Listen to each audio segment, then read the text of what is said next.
Global infrastructure is crumbling this evening as the NintenByte Podcast continues its unprecedented rise. In cities across the globe, fans are rioting. The Pentagon has issued a statement describing the NintenByte Podcast network as a pixel-based prophecy. Some say the rise was foretold, others say it's just a really good podcast. We're talking twisted nipples, milk, and a sock puppet who doesn't talk. It's dangerous to go alone. Watch this. Welcome to the NintenByte Podcast, bitch. That's right, ladies and gentlemen, you're watching the greatest Nintendo podcast ever! Yeah! Is that a Joy-Con in your pants, or are you just happy to see us?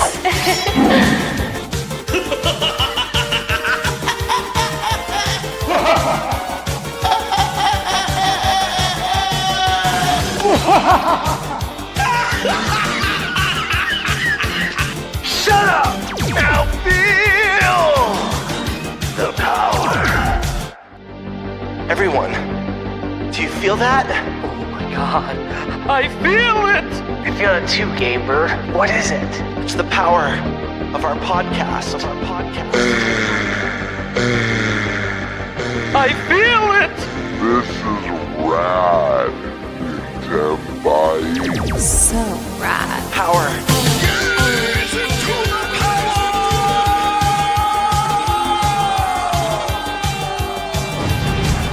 Now bask in their glory.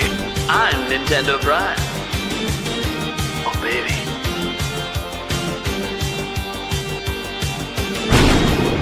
I'm Thunderstash.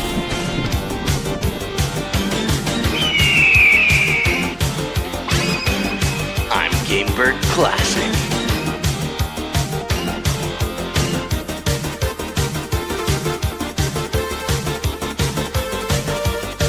NintenByte rules.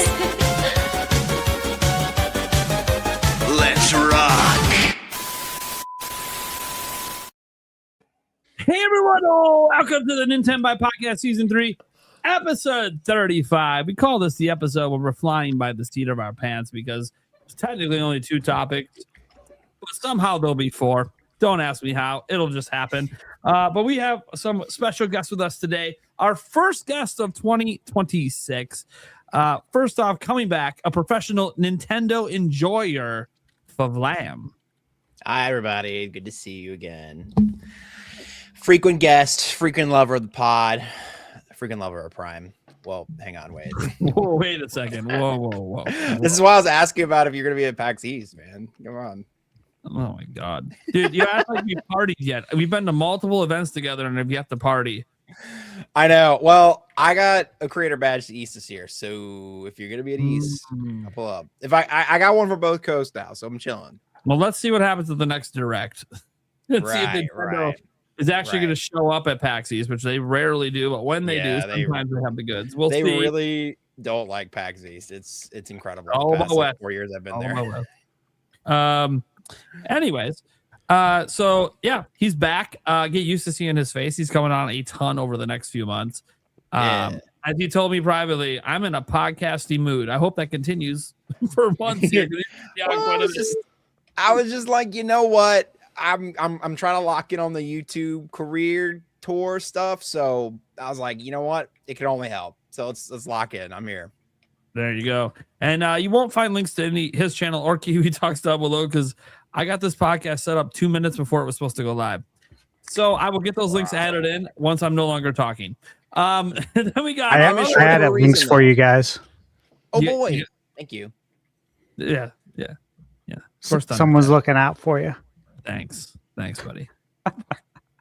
Just has to show you up. You just have to make me look like a piece of shit. I already admitted I'm a piece of shit. I didn't put it in. I just want them to know I care.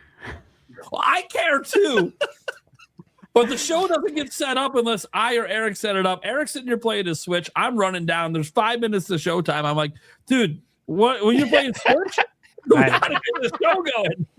He's like, dude, I'm halfway deep through a Hyrule doing Warriors parent run. stuff. Anyways, it's okay. It wasn't supposed to be that way, but whatever. We're here. Show started late. Not really because we weren't set up in time. stuff that we can't talk about. We do have Kiwi Talks here, though. Happy to have him back. This is, what, your third appearance? Yeah. Third appearance. Yep. Yeah, he's thanks for asking me back. Yeah, interviewer extraordinaire over there. Probably has a busy year of interviews coming up. Can't wait to see who he's interviewing. We know about one of them dropping very, very soon. Yep. Yeah, there's quite a few things in the pipeline. So there's some I think people will be excited for, some stuff that I can't really talk about yet. But yeah, I'm looking forward to it. Hopefully, it will be a good year. But yeah, thanks for inviting me back. If you're wondering why I'm holding my cup, it's just hot as hell here in New Zealand. It's humid as, and I'm trying to stay hydrated. So if I duck out for a bit, it's just to take a piss. Yeah, it's going to be a hell of a year. And if you don't know who he is from his interviews, then you probably just know him from pissing off the internet on X. Happens. People don't always like what he has to say about things, especially about Metroid. We'll be talking about Metroid later, though. I'm excited. Oh boy. Suddenly, Kiwi Talks, like over the course of 1 year, went from somebody that nobody talks about to suddenly, what? He's an insider. He's a this. He's a that. Like, he's an interviewer. That's why he knows anything at all. Yeah, it's actually crazy how much. It's changed literally in like 1 year. Like, I've watched your channel and your interviews for years, but like literally no one would ever talk about you. And then out of nowhere, oh, he's being quoted everywhere. That's all it takes sometimes. That's the internet. That's the way it goes. But you know what? It helps grow his YouTube channel, helps grow his interviews, I hope. So, Yep. Is it weird getting quoted everywhere? Is that annoying? Especially when things are taken out of context, I imagine. It depends on what the quote is. If it misconstrues what I'm saying, which happens a lot, but even worse if it misconstrues a guest, that's the thing that really gets me mad. It really gets you mad, yeah. Yeah. Because like, they don't deserve that, right? The context of what was said, but yeah, whatever. Yeah, but I mean, anything that I say on X gets taken out of context. Well, that's X. Just the way it is. But I mean, I'm not saying stuff to try and piss people off. So, but it happens. People. It just happens. It just happens. That's just X. Yeah, and I post something and then I'm like, what? How did you get that from this? Yeah, people just searching for things that support their already agenda, I'm sure. We have the Spice Lord / Sock Pucket back again. Hello. Did I say pucket? I Yes, meant you did. puppet, but you know. I was like, pucket. Pucket anyways. Yeah. It's Okay. Pucket. Guys, it's going to be one of those kind of shows. Don't worry. The audience there, you unlock the edibles for the show. Little did you know, with the amount of stress I had leading into the show, this is actually just going to make me sane for this show. So it ended up working out. Gamebird, how we doing? Man, I'm doing well. It's been a crazy few days for me. Had an internet outage that lasted 2 days. That was fun. Apparently, someone up in the desert. This is what I heard online, but apparently, someone up in the desert had cut some of the copper, taken copper because I have fiber, and that had to be repaired over the last couple days. So that was fun. Then today, I'm working. I'm slammed at work. My department's been cut. It's just me and one other person. That other person's on vacation, so I've got the whole department on myself. I'm work from home. But I lose power, and it turns out that someone crashed into one of the telephone poles a few streets down. Jesus. So I wasn't sure if I was going to make it tonight. I got our power maybe like an hour ago, but I was like, I don't know if I'm going to make it. But are you? Did you happen to also be affected by the Verizon outage by any chance? No. Oh, that'd be unfortunate. No, I'm doing good. Hey, thank God for physical media, because without the internet, I like to watch movies. When I kick back, I busted into some of my movies. I rewatched an old classic that I haven't watched since I think the college days, Seven. You guys ever see the movie Seven? Yeah. Yes, it's a classic. One of the best films ever. Yeah, it's probably my favorite thriller of all time. I think the ending is perfect. The ending hits just as bad. Like, I haven't watched it since I was 20, so it's been like 18 years since I've seen the movie, and man, that ending just hits so intense. But, what's in the box? Yeah, what's in the box? How many times Tell me did they use the word quarantine? Oh, jeez. Oh, No, it's crazy going back and watching like some of the old movies, and when you hear that now, you're just like, what did they know? What did they know? Yeah. Man, crazy, dude. Because we have a scheduled power outage tomorrow, so that's fun. 5 hours. Watch 7, man. Well, at least I know. At least I know what's happening. You was like, it's gonna be freezing in our house. I'm like, I'll be fine. Oh my goodness. I'll be good. It's whatever. But yeah, no, it's they're apparently upgrading the whole power grid out here or something like that. So maybe we'll have less power outages. Don't ask me. I don't work for Could them. be more efficient. Yeah, it'll probably be worse. That's usually what happens when they mess with things. Then we got Thunderstash Gaming. I feel like there's a reason the DuckTales shirt's on. I wonder. Yeah. So obviously I was very excited. Look, I was watching your video before, Nate, and I wished I could have talked to you before because I own the game already. Oh, so fun fact, and this is going to come up in my video tomorrow. I can't see anything.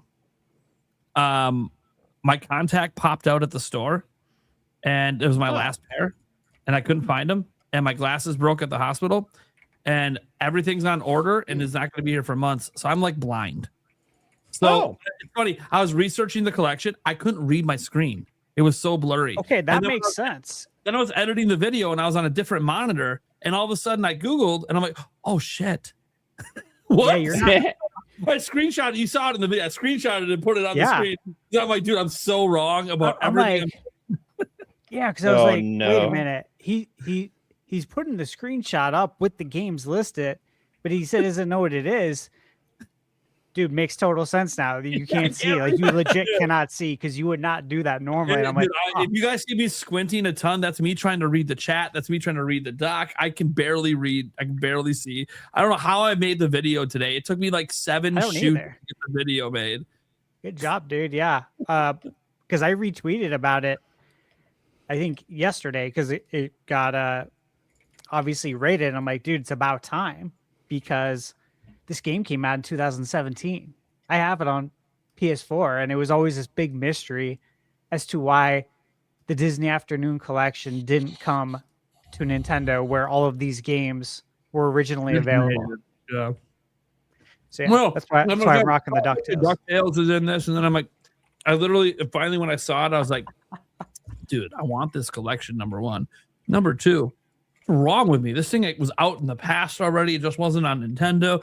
Like, I felt so stupid editing the video. I'm like, I should reshoot this. You know what? No, that was my 7th shoot. We're not doing an 8th. It's okay. You know, the good thing is that you can at least count on people to tell you in the comments. True. And then it's engagement based. It's like, well, I obviously figured it out. The screenshot was on screen. I obviously realized it while editing. It's just, yeah. Damn it.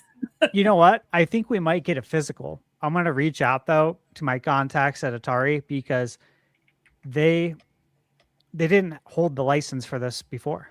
They weren't publishing it before. Yeah, they bought in 2023 is when they got out. Yeah. Yeah.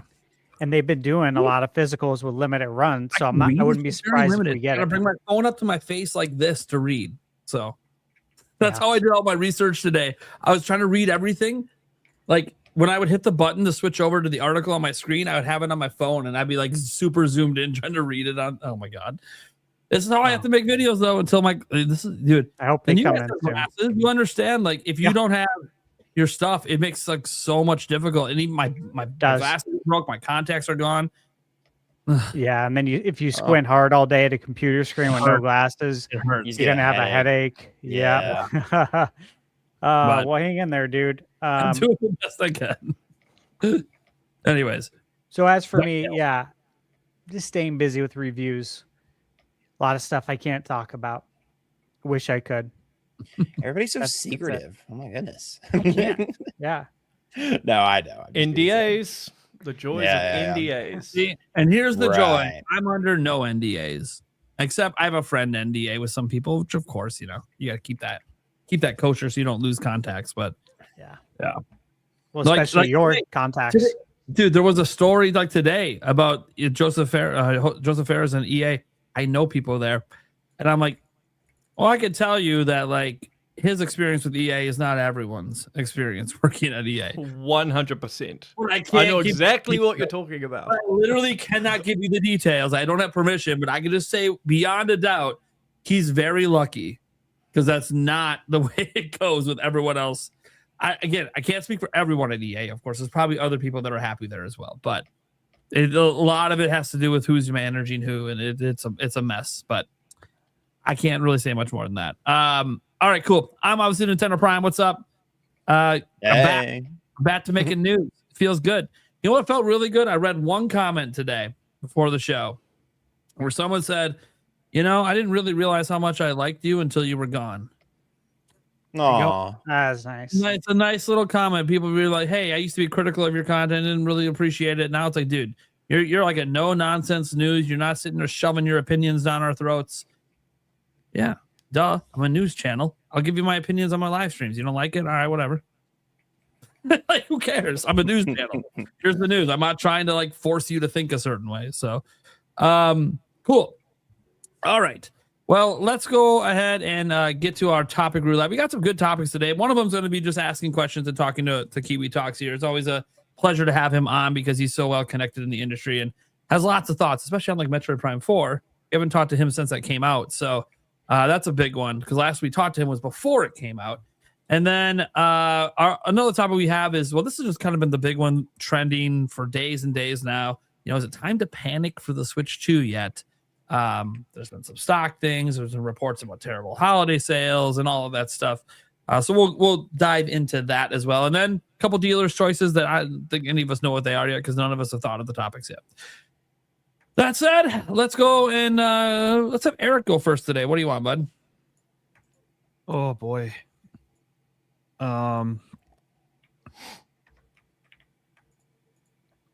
That's the Jeopardy music going? Yeah, no. I was like, take a breath. It's okay. I'm going to take a dealer's choice because one of the viewers in my chat actually suggested a topic idea, and I didn't even ask for one. And it's a good topic, so I'll take that. Okay, so Stash, take a dealer's choice. My brain isn't functioning. I'll take the questions for. So the easy one. Talk, yeah, the easy one. Sorry, everyone else asks questions. I all of a sudden right before the podcast here started, as the intro was going, all of a sudden just a massive headache. So no, it all kicks in here soon, and that's why I put on my blue light glasses too, because all of a sudden I was like, oh boy, my head's just a spinning. So hopefully it calms down here soon. I So need some fresh air. Does that ever help you? Yeah, I walked outside to get the Tylenol. Yeah, no. Sometimes I sit out there for like 5 minutes and just breathe that cold air. I would say that cold air wake you up real. Wake you up. That's for sure. Some of Eric and I after the show have had conversations outside for 2 or 3 hours after the podcast because we're standing outside in the cold and can't sleep. Yep. Wow. All right, cool. Then let's go to the Birdman. Let's go in order here. All right. I was thinking about doing a dealer's choice, but I won't complain. Really, I'm stuck coming up with. Well, here's the thing that I don't really have a topic, and I don't know if this is big enough for a topic. I was going to say it would be fun to do since we've had our first week of picks. It might be fun to do a fantasy game critic check-in, check out all of our picks, talk a little bit about our strategies behind our picks, and maybe like a little rundown again for people who are just seeing this for the first time. Yeah, that's up to you. I can tell you right now, I ain't talking my I strat. like that. That's how I win. You can't know what I'm thinking. Is that topic enough though? I don't know if there's enough meat on the bone. I think there is because I definitely picked up a lot of games. We can discuss that. I picked up like what 4 But games. I picked up. We're not sharing strategies. Yeah, No strategy. But we could talk about what we picked and why. Because I'm not going to make that strategy pick again. I'll tell you one reason I picked a game. All right. Good. Yeah, let's do that. I like that. I'm going to do dealer's choice, and I'm going to do a fantasy critic update for all right. mine. So we know Stash is doing dealer's choice. So then I'll take the obviously is it time to panic for Switch 2 yet, which I guess is fitting because it deals with news and I deal with a lot of news stuff. So, all right. Well, let's go to our first topic then, which makes a lot of sense to do it first because of our guest and we want to respect their time. Eric, what are we talking about? Talking gaming and questions for Mr. Reese Riley. Kiwi Talks. So, yeah, No pressure. Maybe we should No like pressure. direct it. Let's maybe start with Metroid. Start with Metroid? Go with Yeah. Metroid stuff first. yeah. I was getting there. I know. I wrote about there. I was giving ideas of Yeah. for to come up. But with it's one of those that it's like those ideas, but the way you wrote it's not really like It's not really just meant- talking points. Yeah, would it's not be- really meant to be read off. Right. Yeah. Yeah. So let's start with Metroid Prime 4. Whoever wants to throw a question out there, let's go. I'll with just look. I know you put your thoughts out already on X, but for the audience, what are your overall thoughts on Metroid Prime 4? And let's just get that out of the way. Okay. I think it's good, but it's not great. I think personally it's the weakest Metroid Prime game. However, there are elements of it that I like. So, first of all, I will say that love the art direction. I think it's the best looking Nintendo game ever. I think from a technical standpoint, amazing. I think the sound design is immaculate. I think the soundtrack is amazing. Where the game falls apart is in its level design. And unfortunately, in my opinion, design is the most important aspect of any game. You can have bad art or bad frame rate or the music isn't that great, but people can look past that if the design is intact, it's fun, and all of that. But when the design is bad, unfortunately, it brings down the whole game, and Metroid Prime 4 unfortunately falls into that category.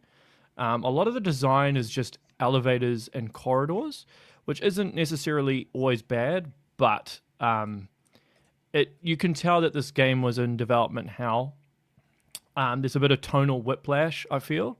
I think the Prime Trilogy is very, very good at being a fusion of Eastern and Western design philosophies. I think they walk that line very, very well. But with this game, there's a lot of tonal whiplash. They don't really know what they want the game to be. Sometimes it feels Metroid, sometimes it feels Zelda, sometimes it feels Halo. And the biggest, I suppose, sin is the desert, Soul Valley. It's just not fun for the most part. And you can see the ambition and you can see what they were attempting to do, but they couldn't quite execute it. And there might be various reasons for that. Technical constraints of Switch 1, they ran out of time, could be another. Or maybe the designers just didn't have any good ideas. But I mean, overall, I would probably give it a 7 out of 10. However, if they patch a few things, I would probably put it up to an 8. Yeah, personally. Well, we'll see. There could be patches coming at some point. You know, I hope they do patches. It definitely needs to be patched. There's some things that definitely need to be patched. Like there's some stuff that I've heard people say online. They're like, oh, they should patch this and patch that. But a lot of that stuff actually isn't viable. When you introduce patches, obviously the core design, the fundamental theme of what the game is staying intact. You're just kind of smoothing things out around the edges. So one of the things I'd like to see patched is they need to reduce the scanning by like a second, maybe 2 seconds. Takes too long to scan stuff compared to the original games. The crystal hunt, too much padding. They need to reduce that by about 25%. What's something else that they need to do? Add goddamn music to Soul Valley, man. Driving around on the motorcycle, the whole amiibo shit. No. What you could do is you could keep the whole jukebox thing as part of the amiibo, but just actually once you get the motorcycle, then have the viola track that plays when you're doing the certification sequence. Make that the default track when you're driving around the desert, and then when you get off, it then goes back to the ambient stuff, right? Imagine like sailing around Wind Waker without the music. It would be so that lame. Beautiful song too. That gives the sense of adventure. I agree with you 100%. Yeah. Emotion is critical to a game, right? Like how you feel when you're playing a game, and music is critical to that. And the fact that you've just got this ambient, for like hours on end is just, it's too much. What else? I don't think there's anything else off the top of my head. There might be. Those are the things that come to my mind right now. But I think everything else is fine. There's stuff about the game that is just designed badly, but you can't actually change it. You couldn't patch it. Yeah. Yeah. I'm curious I agree with a lot of what you said, Kiwi. We all went over our thoughts, and for me, I agree with you. Soul Valley feels very, very stagnant and uninspired, and underdeveloped. I do agree. Yeah, underdeveloped. Yeah. I feel like they should have cut back. I actually think the game would have benefited from being shorter, even if like cutting that crystal hunt would have obviously made the game shorter, but the game would have been better for it. And level design again felt a little bit stale compared to previous both 2D Metroid and 3D Metroid, where you have that really smart interconnectivity and all the shortcuts that you discover throughout. This one really lacked that. And then I'm curious what you thought about this, though, because there was one part, and obviously this isn't something that they're going to patch in, really, but and I know it's a very divisive thing, but for me, the lack of Samus's voice acting I found very jarring when the companion characters are like speaking directly to her with questions even, and then they just carry on talking as if Samus answered it but didn't. And listen, I'm not asking for Samus to be a yapper, but even if she talked as much as, you know, Afro Samurai does or John Wick does in the movies, where she maybe has like 5 minutes of dialogue the whole adventure, I mean, I would have been down with that. I think it would have been a little bit less jarring, personally. I agree. In games, usually, especially when it comes to Nintendo stuff, I never go in like expecting some grand story. Like if you go into a Nintendo game expecting Rockstar writing or Naughty Dog writing, you're going to be very disappointed. With that being said, though, I do agree. I think Metroid Dread got it right. She only talks once in the whole game. Like you just create these segments where when she speaks, it has a lot of emphasis and it carries a lot of weight. But yeah, there were a couple of times I'm just like, that's a bit cringe. But then also in Breath of the Wild and Tears of the Kingdom, Link has the same thing. Like Zelda's talking to him, and he's just and it bothers me. I'm like, we've done a lot of innovations with Zelda. I think it's time for Link to talk. People will get over it. People will hate it at first, and then people will like it. I mean, I will say, I think the voice acting for the actual characters. So there's two different aspects, right? There's the voice acting and there's the dialogue. I think the voice acting is actually very, very well done. I think the dialogue is not. In a lot of places. So the quality of the writing. With that being said, with something like Breath of the Wild and Tears of the Kingdom, a lot of the voice acting I thought was bad. Zelda specifically, I couldn't tune out because I'm half British. My dad is British. Oh. So I know when I'm hearing like a phony British accent, because like the voice actress is Canadian. And I'm like, why did you hire someone who can't do a British accent properly? If you want to do the whole British royalty, you know, sort of voice, then just hire a British actor. I've just never liked the voice acting for Zelda. I know some people love her. And kudos.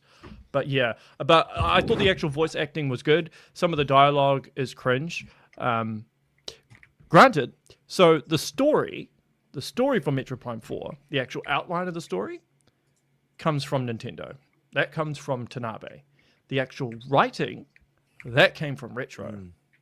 So people are like taking sides in this and being like, oh, this is Nintendo's fault, or this is Tanabe's fault, or this is Retro's fault.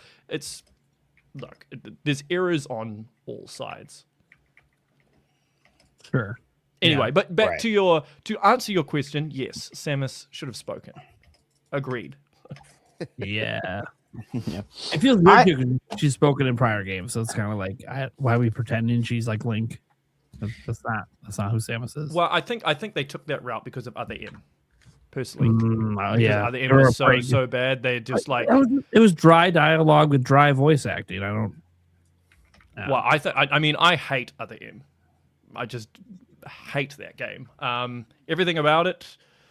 But I don't like the writing. I don't like the voice acting either. And even And you think this is worse than Other M? No, I don't think it's worse than Other M. No way. Like Oh, if I okay. was to if I was to rank the Metroid games from like first to like first and 10th, right?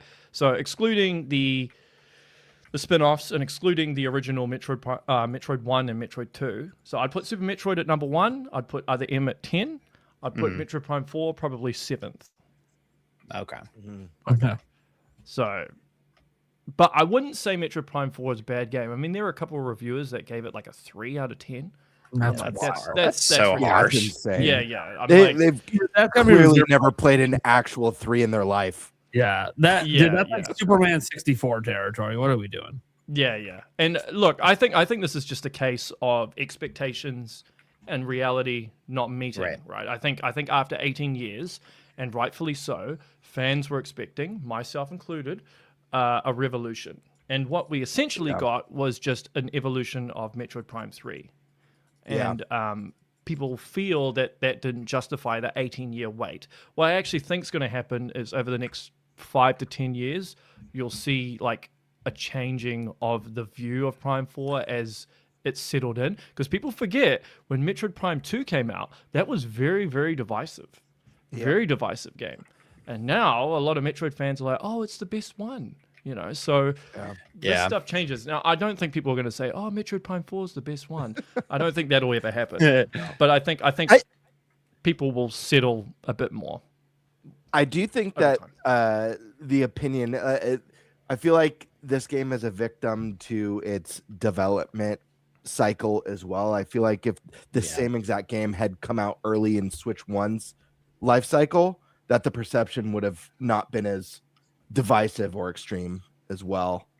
I feel like it's like this 8-year development that ended up bleeding into the next console really kind of enhanced that divisiveness. I think a lot of people were just expecting this, you know. I remember even when you came on the first time, I asked, like, is there going to be that moment that people go like, holy crap, like this is reinventing Prime or taking it to the next level.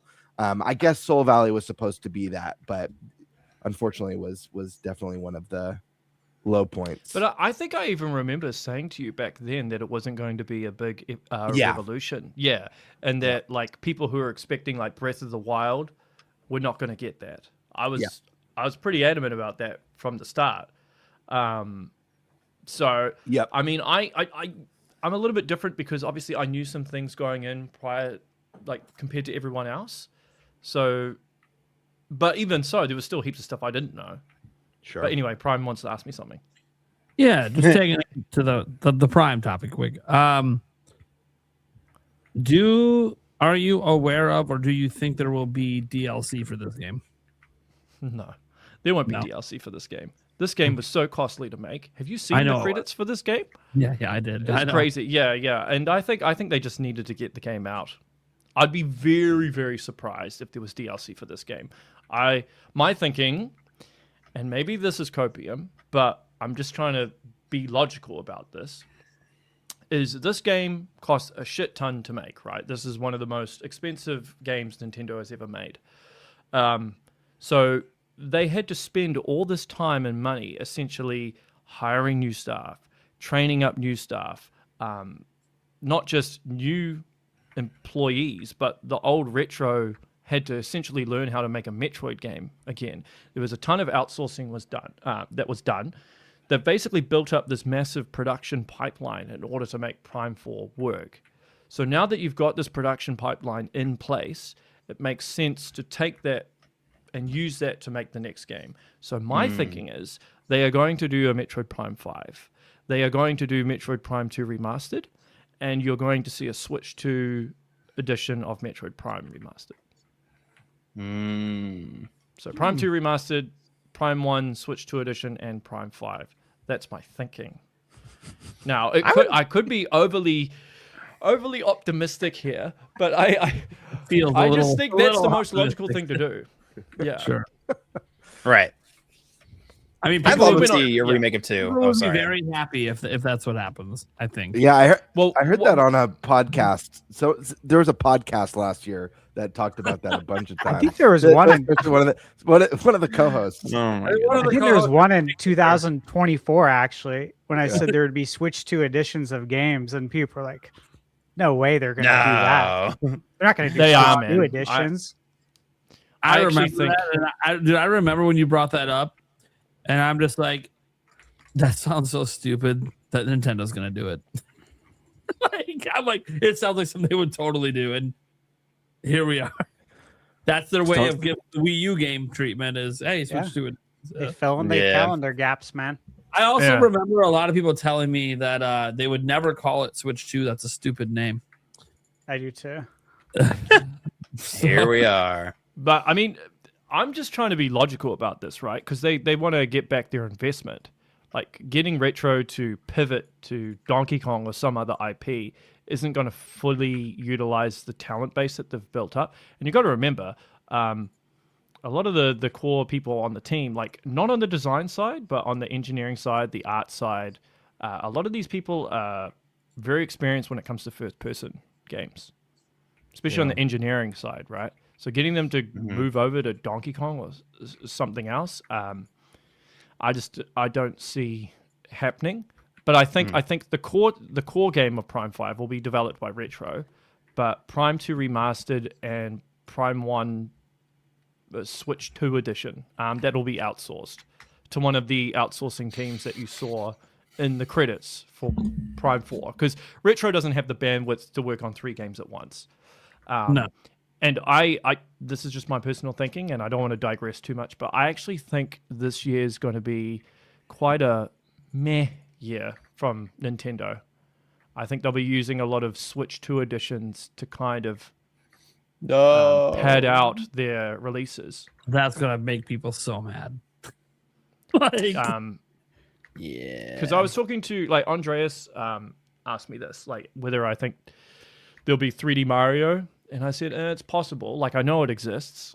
I've spoken about it on, and it could be this year, it could be next year. But you have to take into account the elephant in the room, which is GTA 6 and how that plays into things and where they're going to put their releases in regards to that. Because if you put 3D Mario up against GTA 6, well, at least initially, you will lose sales. Here's my counter argument to that. Okay. Because I know that you stated publicly you have this one source that says GTA 6 is coming to Switch 2, but you're not very confident in that source, even though they've been right on some things. They're not right on everything, right? Cool. You don't think it's happening at least day one, especially not day one. Yeah. Let alone at all, but definitely not day one. The platforms that's already announced for, they're having a hell of a time getting this game out the door.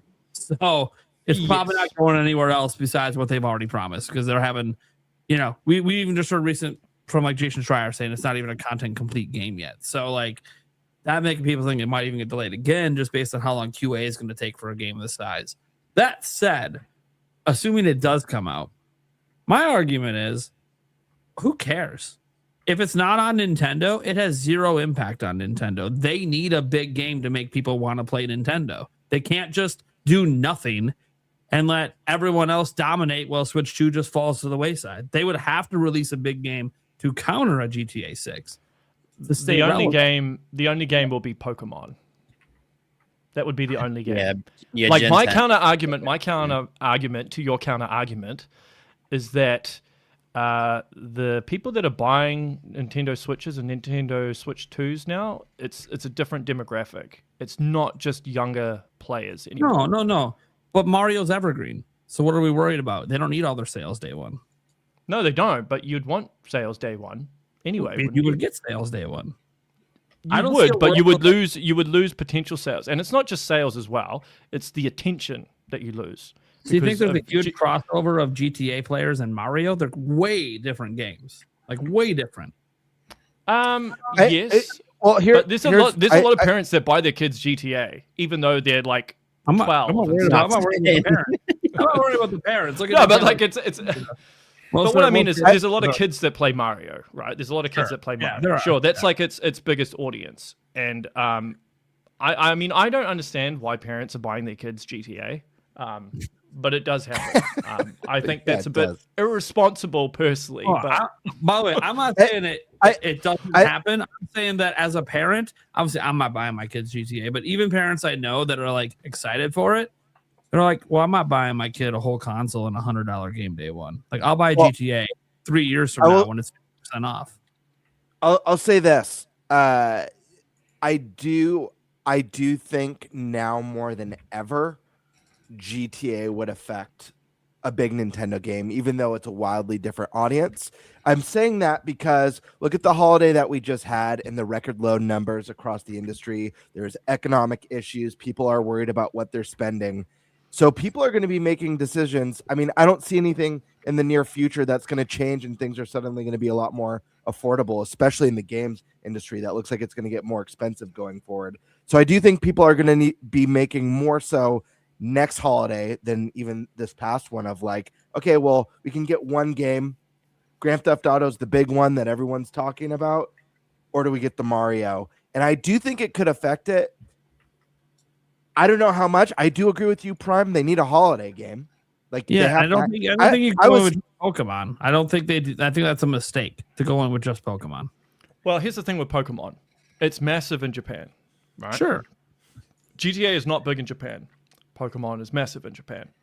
But, I mean, GTA 6, whether you hate it, whether you love it, it's going to be the biggest entertainment product launch of all time. I don't disagree with that. I just don't think if it's not coming to a certain platform, that platform should be worried about it because they're not even trying to get the same audience as PlayStation. So I don't understand. It's not just the sales in themselves, but it's the attention and the marketing aspect of it, because GTA 6 is going to swallow up all the attention. All the streamers will be playing GTA 6.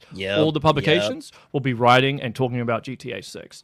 If Mario will just get buried, at least initially. I'm not saying that Mario would bomb and it would flop. I'm just saying those initial sales, which, you know, stockholders and all that stuff, they'll be looking at that stuff. I guarantee you if GTA 6, like let's say, the CEO came out and said, "Oh, GTA 6 is not coming to Switch 2." You'd have all the people selling stock. Guarantee you. Sure. I'm not saying Mario would bomb. I'm just saying that if you were going to release 3D Mario, you wouldn't put it in November. That's for sure. Like I would do it early October. Like you wouldn't want to launch a game right in November against GTA. I think Pokemon would be okay. But what I find really interesting is, like, I know GTA is massive, right? It's like literally the biggest game there is, besides like maybe Minecraft or something. It's up there for 200 million copies plus of GTA 5 sold. Incredible, mostly due to the online mode. That's what really took GTA 5 to a level way beyond GTA 4. Yeah. And then they obviously kept that going for a decade plus. So, like, you know, people buy GTA 6, they think they're playing it for the next decade, and they might be. That's how long it took to make GTA 6. So, and they'll be playing it a lot longer than a decade. Yeah, and they don't being a 2-decade game. Sure. Either way, the point is they don't just make GTA either. They make other games as well. So they'll have other projects to work on, and they'll continue to make content for the online. What I find interesting is, like, you know, I've been talking to different developers and stuff, just asking them in general, like, are you guys afraid of GTA? And pretty much everyone's afraid of GTA, which is understandable, especially when you're a third-party multi-platform developer, because people are going to put all their time into that game when it comes out. Yeah. But I always sit back and I always go, yeah, but GTA might get delayed again. Like, at some point, you can't just keep making your business decisions based around GTA. And for Nintendo, a company that's never relied on GTA in any meaningful way on their platforms, even though they've had GTA games, they've never really been anything for them in terms of major sales. They might just go, who cares? We can't control them. We have big titles, and our titles are evergreen. GTA is also evergreen. Absolutely. I mean, come on. There's no doubt that GTA is an evergreen game. But why are we worried about it? We got to put out the best lineup we can do, because if we act afraid, we're just costing ourselves sales of our system again. For no reason. I'm not saying they don't release a Mario. Q4 You're game. saying, like, I'm just saying that they're not going to release it in November. They're would gonna release do it. in It's gonna be like a October. summer or something. Yeah. Yeah, or like I think if you release a game a month before or a month after GTA 6, especially a month after, I think you're putting yourself in very, very dangerous territory. It depends on what their game is though. Like if it is 3D Mario, like Andrea seems to think it might be Luigi's Mansion. If it's Luigi's Mansion, they would do that in October anyway because that makes sense because of Halloween. Right. But like if you release Luigi's Mansion 4 up against GTA 6, bruh. Yeah. But here's the thing. Luigi Sweet. I'm gonna be honest. I still don't think that impacts Luigi's Mansion. I think that we're too stuck on this like GTA dominates everything. No, GTA dominates through the online. It's the online multiplayer. A lot of people that buy Nintendo games are single player gamers. They don't care about that online aspect. Yeah, So but the thing is with the that's GTA yeah. games, so the reason why GTA is so popular is because it penetrates almost every single demographic, right? So you've got the online people, then you've got the quality story mode that's really, really popular with single player people, right? Yep, and it's an open world, so there's all those different aspects as well. Like kids love playing GTA and running around and shooting people, even though that they shouldn't be playing the game, in my opinion. But that's not. But it doesn't touch on people who like platforming games. It doesn't touch on people who don't like open worlds. It doesn't touch on people who prefer a single player only experience, not dominated by multiplayer. Because let's just be honest, and I'll say this for the millionth time. GTA 5 is only as big as it is because of the multiplayer. And you can see this with the history of GTA sales. 5 is like everything combined equals 5. Yes. Like 5 is huge because of multiplayer. So like I just think that, and I'm just saying this also as like a Nintendo fan. Less people aren't gonna watch the direct and be hyped because GTA is coming out. And most Nintendo fans don't even think about GTA. Because it's never been big for us. And we've never had 5. Now Nintendo of America, I know. Kit and Krista put it out there. They think about GTA all the time. They want that game on their system. Nintendo basically begs them. Their words, not mine. Yeah, they're like, we need this thing. Nintendo of America basically begs them to put GTA on Nintendo, but they haven't really done it in a meaningful way besides the trilogy that was offshooted and wasn't great. Sucks. The GTA 1, 2, 3 aren't actually that bad at games. And I agree that like it hits on the single player because like no one's acting like this game's not gonna have one of the best single player campaigns of all time. It probably will. It would be very disappointing if it didn't live up to the hype. But I get this thing as like a gamer where everyone tells me like, hey, nothing can touch GTA, and yet every gamer I talk to, nobody plays GTA. No one has interest in GTA. Kids might. But then if you look at Nintendo's demographics, their own demographics tell you 85% of their audience is over the age of 18. So like they aren't people that are just kids. Like I know there is a huge demographic that play my kids play Mario. I'm telling you, more adults play Mario than kids because more adults play Nintendo than kids do. I bet you the kid demographic might even be bigger on PlayStation than it is on Nintendo. I don't know that for a fact. Sony doesn't really publish age demographics like Nintendo does. But we have the age demographics from Nintendo. And I realize people lie. All those excuses. Everyone tells me, well, that's just, okay, yeah, you're right. People lie. So Nintendo's age demographics are off because everyone lies. I don't, like, it's too skewed to adult to be like every single person is lying because their second biggest age demographic is 25 to 35 and then 35 to 45. And like people aren't lying to be 30 and 40. I don't know. It's their parents. I'm like, I get that they can be playing on their parents. I understand all of that. But like everywhere I go to conventions, everyone's playing Switch, everyone's playing Nintendo, and it's adults. So I kind of just feel like everyone assumes GTA just hits on everyone, but it doesn't. There's like a billion video gamers out there between PC and console. Only 200 million sold. You're just going to ignore the other 800 million potential buyers. I'm not saying potential for Nintendo because there's not 800 million people interested in playing Mario. But I just kind of feel like it's not seeing the forest for the trees because GTA, now granted, it's tough because Nintendo was already having a bad generation back in 2013, right? Wii U wasn't doing well. 3DS had a bad launch. So we don't know what impact GTA would have had back then because Nintendo wasn't able to do anything really successful at that time.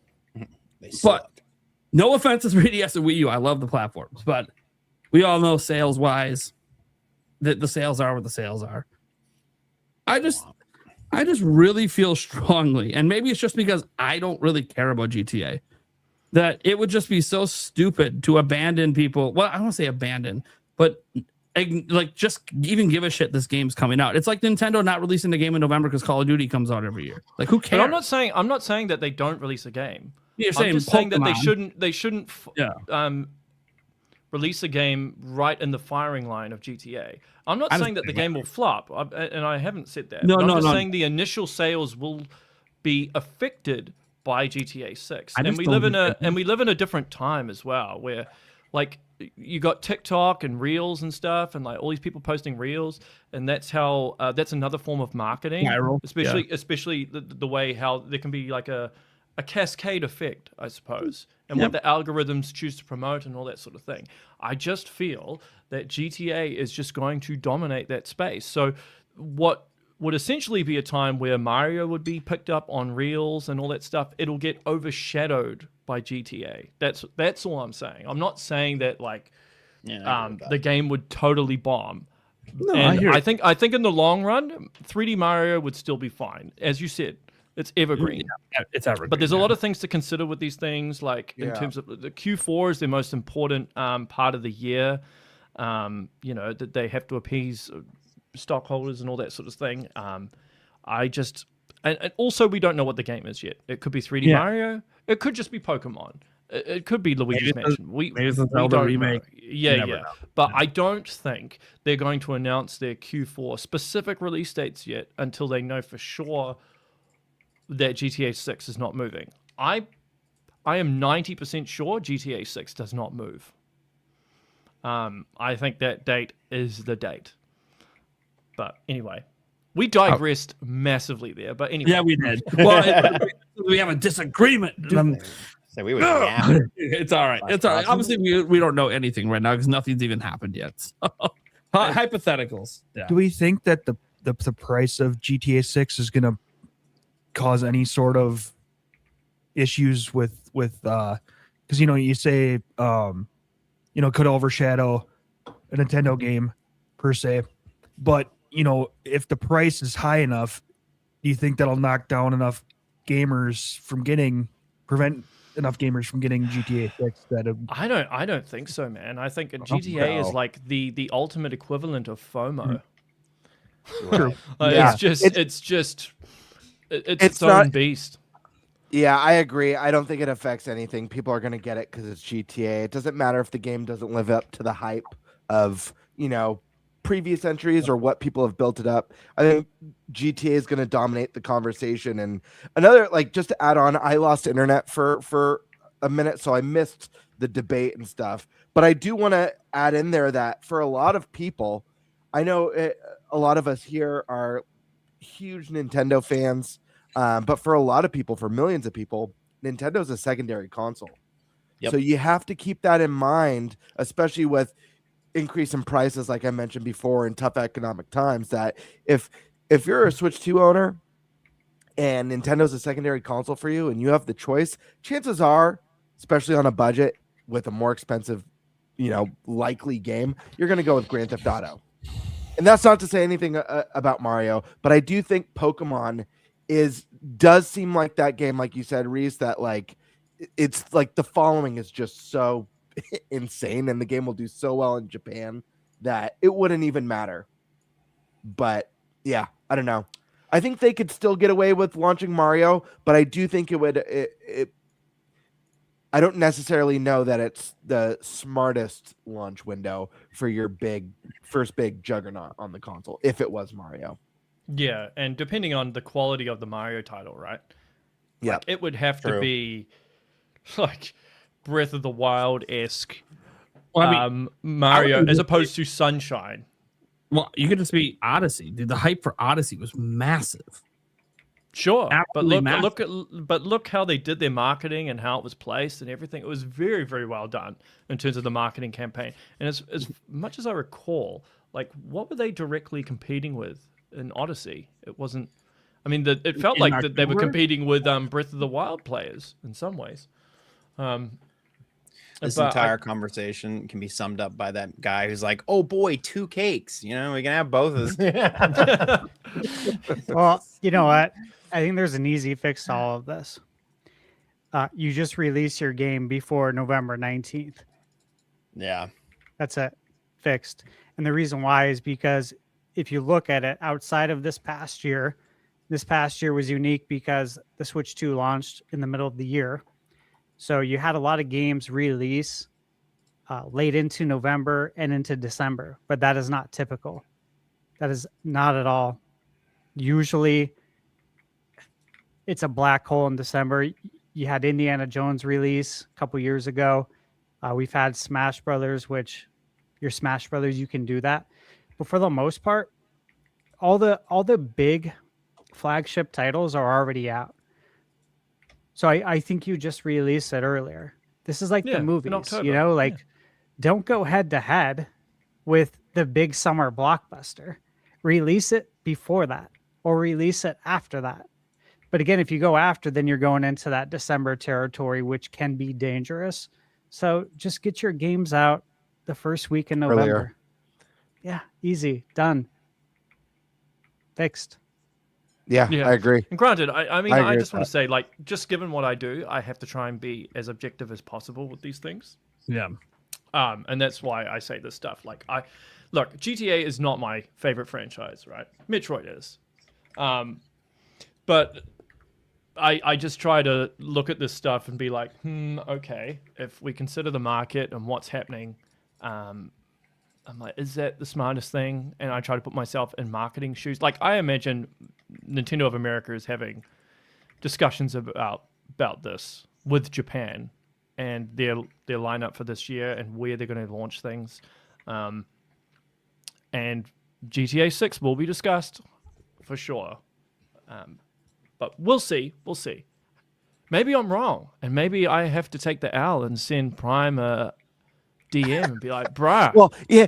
Listen, you won't be wrong because Prime is convinced that we're not getting Mario till 2028. So I don't think we are till 2028. But I'm not even like my statement's not even about Mario. It's just I don't think they should be afraid of putting anything up against GTA. I don't think it matters. I don't think the audience actually overlaps that much. Well, we'll find out in time, won't we? I'm going to tell you right now, the kids that I know that play GTA don't play Mario. I'm just telling you, they go from GTA to Fortnite to Call of Duty. They're not even looking at games like Mario. He needs to have a gun or a ball. I just don't really think the crossover's there. Just to be like completely honest, even with the young ones. And I'm just saying this as a dad with young kids that sees other kids. The only ones that play Nintendo are the ones that aren't playing GTA. So it's kind of interesting. I think a lot of that comes down to the parents also, as you said, parents willing to shove Call of Duty and GTA in front of their kids instead of Mario is like. What would be funny is if raise your kids. I don't agree with that decision. But what would be funny if in a direct randomly Nintendo announces that GTA 6 is launching on Switch 2 day and date. That would be crazy. Well, then it's just like, then. wow. That's different then. That's a little different. Yeah, that's different because then they're hoping to get a huge crowd that wouldn't have bought Switch 2 to buy Switch 2 at that time. So that's totally different. Yeah. That'd be a huge win. By the way, that's exactly what Nintendo of America would like to see happen. Because they know we might be the cheapest system that you can play GTA on day one. And we're portable. Yeah. That's like a huge win for people that being portable GTA. Thank you. Yes. Yeah. I mean, I would love to play GTA 6. Yet, so it's like Switch 2. It would literally be the only way day one to play it portable. It can look like sin. It can look like GTA 5 for all I care. But if I can do it on the go, that's fine. I'm chilling. Yeah. It's hard to argue. In that case, I think Nintendo would avoid because why? We're not gonna be able to make enough Switch 2s for two big games at the same time. That ain't happening. All right. Do anyone else have some more questions for him? kind of to go back, Metroid Prime 5 is happening. We digressed like way off there, but that's all good. Prime 5 is happening. That's my have you opinion. been on this podcast? We digress. That's how you digress. That's how this podcast Predicting works. that Prime 5 is happening, or do you know that Prime 5 is happening? Digress all the time. No, I don't know if Prime 5 is happening. I assume it is. I assume it is if I try to look at it objectively from a monetary standpoint, from a corporate standpoint. I mean, because what else can Retro make? Getting Retro to make another Donkey Kong seems a waste of time, personally, and they've got way too many platformers. The whole point is to diversify your game lineup. Yeah, and we just had a 3D Donkey Kong, so I just, I don't think they're pushing for a new DK right now. Yep. Interesting. Yeah, I mean, the only thing would be maybe letting them make a new IP, but then that sounds like they already tried to do that. That was an epic very fail. well. Yeah, and anyone who thinks that's not a real thing, the files leaked out there. People made playable versions. It happened. They were trying to make a new IP. Yeah, it's interesting. Stash, you got any questions for him? I don't think a Stash has asked one yet. Yeah, just third-party stuff, Here it comes. I mean, He's like, I know what I tweeted. Here it comes. yeah, just what can you tell us without telling us anything? What can I tell you without telling you? Without stepping on any toes, right? And being, mindful and respectful. Obviously, is there, any kind of clues you can give for us to chew on without telling us? Obviously, Well, I've already said that the floodgates will open pretty much with 2026. yeah. And from what I understand, that still seems to be the case. I think a lot of the issues that they were having with Unreal Engine 5, specifically Microsoft, as far as I'm aware, they've been resolved. So that says to me that a lot of the Microsoft games that haven't made it over yet will end up on the system at some point. Yeah. I kind of already...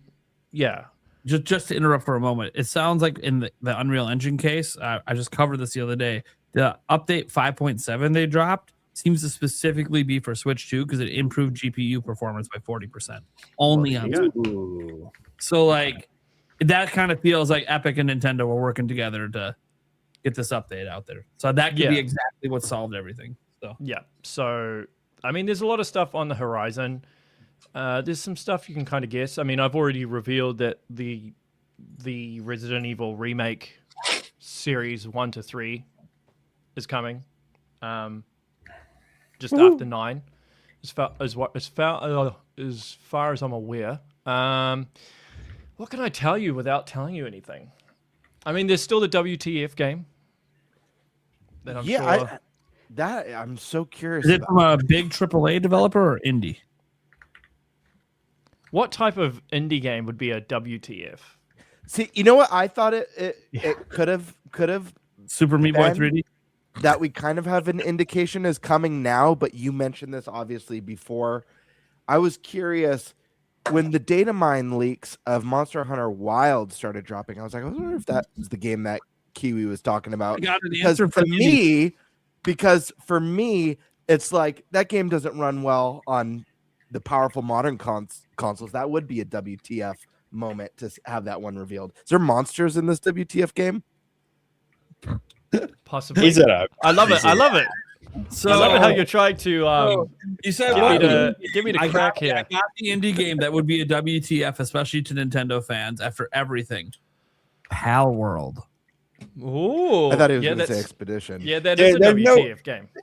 That would be WTF, but would Nintendo be like? I feel like they'd be petty and say, "Nah, dog." No, that's why it's WTF, because Nintendo sued them, and yet it's coming to Switch 2. Nintendo gave them the dev kits and said, "Bring it over." You know what? We need to think bigger here. Listen, the only thing that should be WTF to all of us, GTA.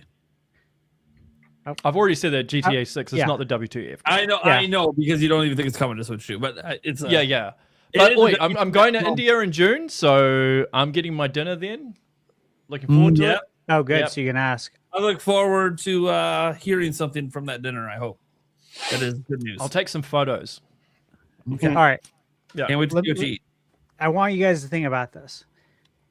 The only thing that would be WTF for all of us is games from one company. Who Sony. is it? Yes. Sony. Yes. Horizon. So those are the lines we need to think. It's so obvious for Horizon because they already did the Lego Horizon on Switch. Those are the lines we need to think. And Zelda's audience would cross over very well with Horizon. Sony. I don't think it's Crash Horizon. Bandicoot's coming Spider-Man would back. be huge too if they brought Spider-Man, but I instantly go to Horizon since it's technically already touched a Nintendo system. He'd say totally silent. Horizon would do well on Switch too. So it's, it's a Sony game. Now it's just is it Horizon? we've gotten him too far. He's like, I can't give another in. He's like looking away. I love how persistent you are, but yeah, I've got to. Wait, I have a question that maybe you can answer. Wait, I got a question that maybe you can answer regarding this WTF game. Is this a game that caters to a very wide audience, or is this more of a niche game that there's like a cult following for that they've been waiting for a long time? Dude, he's laughing. He loves this podcast so great. No, because I just love how hard you're trying. Like, trying to get me to crack. Like, I'm going to give you something, right? If I say anything, if I literally say anything, I swear it'll give it away. So you've given enough. And I'll get. Do you know how much shit I'll be in? I'll be in so much shit. Like, Don't give anything else. I already know. Yeah. But look, I appreciate you guys trying. He's like, I already know what game it is. No, I care about your job. I care about the work you do. I respect it. I don't need to hear anything else. I'm good. Do you play as a character with legs in this game? All right, now you're like the Twitter account that's like really obvious, like, oh, Deltarin's gonna have gameplay. Look, are the legs potentially made of metal or human flesh? So, sorry, you said the player has legs or the NPCs have legs? The player. Does the player have legs? It's Raymond. He doesn't have legs. You heard it here first, chat. Is this a game that you can jump in? Do we have like other topics? Every game ever today in the modern, can you jump in this game? Right. This is so funny. This is going to be funny to look back on when it releases. When it releases, yeah. And we're having discussions about did the player have legs? Do you have legs as a player? Especially if we're just way off base with all of it. We're like, oh well, shit. Yeah. Mind you, this is kind of my fault because I brought it up, right? I brought it up in the conversation. Yeah, you actually and then you guys are like, oh yeah. So now that I think about it, I'm like, yeah, I shouldn't have said that. But anyway. Put down the shovel. Well, see, if he thinks he should have said that, that means we hit pretty close to home on something. See, that's what I'm saying. Yeah, pretty sure it was. Well, I know what you're doing, Prime, because of the fact that I revealed Fallout 4 on here, and you were looking at my face. I know you're looking at my face and trying to work out. Okay, even if you don't say it out loud, I might just know just by looking. Yeah. I've got a pretty good poker face, I must say. But hey, to be fair, that was the one thing that got revealed on our show from you, and that's the one story that nobody else talked about. I know. That's great. So this show's a safe space, as you clearly see. Mainstream media don't care about. Yeah. Still a bit risky. We're indie. We're under the curve. No one's watching. Dude, but like there are seriously some people some journalists and stuff that I swear they just sit on my Twitter and just wait for me to post stuff, man. Yeah, dude, they got notification like starred and ready, buzzing when every time you drop a tweet. Yeah, so like they'll get shit up within like 3 minutes of your tweet. It's insane. Yeah, so like, I posted something a couple of days ago how I was more excited for third-party games on Switch 2 this year than Nintendo stuff, right? And people misconstrued that because I said I'm a super diehard for 3D Zelda, Metroid, and Smash Brothers, and they took that as he only likes Smash Brothers, Metroid, and Zelda, and I'm I like, saw no, that's that. not what I said. Yeah, it's not what I said. I just said that I'm Shaking my super head. diehard for those. But anyway, somebody asked in the comments, they're like, 2D Metroid, is that coming this year? And I said, I don't think so. I think it'll be 2027. And then I said that the next 2D Metroid will be very, very important as it's the end of an era. Right?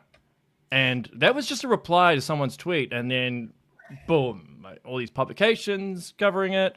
Oh my goodness! I was just like, "What the heck, man?" Like, It was seriously, like and a it didn't even take that innocent long. response. It was like the most innocent response. It's Yeah, like, that's so wild, dude. Oh, yeah, you heard it here first, folks. yeah. I just said, "Oh, it's the end of an era," but apparently No that's more. big news. That's funny, man. Get Yeah, it is Dexter funny. article about you. That's how you know you made it. Well, yeah, I guess. Is it a good problem to have or a bad problem to have? Yeah, I think right, it you depends tell on the me. context. Yeah, Right. Yeah. You'll find get out taken in out a of few years, I context. suppose. yeah. So, what was the other question? Didn't you have another question? Or somebody had another question? Oh man! Now he's asking for questions, and now everyone's just blank. He doesn't want us Right, to what go. do we got? What do we got? I know he turned the tables. Everyone's nervous now. Yeah, What do I everyone's like, ask? oh no, now we feel bad if we're the asshole that brings up a topic he doesn't want to touch on. Right. Or you hit it. You like get him to accidentally Here, reveal something. Here, you don't. I'll give a Look, question. you from the can audience. ask me anything. you I can might have not an- answer it, or I might just say no comment. But Here, feel here, free to I'll grab an ask me audience anything. question. An audience question here. Okay. Kitsune, is Forza Horizon 5 or 6 coming to Switch 2? I think, I don't know for certain because I haven't had an update, but I think they were looking at bringing Forza Horizon 6 to Switch 2, but there was some sort of issue with the triggers. Because they're not. Yeah. So, my understanding is that's kind of a maybe. Like, I wouldn't assume that that's coming. They're trying to work out how they would do that currently, as far as I'm aware. But And there's I haven't had an update in a while. So, And this isn't Nintendo's more of gonna a need to question, do an this is more of a elite controller. statement of. I got one more from the audience here. This isn't really a question. I think at this point it's a statement of fact. We can make QE talks for this one. Thank you for the stream. Can't wait to play Sony games on the Switch too. I was laughing when that came in. That's funny. I got one for you, Reese.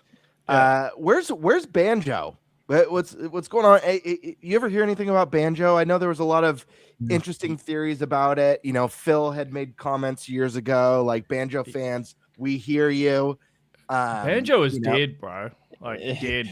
And and there's no no Dragon one's Balls. bringing it back. So And no, then like- Phil Spencer killed the Xbox. Like, what are we talking about? yeah. So just to I got just to explain a bit like what's happening to Microsoft, even though this is a Nintendo show, it's always good to know what the competition's doing. Basically, Right. Satya Nadella is investing a lot of their time and their money into AI, right? So that is at the expense of game development. So anything that is not going to bring in like record-breaking profits is basically just dead in the water. Damn. Yeah, It is. that's what like so many layoffs, dude. Incredible, man. So many layoffs because they're betting everything on AI. So a lot of these niche games are going to be, I don't see them returning. I think Banjo is gone. Yeah. Yeah, I was Yeah. curious about. I always figured that the way forward for that series would be to do just like a remake, you know, kind of like how Toys for Bob did for Spyro and for Crash.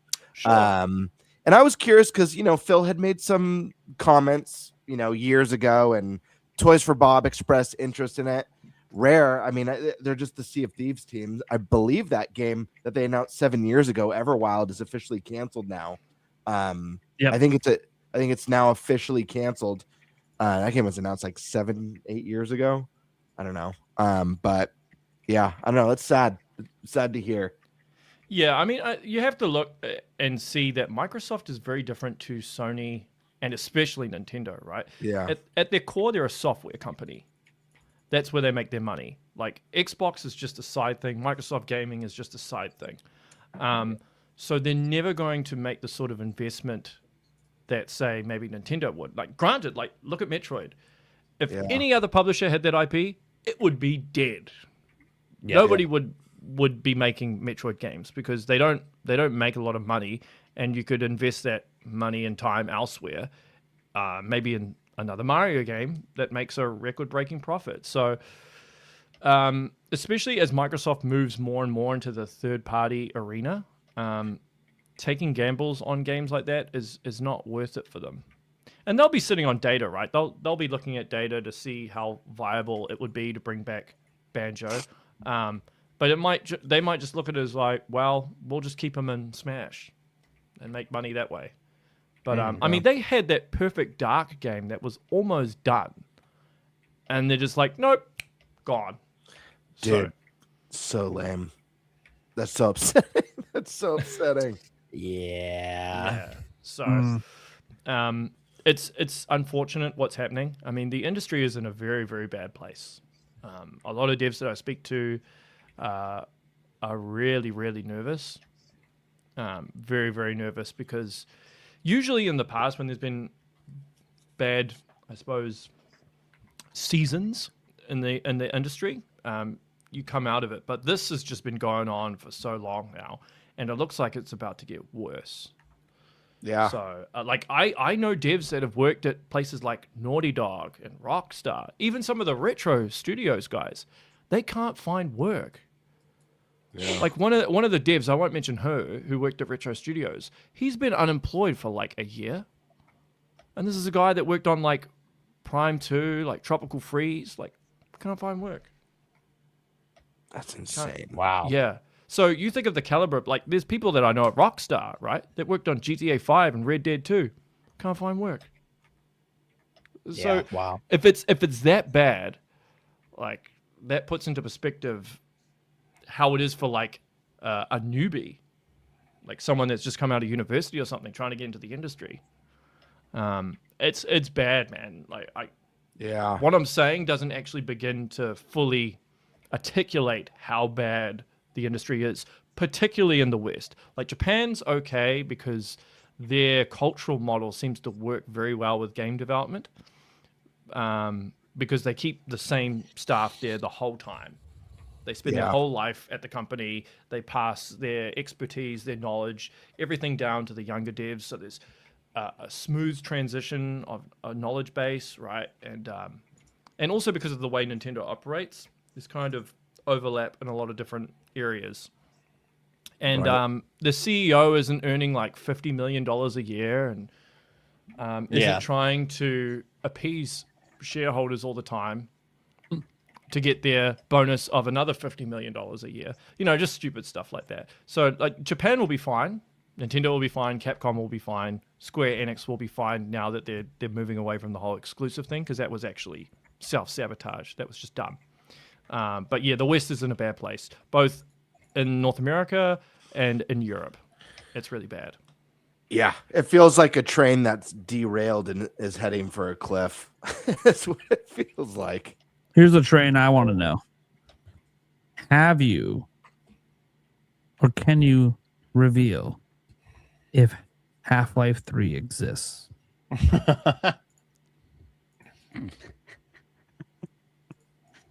Yes. However, I will say Half-Life 3's development has been very, very weird over the last decade. Because basically, because of how Valve works, right? They don't have a hierarchy in terms of the development cycle. So what essentially happens is a game developer wants to make a game. So let's say a game developer wanted to make Portal 3, right? I want to make Portal 3.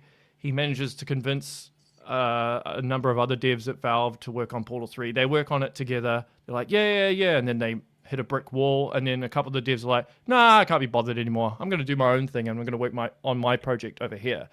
So they basically have the freedom to do whatever the hell they want. So what's happened with Half-Life 3 is one person gets a bunch of people to work on Half-Life 3. Yeah. They're all working on it. And then it hits some sort of brick wall and they're like, nah, we can't be bothered. And then they move on to something else. It gets cancelled. I don't even want to say cancelled. It just stops. And then they want to do Half-Life 3 again, and then they start from scratch again. So I've been hearing this for years now, to the point where I'm just like, does it exist? Maybe. But is this like the 5th or 6th time that I've heard this? So, I mean, personally, I think this rumor of the Steam machine being launched with Half-Life 3, I think that's entirely viable. But until I see a trailer, I just can't put faith in anything just because I know how the structure works at Valve. Yeah, it's funny you talk about the structure. The whole time I kept thinking of two things. One, their developers seem to have ADHD. Just like me. One. Nothing wrong with that, by the way. I got ADHD. Everyone in my family has ADHD. It is what it is. They can be managed, but also the fact that they can just freely willy just reboot projects and not give a shit. Dude, everyone there must have fuck you money. Oh, they do. So serious fuck you money. Oh, yeah. So who cares about pissing away a bunch of development resources? So I haven't announced this yet, and I don't even know if it will happen. So obviously you're aware that last year at the NZ GDC I did the Nintendo presentation on Nintendo's design philosophy, right? Yep. So the guy who actually built Steam, he lives here in New Zealand. I know him. Hung out with him a few times, had coffee with him. So I'm trying to organize a panel to do with him at the next NZ GDC. And he's agreed to do it. I just have to get the NZ GDC on board. But he doesn't really do interviews or any of this stuff. Like, he's been out of the limelight for a long time. So this is actually a really, really big deal because he's told me some stuff. Because I said, oh, we should do an interview. And he's like, I don't want to do an interview because I'll say some stuff that I shouldn't. And I'm like, and this is like a few years ago. Been out of the limelight for a while, yeah. Yeah. So, but now I'm like, hey, okay, this is a panel at the NZ GDC. It's to do with game developers. You'll be helping the industry here. We can present it in a way where, like, we plan all the questions beforehand. So, like, you know what you're going to be asked and all that. So that will be something that I might be possibly doing later on in the year. But anyway, but yeah, with Valve, that's essentially, they all have fuck you money. Yeah. Yeah. Yeah. Because I mean, there's only like, I'm like, man, this sounds like a rich kid in the trust fund. Just who gives a fuck? Well, people don't get laid off there. Like Valve has like the infinite money glitch, right? They don't even have to do anything and they make money. So yeah, they're all pretty wealthy, but you don't want to pay them too much to the point where they would retire. So that's the trick. Actually, I don't even know how many people still work at Valve. I think it's like 100. How many people work at Valve? They're just maintaining that shit. 350 employees. Wow. Okay. That's quite a bit. That's gone up quite a bit from the old days. I mean, well, you said they have to, keep the employee pay good, but not too good.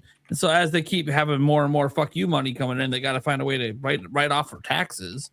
You got to expand the team. Yeah. I mean, I'll be honest. I've always been more of a Portal guy than a Half-Life guy.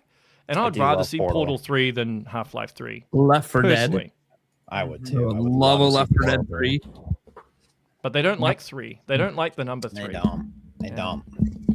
I need a full, and I know they kind of had this with Portal 2. They did have some sort of service like this, but I need like a full like Mario Maker style Portal 3. Like, it doesn't even have to be like a full Portal game. It could just be like full on. You get to make your own levels. Here's all the assets and resources. Here's all the fan community made stuff.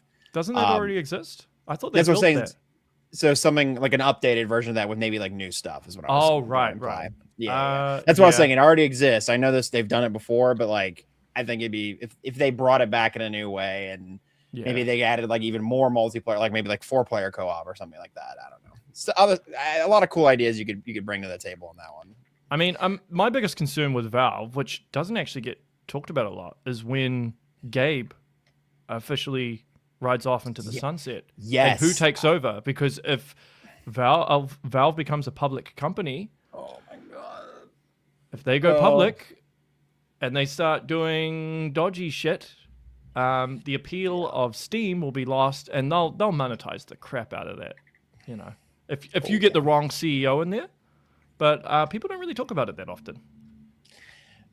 Yeah, I was watching a TikTok about that. There's like a 1 minute video, I say TikTok. Yet they're not innocent of their business practices. Don't get me wrong. But in terms of the industry and what's going on, it's impressive how much they could abuse and they don't. And how sustainable they've decided to go with long-term stability and sustainability with their company model rather than just milking the crap out of gamers like they could. So, yeah, it's but I agree with you. It is scary. Just what happens when Mr. Gavin is gone. I don't know. Somebody kind of greedy might come in, but it could also be okay. They could be, grooming somebody that it would be, they have the same philosophies and whatnot. So fingers crossed. You know what would actually be really funny is if they leaned into the joke of the not liking the number 3 and they just skipped right to number 4. That would actually be pretty funny because it's a way of trolling the community in a way. Right, yeah. right. But yet everybody would love it. And that's where the 4-player co-op comes into play. We brought it all together. We tied it all together.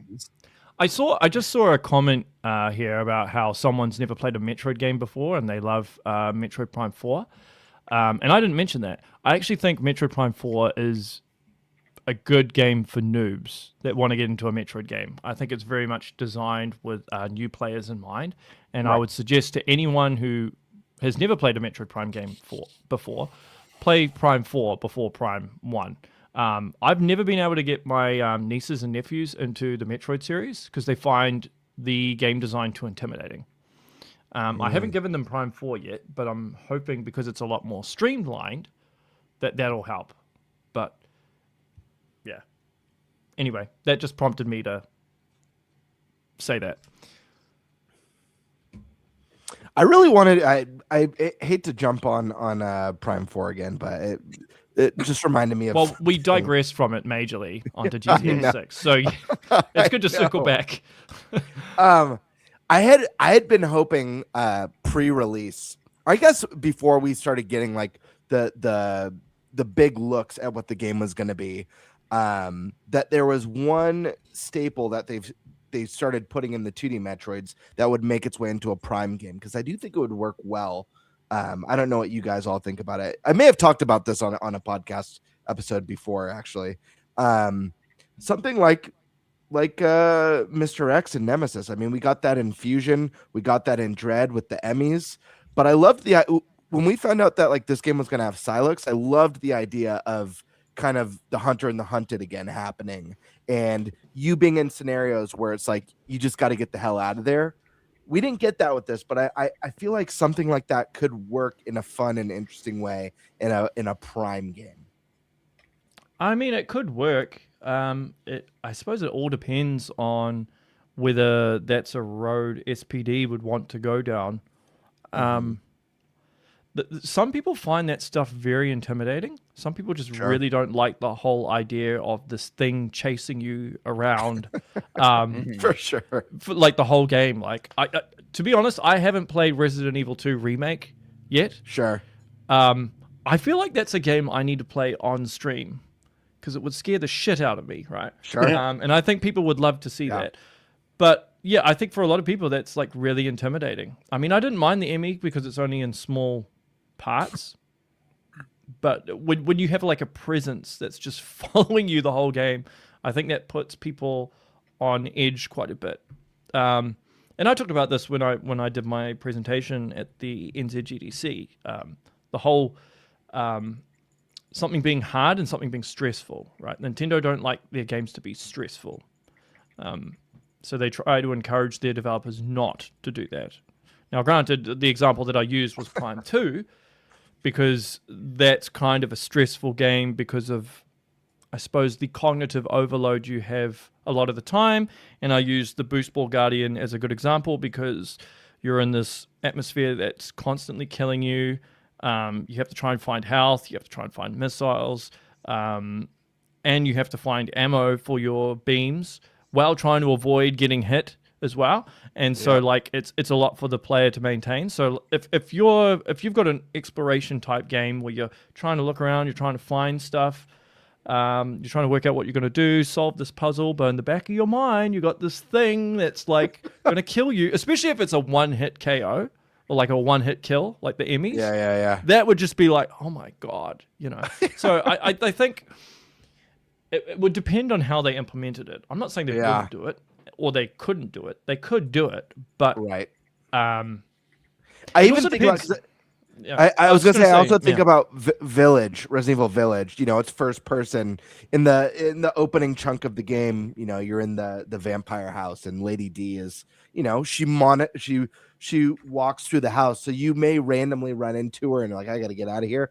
I like that kind of stress. Nintendo does do a form of stress in games that actually stresses me more out than being followed by something you can't kill. It's time limits. I don't know what it is. When I see a countdown, that stresses me out more than anything. And they do it all the time. I mean, the early Pikmin games had strict timelines.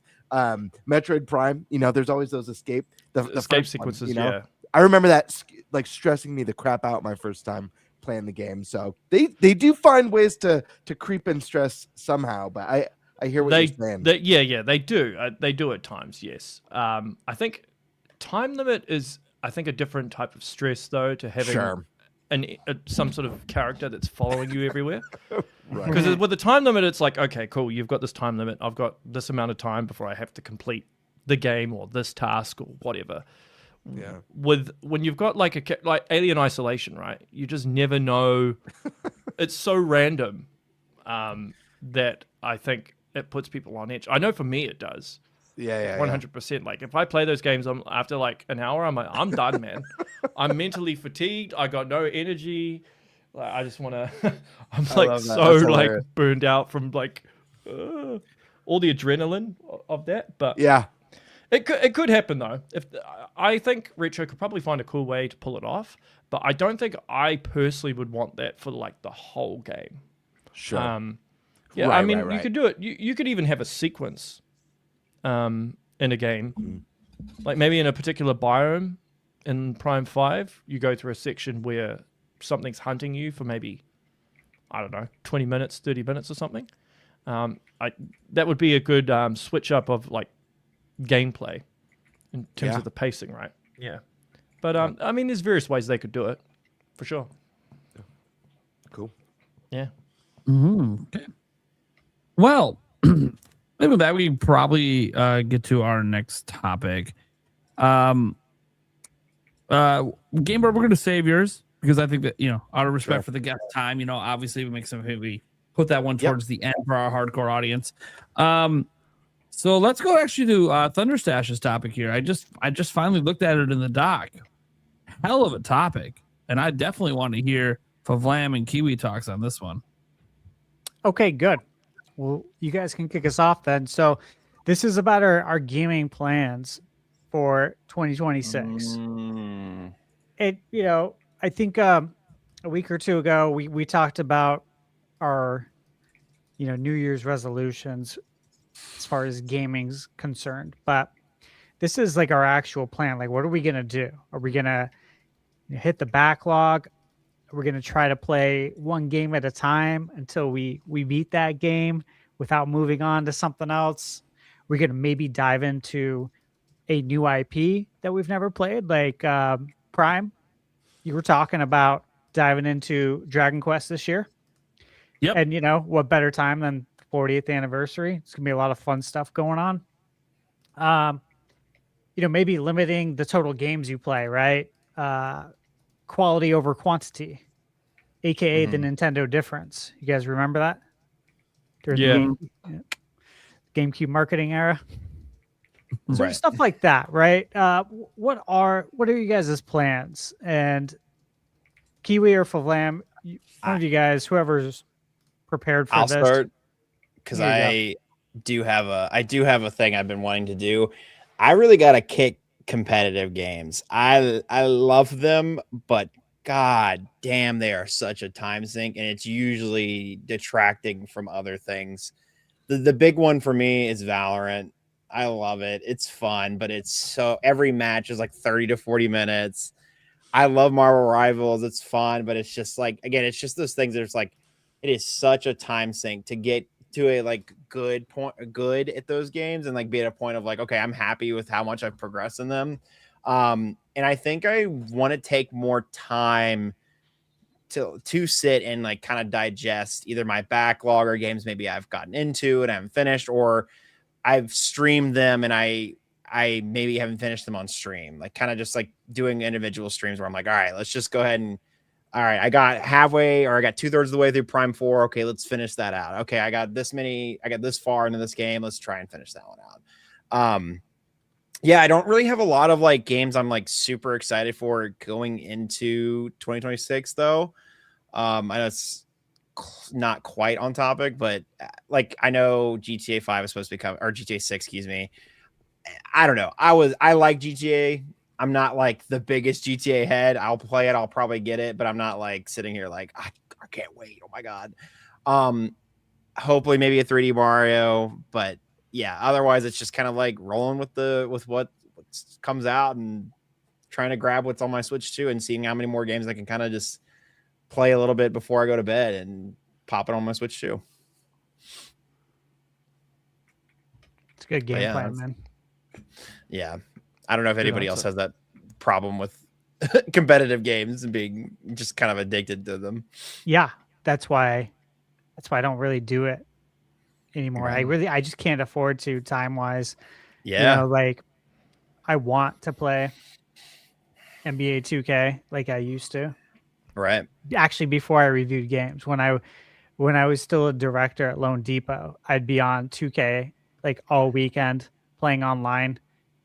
And is very fun. But now that I actually review games, this is what I do. I can't do that, which is weird, right? Right. You'd think I'd be able to play it more now, but that's definitely not the case. So that's why I stay away. I stay away from that. I stay away from Animal Crossing. I downloaded the update for Michaela. I reminded her that at 10 p.m. Arizona time, our time, right, you can download that Switch 2 update that you already paid for.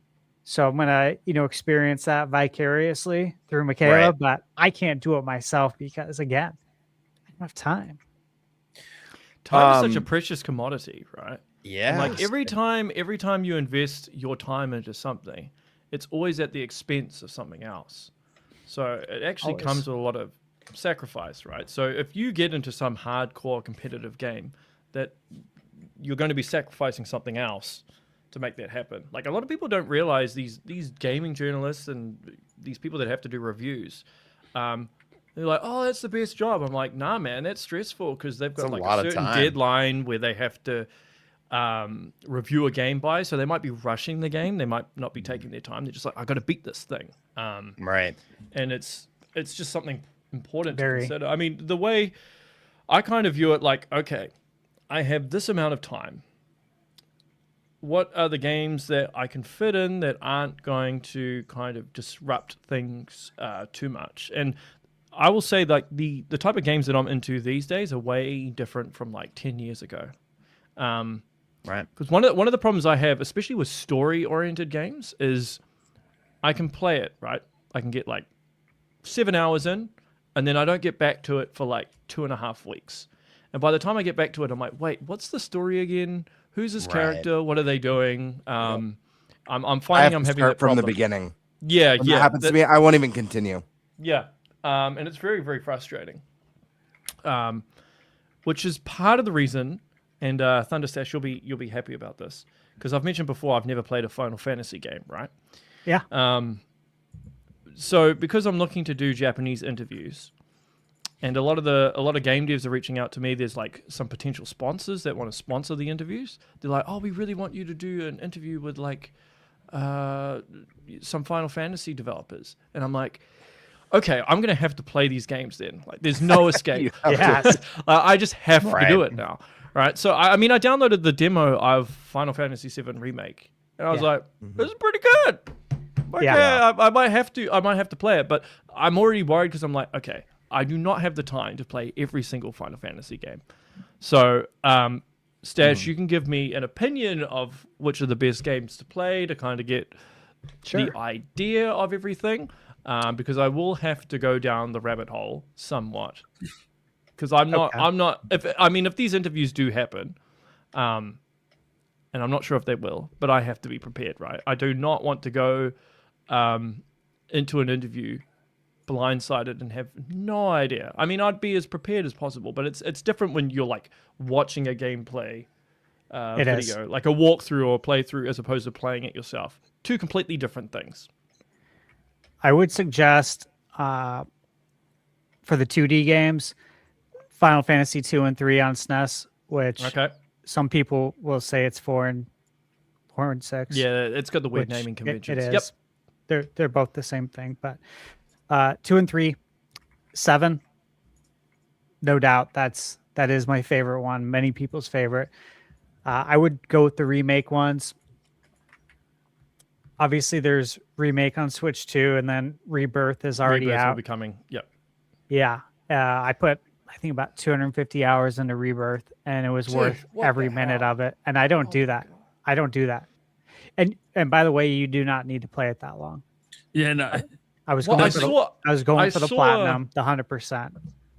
I think there's like in the Switch 2 version, and it's probably the same with Xbox as well. There's like a new version or like a story version which condenses everything down so you can get the gist of the story, but like you're maxed out on health or something. I think I saw that. Yeah, I think I saw that in the demo version. If you're pressed for time, that might not be a bad option. You know, because I think that would give me the general idea of what the game is. Still enjoying it, while still enjoying the story, but like condensing it a little, so it's a very bit good easier. story. Yeah, it's a very memorable story and cast. One that sticks with you. I mean, literally, I played it on PS1 when it released, and that's like something that has stuck with me. You know, 7 years later. Booting up remake, like it's one of the rare experiences where like you're like moved by it. Well, not that I haven't been moved by games in the past, but because it was so special back then.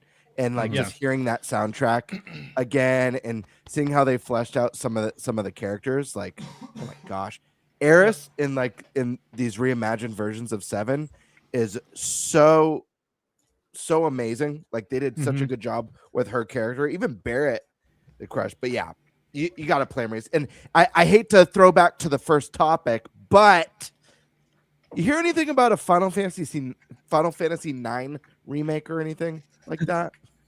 I have to ask because there was the NVIDIA leaks. Is this the what the fuck game? I don't know shit, man. I don't know. I don't actually know a lot about Square Enix. Okay. I don't have the like Square Enix and Sega are probably like the two big ones in Japan that I don't really know much about. I recently got a new source, so I could probably find out. I'm looking forward to hearing what they have to I'll say. see what I can do, but that would be something I would DM you privately. That's not something I would announce publicly. Of course. But in terms of competitive games, I don't really play competitive games. I just don't have the time now. The only game I really play online is Smash Brothers, and that's about it. What do we mean? Who you mean? Samus. Yeah, there you go. Yeah. I know that's like the lamest answer, but yeah, Samus and probably Link.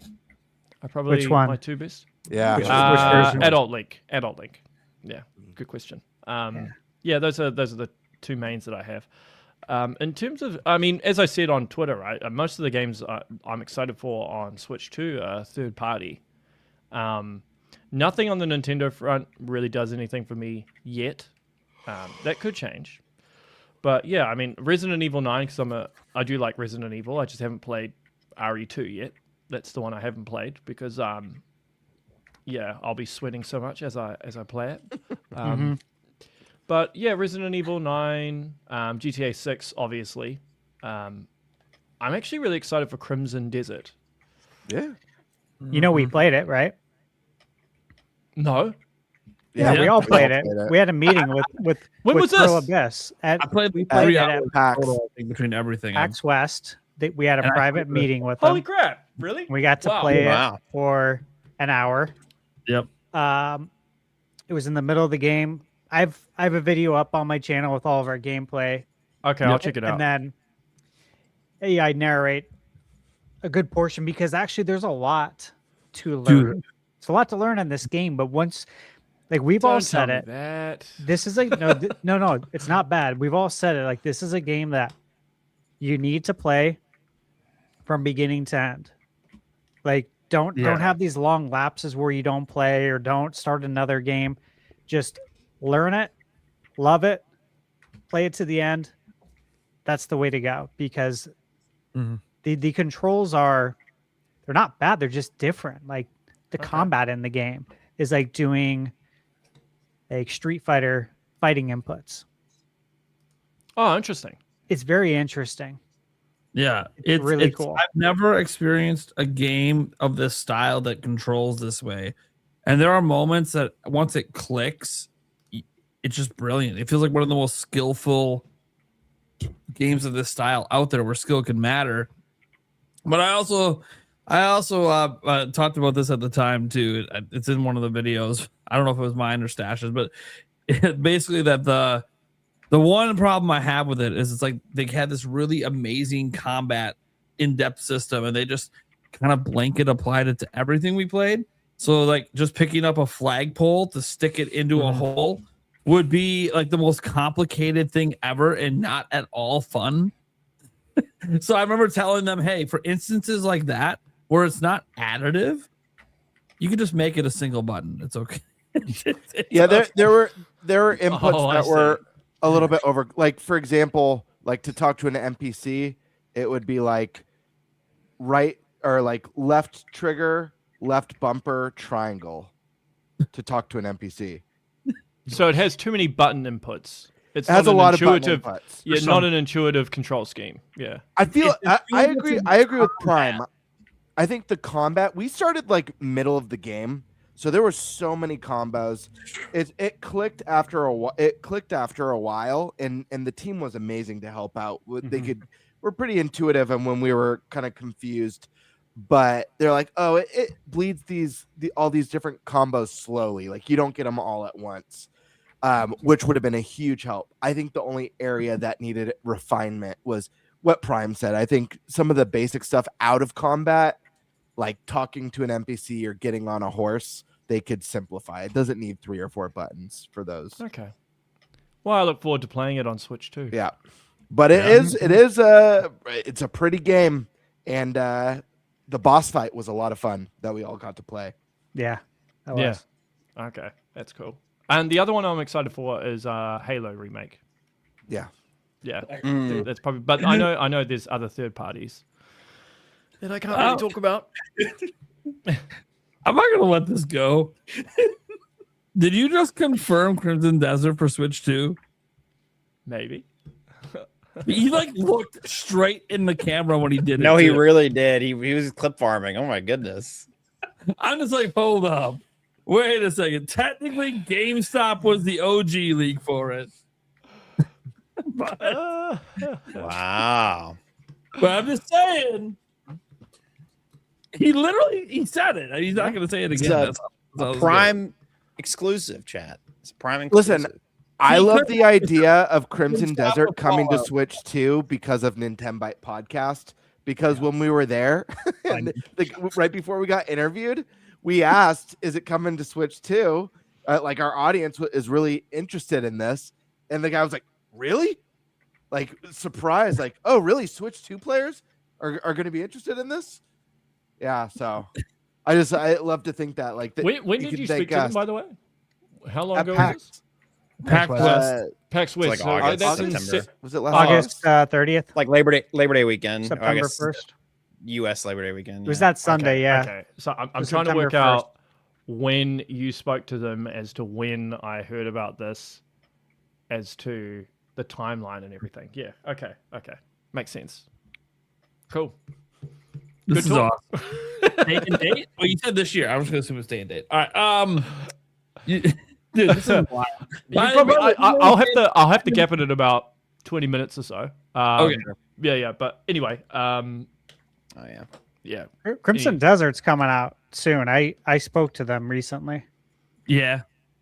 Yeah, it's coming out. No, I totally believe you. You March. were Yeah, March 19th, but I'll be playing it hopefully soon. hopefully On your about Switch 6 too? weeks here. Not to my knowledge. I don't know. I don't think it's day and date. But if it is, that would be a great Nintendo Direct announcement. That was Crimson Desert. That'd be a killer Direct announcement in February. Well, I'll tell you this.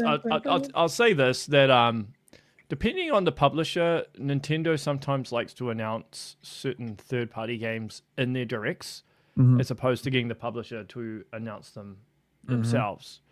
So there are times, I think it was it Chronos that just got announced in a direct?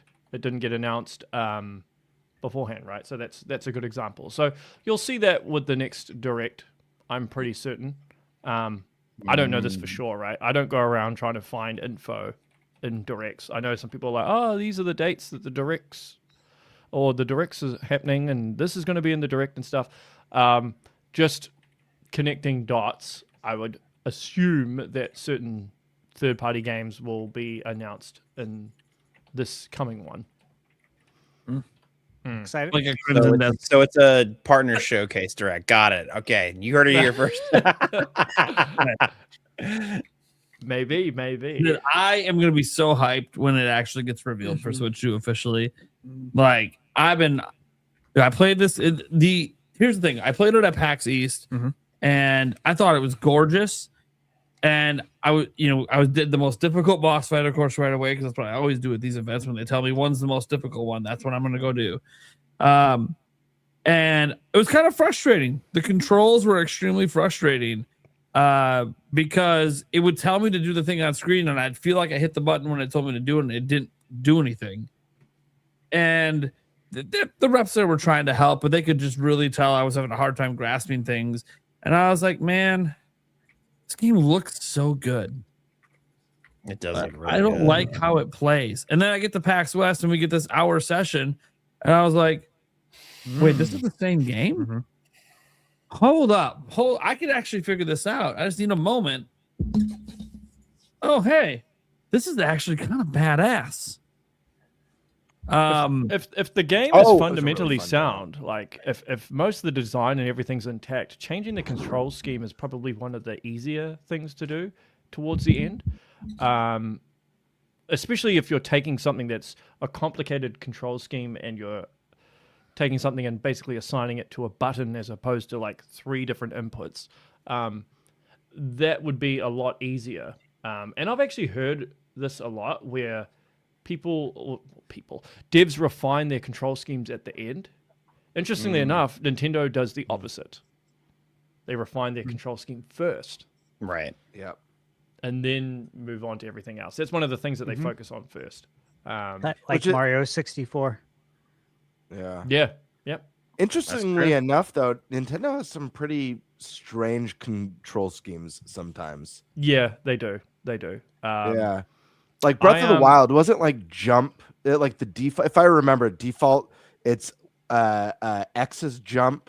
Yeah. And then B is sprint on the default, which is wild, but yeah. No so pun intended. I did a review of Donkey Kong Bonanza with 2 developers that worked on Donkey Kong Country Returns and Tropical Freeze. And one of the designers pointed out that he didn't think that the control scheme was very good. It wasn't very intuitive, and he had a lot of problems with it.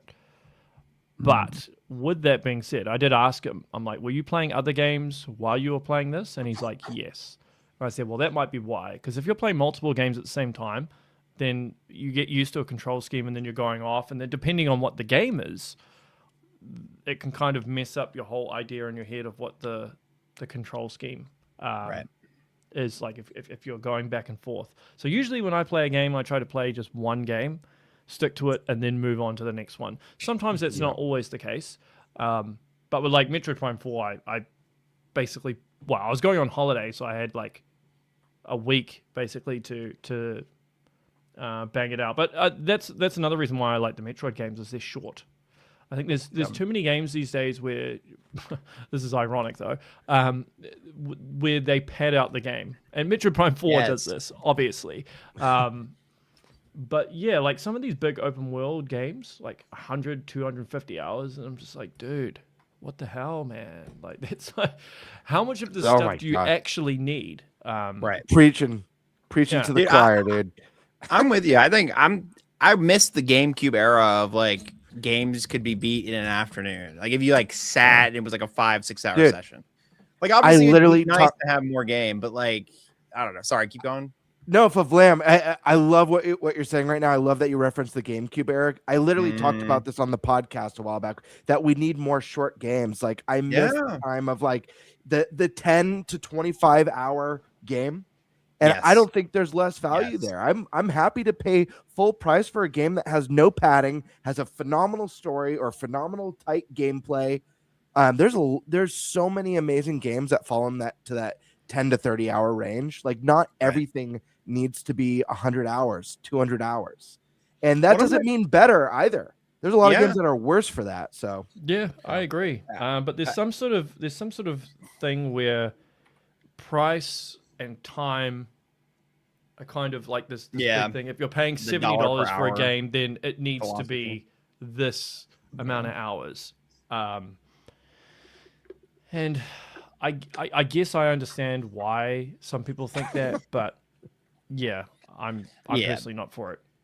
So some people, I always heard the $1 per hour thing, and I'm like, I don't know. That's not always. I don't think that's always true and should be true, especially because like I think you could have a very high quality product that is short at a $60 price point. Like I don't know. Like I think Dread's a great example of that. I know Dread was still not a short game. It was shorter than and compared to a lot of Nintendo games at the time. So it's like, you know, I think if you're gonna sit there and argue that the amount of time is what that it takes for you to complete the game is what dictates the value should be, then those people should be praising the Crystal Hunt in Soul Valley. They should be praising the Triforce Quest. My favorite Zelda game is Wind Waker.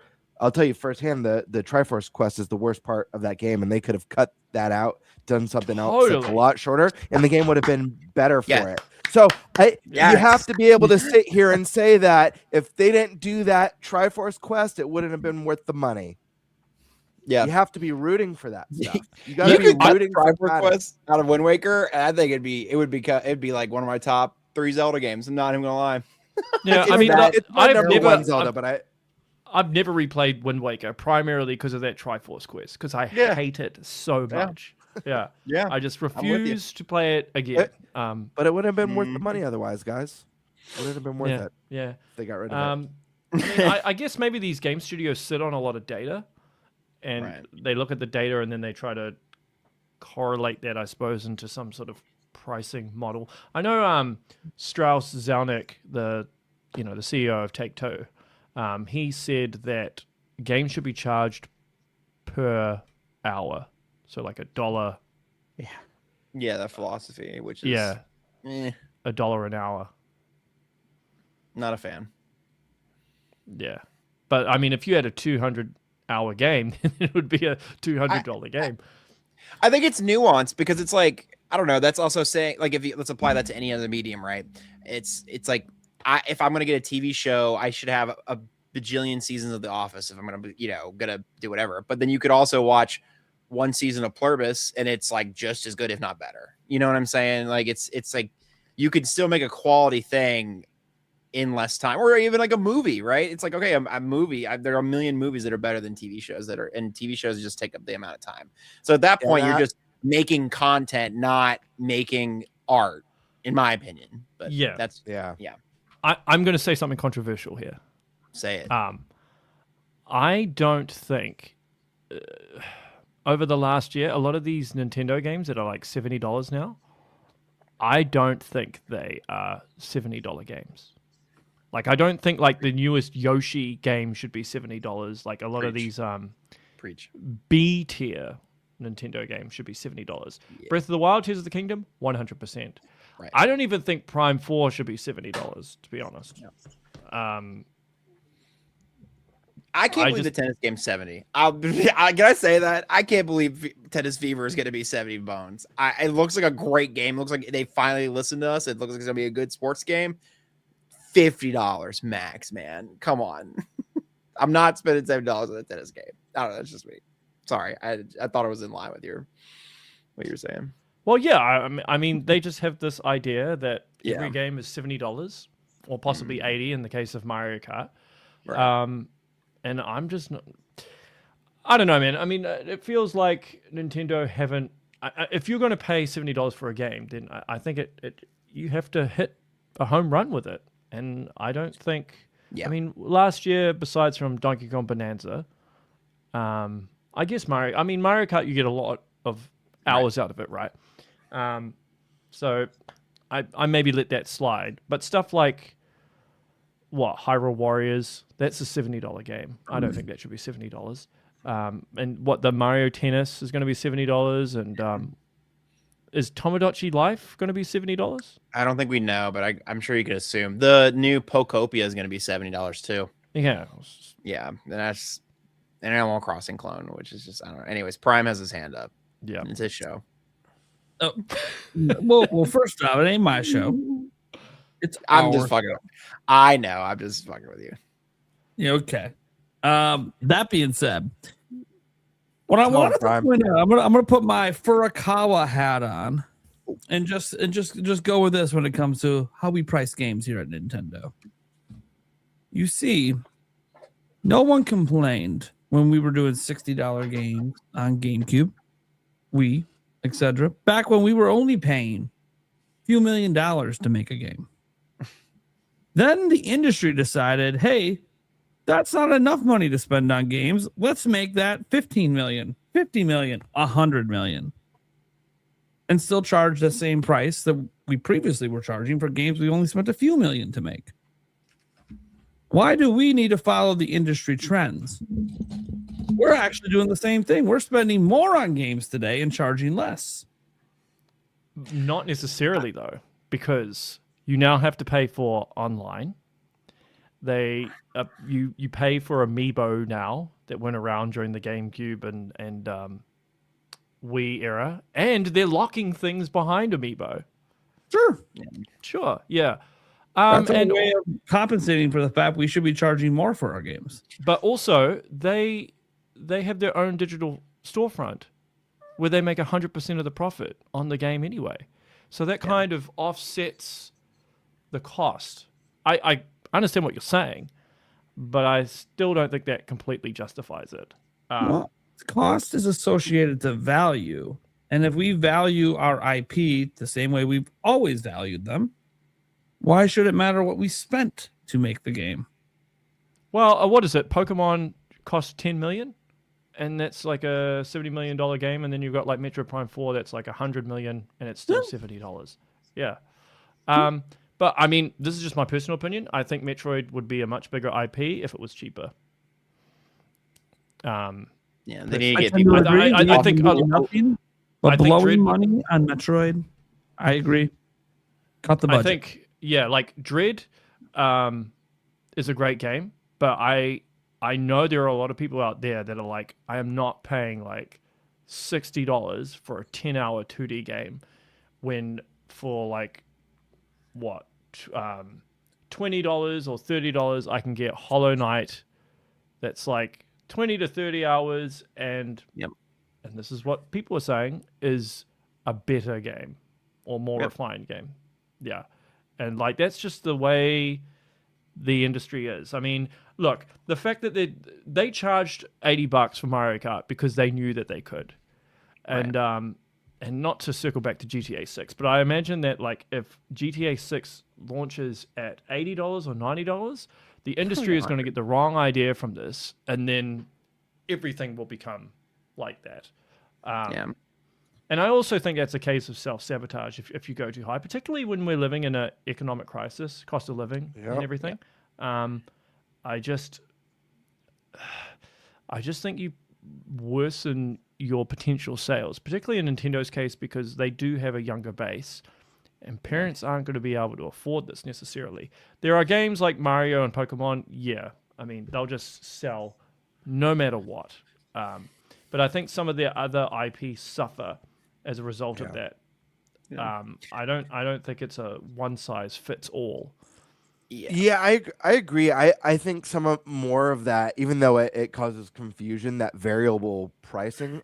I was hoping that, a game that Favlam brought up, Mario Tennis, would be an example of variable pricing and maybe would come in more, at least like $60 would have been nice. Because I think this one looks really good. I think it looks really fun. I think the hope is that this is the one that they're kind of back in the game and making a good Mario sports game again. But history has shown, at least the last few entries have been a bit lackluster. So I think just putting it at that premium price point, people are going to look at like maybe Mario Tennis Aces and be like, yeah, I'm not spending 70, even if it's better, even if it offers more. Like, I agree with the way that they don't drop their prices. I actually think that's a good model to have, because then you end up in the spot that Ubisoft is in, where people don't buy their games day one because they know in like 3 months it's going to be like 40% off, right? And you can just wait. So, and they're in a pickle now because they've trained their consumers to wait, right? So, but I think having a normal price from day one, like I think Metroid Prime Remastered was reasonably priced. Do you think? Sure. Yeah. Oh, yeah. Prime. Yep. I think it was priced well. I don't like that they shadow dropped a game like that. I think that's madness. Yeah, that was weird. Yeah, I agree. But Nintendo and Metroid, when it comes to marketing, has always been bad. Prime 4 just continued that trend. Yeah, true. I want to build on the point you made about, like, I think when you have such a premium ticket price on so many of these things, the console itself, the games, whatever, you start to see the smaller games or the IPs that aren't like system movers per se. You start to see people cut those from their library. And I, as a streamer, and also a lot of my peers in the streaming space, who would do a lot of like Mario Kart lobbies, like on the Switch one with Mario Kart 8 Deluxe, right? A lot of people, you would fill that lobby up, it'd be great, whatever. So we get Mario Kart World day one, we played it. It's like a lot of creators have it, but not a lot of like a lot of our just regular chatters have it, right? And we noticed over the months, like some people got it, but there's still a big chunk of folks. It's not a common thing to have Switch 2 and to have, like, it hasn't been selling it like gangbusters right now. And even it was even more apparent with Kirby Air Riders. A lot of people are passing on Air Riders because even if they did have a Switch 2, they're saying, well, I have Mario Kart already. I already spent $80 on that one.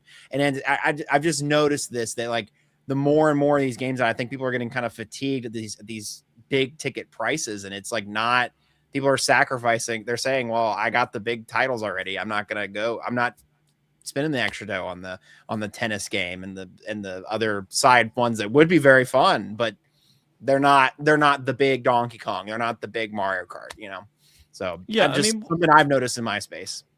I mean, what was it? Donkey Kong Country Returns HD, and that was like full price. Yeah, insanity. It's like, come on, man. That's a game from 2010. Right. Yeah. Galaxy 1 and 2, I could at least understand a bit because they're like some of the best games of all time ever. Yeah. But even then, I'm like, at least put them up for like at least six. Just do 60. I don't know, but stuff like that. Anyways, but on that note, I'm gonna. Oh, go ahead. You want to continue on? I was just gonna say, like, Reggie was the one that convinced Iwata and Japan to include Wii Sports as a pack-in, right? Because they wanted to charge that separately. I think if Reggie was still at NOA, some of this stuff would have been discussed heavily and the pricing would have been different. What is it? Welcome Tour? That 100% should have been a pack-in demo. Like, these companies need to relearn the concept of a loss lead. They need to learn. They need to know the concept of the Costco $1.50 hot dog. You know what I'm saying? Yeah. They gotta bring them in. We can't just expect them to pay premium at all times. Totally, but it is a supply and demand sort of thing Right, as well. right, of Because course. the fact that they only do this because they know they can get away with it. Right. Yeah, I mean, if you are willing to pay $70 for every single Nintendo game, that's fine. But you're just going to ensure that keeps happening, and then eventually it'll go to 80 and 90. Right. I mean, I know Microsoft. What is it? They tried to charge, was it $70 or $80 for Outer Wilds? I think it was, and then it bombed, and then they dropped the price. So, yeah, the Outer Worlds too. Nintendo did it with the 3DS. They couldn't sell the 3DS, and they dropped the price on that. So, it's happened before. Yeah, and with the Wii U, right? They were offering like a free game with Mario Kart. Yeah. Nintendo did give me 20 free games. Yeah, and it's still on my 3DS for buying it full price. Yeah. So it was actually worth it. So, I mean, at the end of the day, all these companies are the same. All they care about is money. If there's no point writing complaints on Twitter or like bombing their live streams or something during Treehouse saying drop the price, they don't care. They just look at numbers. So if you want this stuff to stop, then you just have to reduce how many Nintendo games you want to buy. Really, that's the only way to do it. Because that's all they care about. Yeah. But you yourself will not make a difference. Exactly, I agree. Yeah. And that's a personal decision. Sorry. Yeah. I haven't bought Mario Kart yet because I'm like, no, I'm not paying $80 for Mario Kart. I don't think it's you didn't get the bundle? No, because I didn't want it. I look after I don't actually play Mario Kart that much. The only time I play Mario Kart is when I'm playing with people. My wife and I actually look after a lot of international students, predominantly from Japan. So we'll have like students from Osaka or Kyoto or something, and they come and live with us for like a month. And a lot of the time they can't speak English. But you mentioned Nintendo, and they're like, oh, Nintendo, yeah. You like Mario Kart? Oh, Mario Kart. So there's like a universal language there because you can put on Mario Kart and play with them. So that's a good way of bonding with them. So that's something I would look at doing, getting Mario Kart for that. Although I'm waiting for the DLC. If they include Samus and the Viola in the DLC, boom. You have me. You're kind of cooking. Wait. Yeah. So, yeah. On that note, fellas, I have to drop. This is a great job. So do I. Oh, okay. Awesome. Thanks for having me on as always. I really appreciate it. The goodbyes are always so awkward. Go ahead and No, I suppose I'll shout myself out like I normally do.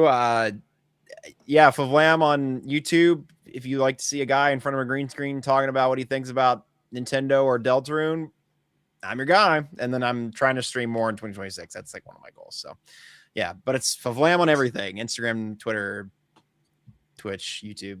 But YouTube is appreciated the most. And Kiwi, it was wonderful meeting you. Yeah, likewise. Yeah. And I'll be disappearing as well. Thank you so much as always, guys. Stash, Prime, Eric, thanks, guys. Gamebird. It's always fun, and thank you for the chat. I can see that a lot of them disagree with what I'm saying. That's cool. Yeah, what do they know? It's all good. Yeah, it's all good. What does this industry expert know? Whatever. Yeah, I feel like I'm back on X again. No, but it's all love. Just a couple of things before I go. I will be doing a review of Metroid Prime 4 with the OG Prime devs at some point. I'm just waiting for them to finish the game. It's gonna be so cool. I've got interview, possibly 3 hours, with the lead designer of Eternal Darkness. So that's coming. I'm looking to do a review of the Super Mario Galaxy film with some Nintendo developers that actually worked on Mario. Besides from that, I don't think there's anything else Nintendo related at this stage. But yeah, there's some cool things I have on the horizon. And yeah. Hell yeah, man. Hey, if you ever want to interview the Game Bird, I'm here, man. I'm always down. I'm sure you've been dying to get me over there. I'm sure you have some crazy questions for me. I'm sure. Well, I'm supposed to appear on your show, aren't I? What's happening with that? I think that's true. Yeah, that is true. Yeah. We'll make it happen. We'll make it We'll happen. make it happen. Cool. All right. Well, much love, guys. Vlad, Awesome. nice meeting you as well. Yeah. Thank you, All right. Thank you for being Thanks, here. gentlemen. See you around. Thanks, guys. Yeah. Have a good night. Cool. Who's next for gaming game plan? I know it devolved, but I think that was good just The because time tangent was great because he desperately wanted to throw Crimson Desert out there. You could, he's like, look, I did Fallout last time. I got one more. Let's see what happens. Yeah, he's so fun to have on. He's a good time, Kiwi. So you guys know my headliner tomorrow. You're right. The 10-byte exclusive. Okay. It is kind of neat though. He did do that 2 times in a row, this time quite intentionally. So all right. But for real, gaming game plan. Who's going next? I could go. Yeah, I mean, you know, I briefly mentioned this last time on the pod, but this is something that man, my backlog it eats at me. I'm always thinking about it. So I do want to have a better game plan this year. And I think really what that is, it's nothing too complicated, but it's just committing myself to certain series that I've wanted to play or that I've started but haven't finished, and being a little bit more conscious about what I play and what I don't play, because I definitely, guys, I love video games. At my core, I'm a Nintendo fan first, but I love all video games. And so I hate the FOMO. I hate missing out on the big games, and the games are getting bigger and bigger and bigger, and the time between releases is getting smaller and smaller. I mean, we're in the first couple weeks of January, and you know, we're going to be looking at our draft picks. We haven't had a single like mainline direct. We haven't had a big presentation from Sony or Microsoft yet, for that matter. I know we're getting a Microsoft one at the end of the month, but there's going to be so much more announced and released this year beyond what we know. So it's really going to be a matter of me being more disciplined and being like, you know what, I've got to make the sacrifice, and I'm not going to play this game this year. So that's something I've been really bad at, because I want to try everything. I want to play as much as I can. I love having opinions on things as well. So like, even if I could sink 10, 15 hours into something, just to have an opinion, I would have in the past. But I want to start with, I didn't get to finish the remake of Trails in the Sky. So that's like the first one that I think I'm going to jump into, probably start a new game, just to go in again with a fresh palette, play all the way through. It's a series that I love. We're getting a remake of the second game near the end of the year, so I want to be ready for that. And then, you know, I don't know. I never got to play the second Star Wars game, the Jedi Survivor.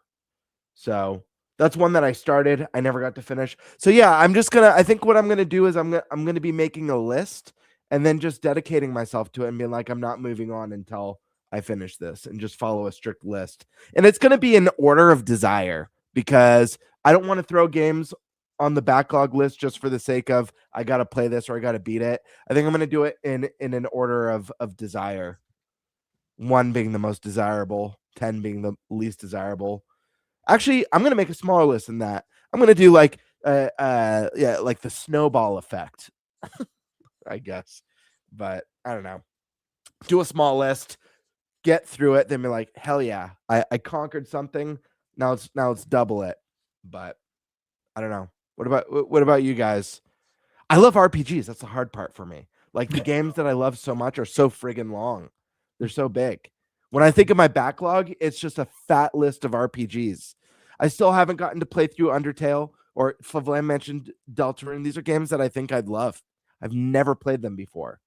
So there's just so much to play. So many indie RPGs that I missed out on. I replayed. I mean, last year I was proud of myself. I replayed Sea of Stars. I originally played it on the Xbox when it was on Game Pass.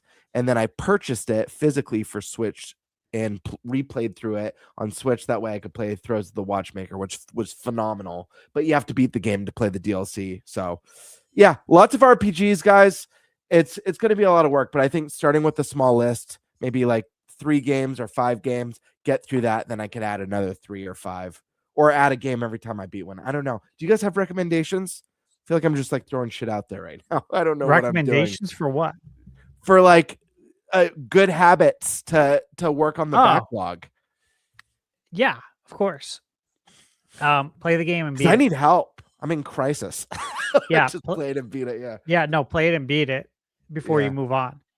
I do agree with what you said. Like I was shaking my head when you said it, which is play by desire. What do you desire most?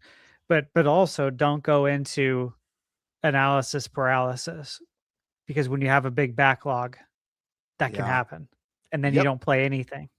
Yeah, you just stare. You just stare. And then the time goes by, then you're on social media, and before you know it, your window of opportunity is closed. So you have to know what you're going to play and attack it like relentlessly. And don't start something else until you're done. Yeah. That's the discipline I need. It's discipline. Really, it's just discipline. It is. Thank God for the Switch. I will say thank God for Switch and Switch 2, because it really makes gaming easier for me as an adult. You know, everyone knows I'm a family man. I've got a wife and 3 kids. I work 2 jobs. One of them's a full-time job, and the other's a part-time job. I'm a busy dude. My time is limited, and you better believe that there's 3 kids fighting for the TV in the living room constantly. The Switch and the Switch 2 are a godsend for me. It's literally a match made in heaven. It allows me to let the kids have TV time, me be able to hang out on the couch and game with them and game in my room and get into the backlog. The hard part is, because I love RPGs, you know, there's a lot of chatting and yapping in the house. And you know, when it's a story-based game, it could be like, you know what, maybe I'll put this down and play later. Yeah. That makes sense. That'd be tough. What about you, Nate? Me? Well, yeah, you. Obviously. God damn it. Look, I was glancing at this earlier, and I was like, man, this is actually pretty good stuff in here. This entire topic. You know, so I was kind of go a little piece by piece. You know, one of the things that Stash put in here says, you know, the backlog reality check. Because, I mean, let's just be real. People keep adding games to their backlog. Some people are just never going to get to it, and sometimes just face the music. You're just not going to get to that backlog. Or do you have any plan for the backlog? And I'll be honest, I don't go to the backlog often. I'm usually a play, a beat it, done kind of person. But there's always games that you miss. There's always games you wish you had time to play at the time that you haven't. Like Final Fantasy VII was a big one for me that I wish I would have played and never did. Just never found the time to get back to it ever, until obviously Remake came along.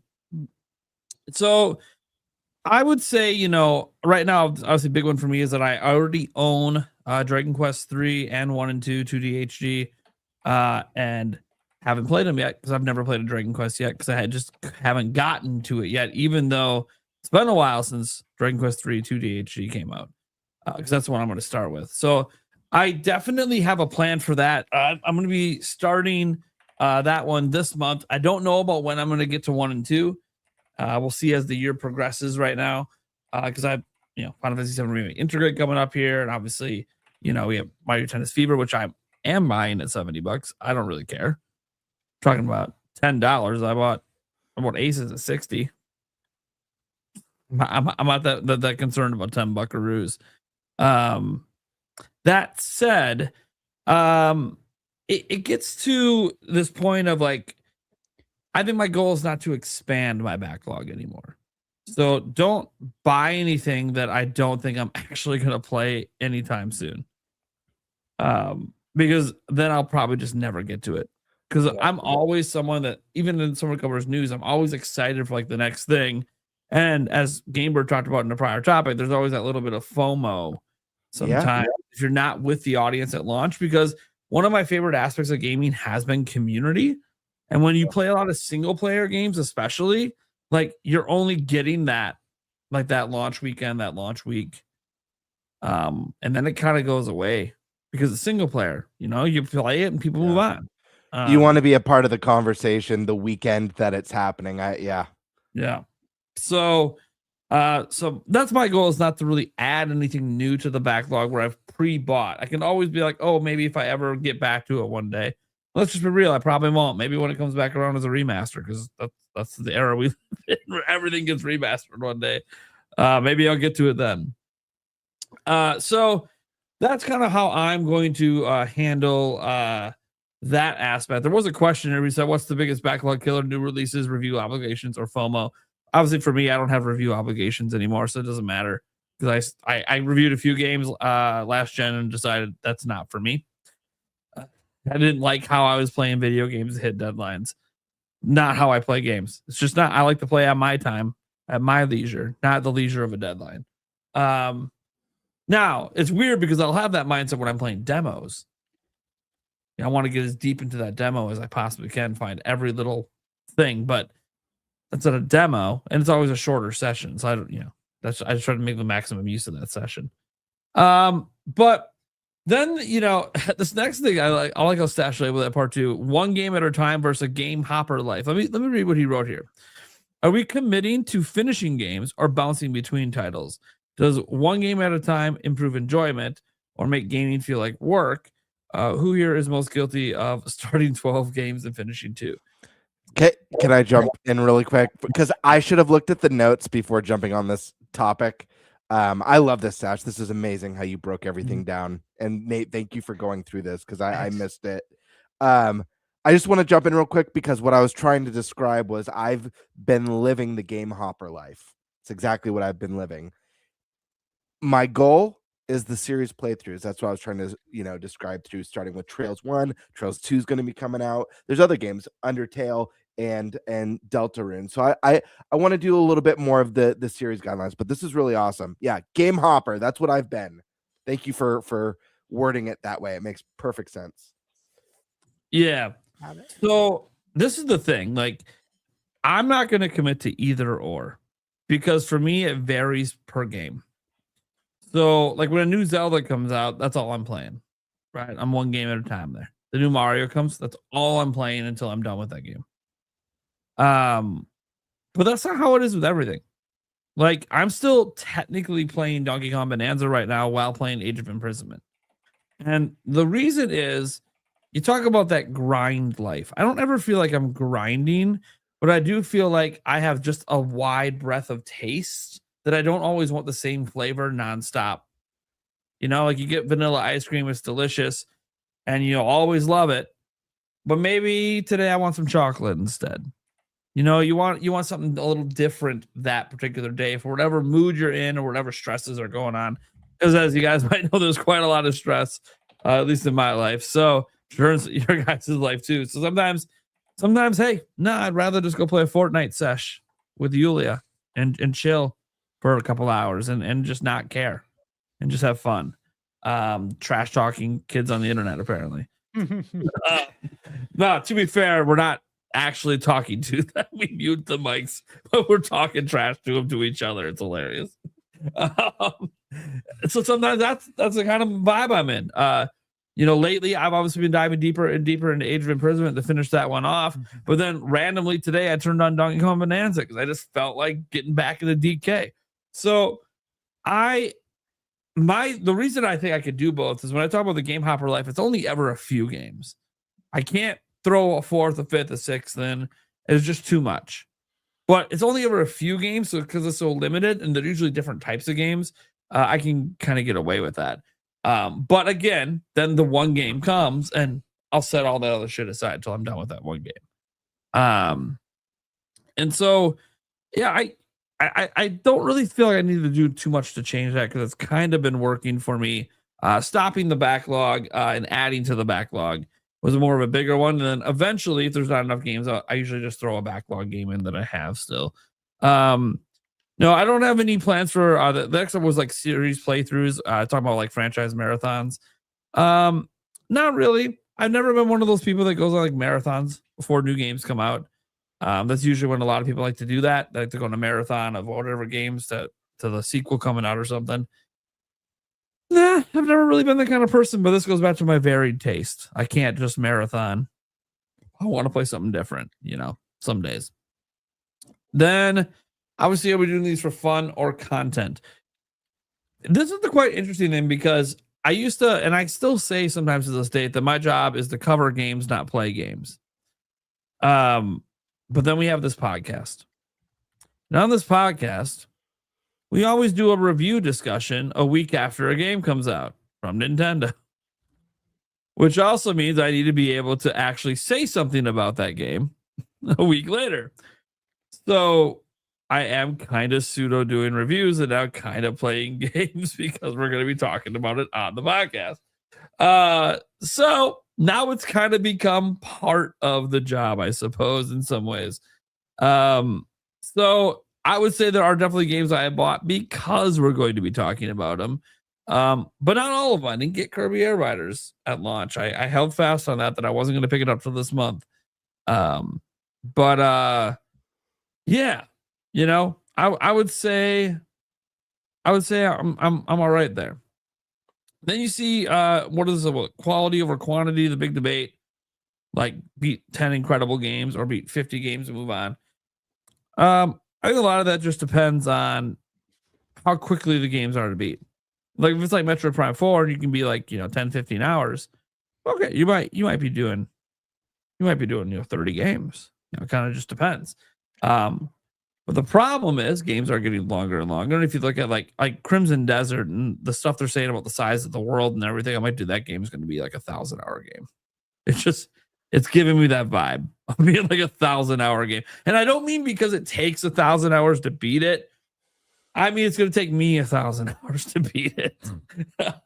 So like, okay, if I'm playing that it might just be one incredible game this year because there will be nothing else getting played most of my gaming time. So yeah, I would say personally, I'm actually going to lean more towards sample 50 and move on. And I'm saying that because that's one of the options he gave here.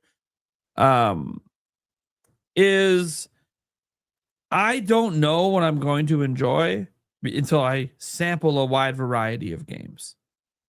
And that will usually lead me to the handful that I'm going to beat that year. But if I didn't do the sampling, I might not have found that handful. I don't always know everything I'm going to like. There are some games I'm now interested in from PAX West because I watched Stash play it and suggest it. Didn't even know that I would even be into that. So sometimes, I think it's good for me personally just because I have such a wide variety of tastes that I want to sample the games more so than like not realize they existed and just beat 10 games I already know I'm going to like. But I'll tell you what would make me enjoy gaming more. Having more time to game. Yeah. That's the biggest thing for me. Yep. It's the only thing we can't buy more of. Mm-hmm. Yeah. And then a couple more points on here. You had 0.5 time and lifestyle strategy. Where does gaming fit best in real life? Handheld at night, docked on weekends, short sessions long. So for me, I've been noticing lately that the most consistent time is short sessions, handheld at night in bed after I'm done with all my work stuff. Sometimes I can get an hour, a couple hours in, and that's all I'm going to get. I got to be realistic. I got to be up in the morning, got to deal with the kids, got to go back to work, all that stuff. So that's like the most consistent time that I can get it in.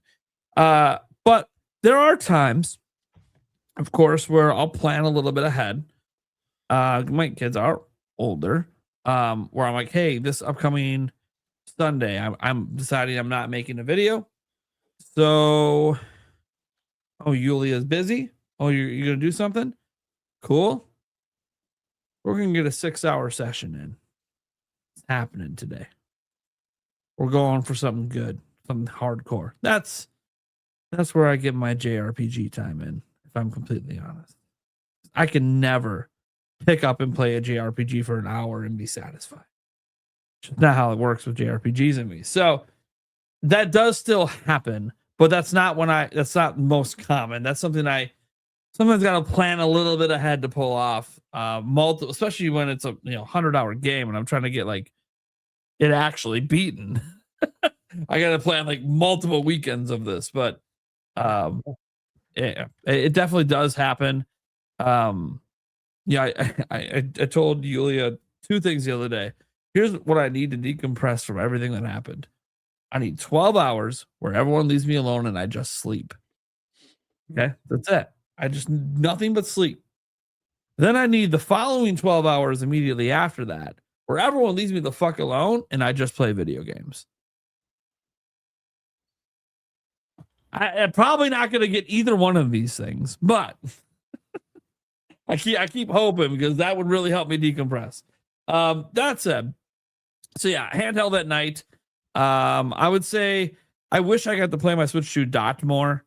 I really don't get to do it as often as I'd like. This is a nice TV behind me. I'd love to dock on it and play. That's where the long sessions come in, and I don't get the long sessions very often. Sometimes there's dot play where I'm live streaming the games, but I don't really count that. Then there's the personal 2026 gaming rule. It says each host shares one rule they want to follow this year. Some of the examples were don't buy a game unless I'm playing it immediately. That's a pretty good rule. Finish what I start. Okay. Unless it's not truly fun. Gotta throw in I ain't gonna finish a game I hate. No more than 2 active games at a time. Well, that's a good rule.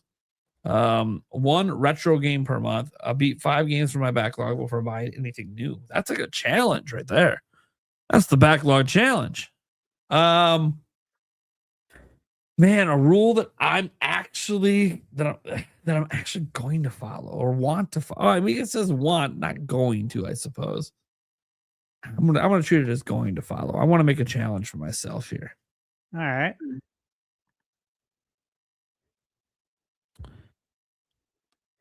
I want to beat 1 game a month. That's a great goal. Like actually beat it. Doesn't have to be 100%. I know me. 1 game a month. I would like to actually beat the game. Mm-hmm. I like that one. Mm-hmm. All right. I'm good. I went through everything. Finally, someone read the doc. Yeah, very nice. Eric, you want to go? Yeah, no, basically, yeah, I'm just hoping to finish up a couple games that I'm currently in the middle of. I think I got 4 that I'm in the middle of, unfortunately. So I think that my next step is just kind of getting through those 4. I'm really close to completing Age of Imprisonment. Then I think next one I'm gonna go back through DK and then back to Echoes of Wisdom and then possibly Pokemon. So I'm just kind of getting through kind of the games I'm kind of part way to halfway through already, and the Pokemon's really questionable, but if I have time, it'll be kind of the game I'm getting back to eventually. Yeah, I don't have anything on the horizon that like I'm absolutely needing to purchase. So it's going to give me a little bit more time to kind of clear my backlog a little bit of the games that I'm, at least partway through. So that'll be nice. They all the ones that I'm kind of partway through right now kind of all came out at the same time. It was like I started one, and then the next one came out, and I was like, "Ooh, okay, I want to play that game." Then it's like, "Okay, that one came out, and I want to play that one now," even though I was like halfway through all of them. So, it'll be nice to kind of give myself a little bit of time here because, like I said, there's not much that I'm absolutely having to purchase at this point. Yeah, that's kind of where I'm at. I think I'm kind of just road mapping that, and we'll see what actually gets announced over the next few months or so. Yeah. Hopefully, I'm able to stick to my roadmap. But yeah, I mean, yeah, that's kind of what I'm hoping for, is just kind of be able to get my at least 3 of those games fully completed. And then I can kind of look around to see what else I want to play. So, All right, that's good. It's a good game plan. I like it. Bird, do you want to run back through that and Yeah, and then sure. I'll go. Cool. Yeah, sure. Let's see. Let me start from the check. Yes, I've accepted that as far as the reality check, I've accepted that a backlog's never going to end. It's always going to grow. It's a never-ending list. I'll always love video games unless like in this dystopian future, video games turn into just like permanent games of service slop. I'm always going to be a gamer. So I imagine my optimism that the list is never ending. Let's see. One game at a time versus Hopper Life. I already talked about this. I've been living the game Hopper Life, but I'm really ready to get into the one game at a time, more disciplined approach, more committed to finishing games before jumping on to something new. Unless, of course, with the exception, I'm on a Nintendo podcast. Like Nate kind of mentioned, if a Zelda drops and I'm in the middle of something else, obviously I'm gonna jump on that Zelda. I'm gonna be discussing that Zelda or that 3D Mario on the podcast. I'm not gonna be like, I'm only halfway through Trails of the Sky Chapter 2, guys. Sorry. So there will be exceptions, but it's gonna be a lot more of a disciplined approach in 2026 than it was last year. Series playthroughs is gonna be a theme for me. I have a feeling. Just because there's a lot of great series that I either love but just haven't played every entry, or series that I've heard so much about, or they're right up my alley, or they've been recommended to me throughout the years that I've always wanted to get around to. They're kind of blind spots in my gaming history, like the Undertales, games like that and stuff. So there is going to be kind of a franchise marathon theme as well going on this year for me. You know what? We should follow up at the end of the year this year and say, I was thinking that too. Yeah, ask each other how we did. Did we fail? Did we completely? Well, we should probably hold each other accountable throughout the year. Yeah. So we can stay on track too. Yeah, I like that. Quality over quantity. This one, I don't know how to answer this because incredible games are so subjective, and I really like indie. So people might consider like what's an incredible game. They might think of like your Zeldas, your God of Wars, your big juggernaut AAA titles. But a game like, I don't know, Sea of Stars, for me, that's an incredible must play. Yeah. So I don't know. This is another one where we talk about like number scores. There are games that are maybe get review as a 7 that to me are an 8 or 9, or games that review at an 8 that are maybe a 9 or 10 for me. So, I mean, of course, everything that I'm going to prioritize is going to be stuff that I'm either passionate about or really, really want to play. So I guess 10 incredible games. But everything I play with the hope that it's going to be incredible. Anytime there's a sequel, I always hope the sequel's better. I never have the mentality it'll never be as good as the first. It's I hope it's even better. Yeah. Yeah, I don't have that mentality ever. But I know there's a lot of people. Most people, I think, have that mentality, but I've never thought that way. Yeah. Time and lifestyle strategy. Let me see. Where does gaming fit best in real life? Handheld at night, docked weekends, short sessions, first long binges. Mine's docked nights when the kids are asleep. Yeah. And then weekends is mostly handheld play. But I think I just need to find that balance, especially with work. I think I've got to find that balance. But I think even if I could, an hour before bed, even handheld in bed, My Yeah. wife, she falls asleep before me almost away. every night. So maybe I could start regularly doing that last hour, just chip away at something, you know. Because not everything I'm going to be playing is going to be, you know, even though I love RPGs, they're not all 100+ hours. There are smaller RPGs. And then personal 2026 gaming role.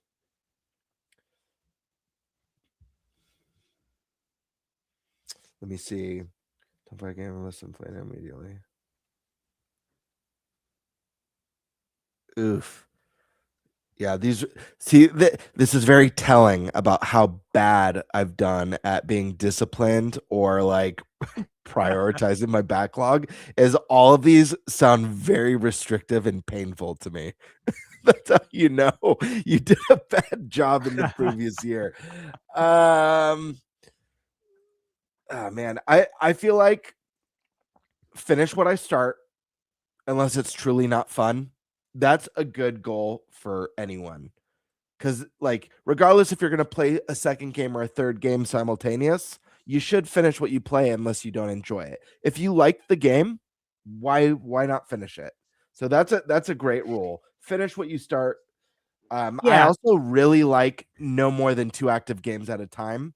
Yeah. Those are the 2 that I think I can adhere to the most. Maybe 1 retro game per month, but I guess that depends on what 2 games I'm focused on. You know, if Final Fantasy 7 Part 3 comes out, it's gonna be a lot. It's gonna be a lot of hours. I mean, you just talked about how he's put 250 into Rebirth, so I don't think it comes out this year.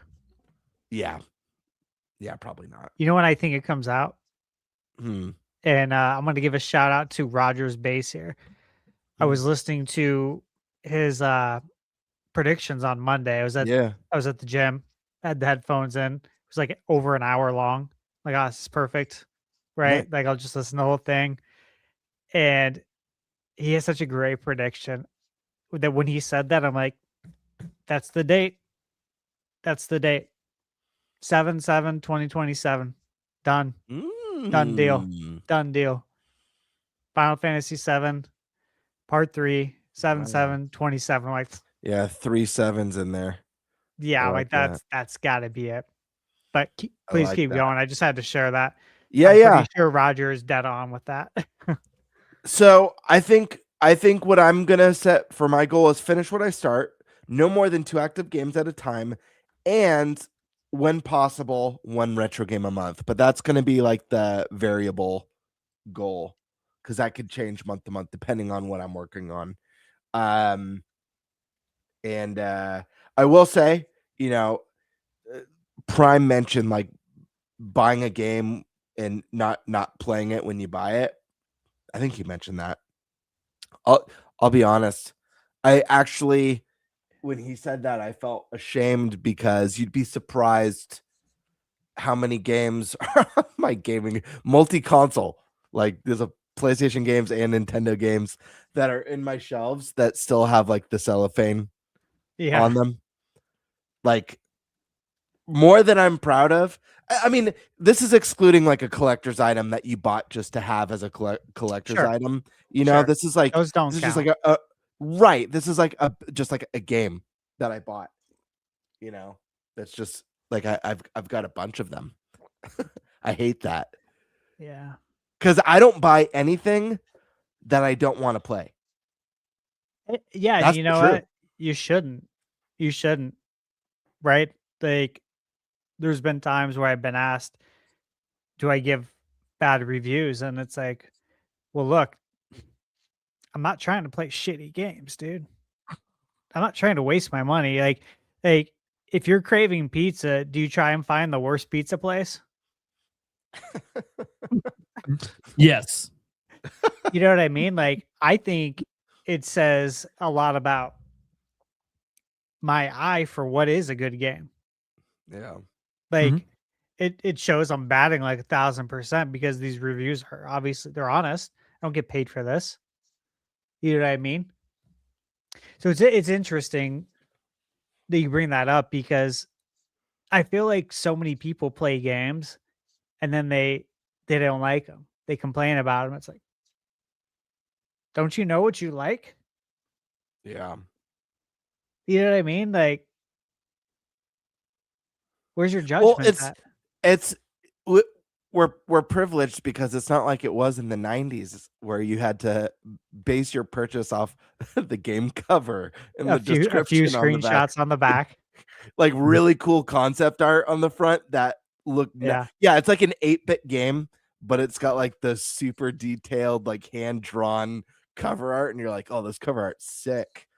It's got a ripped wizard on it. What the fuck? And like a maiden in the background with a loincloth, and you're like, this game looks sick. Dude, you know what one of the worst box arts was? I gotta find this. Hold on.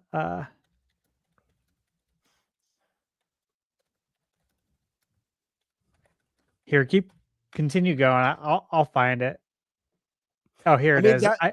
I found it. Oh, yeah. That was pretty much it for me. All right, I gotta just show this real quick.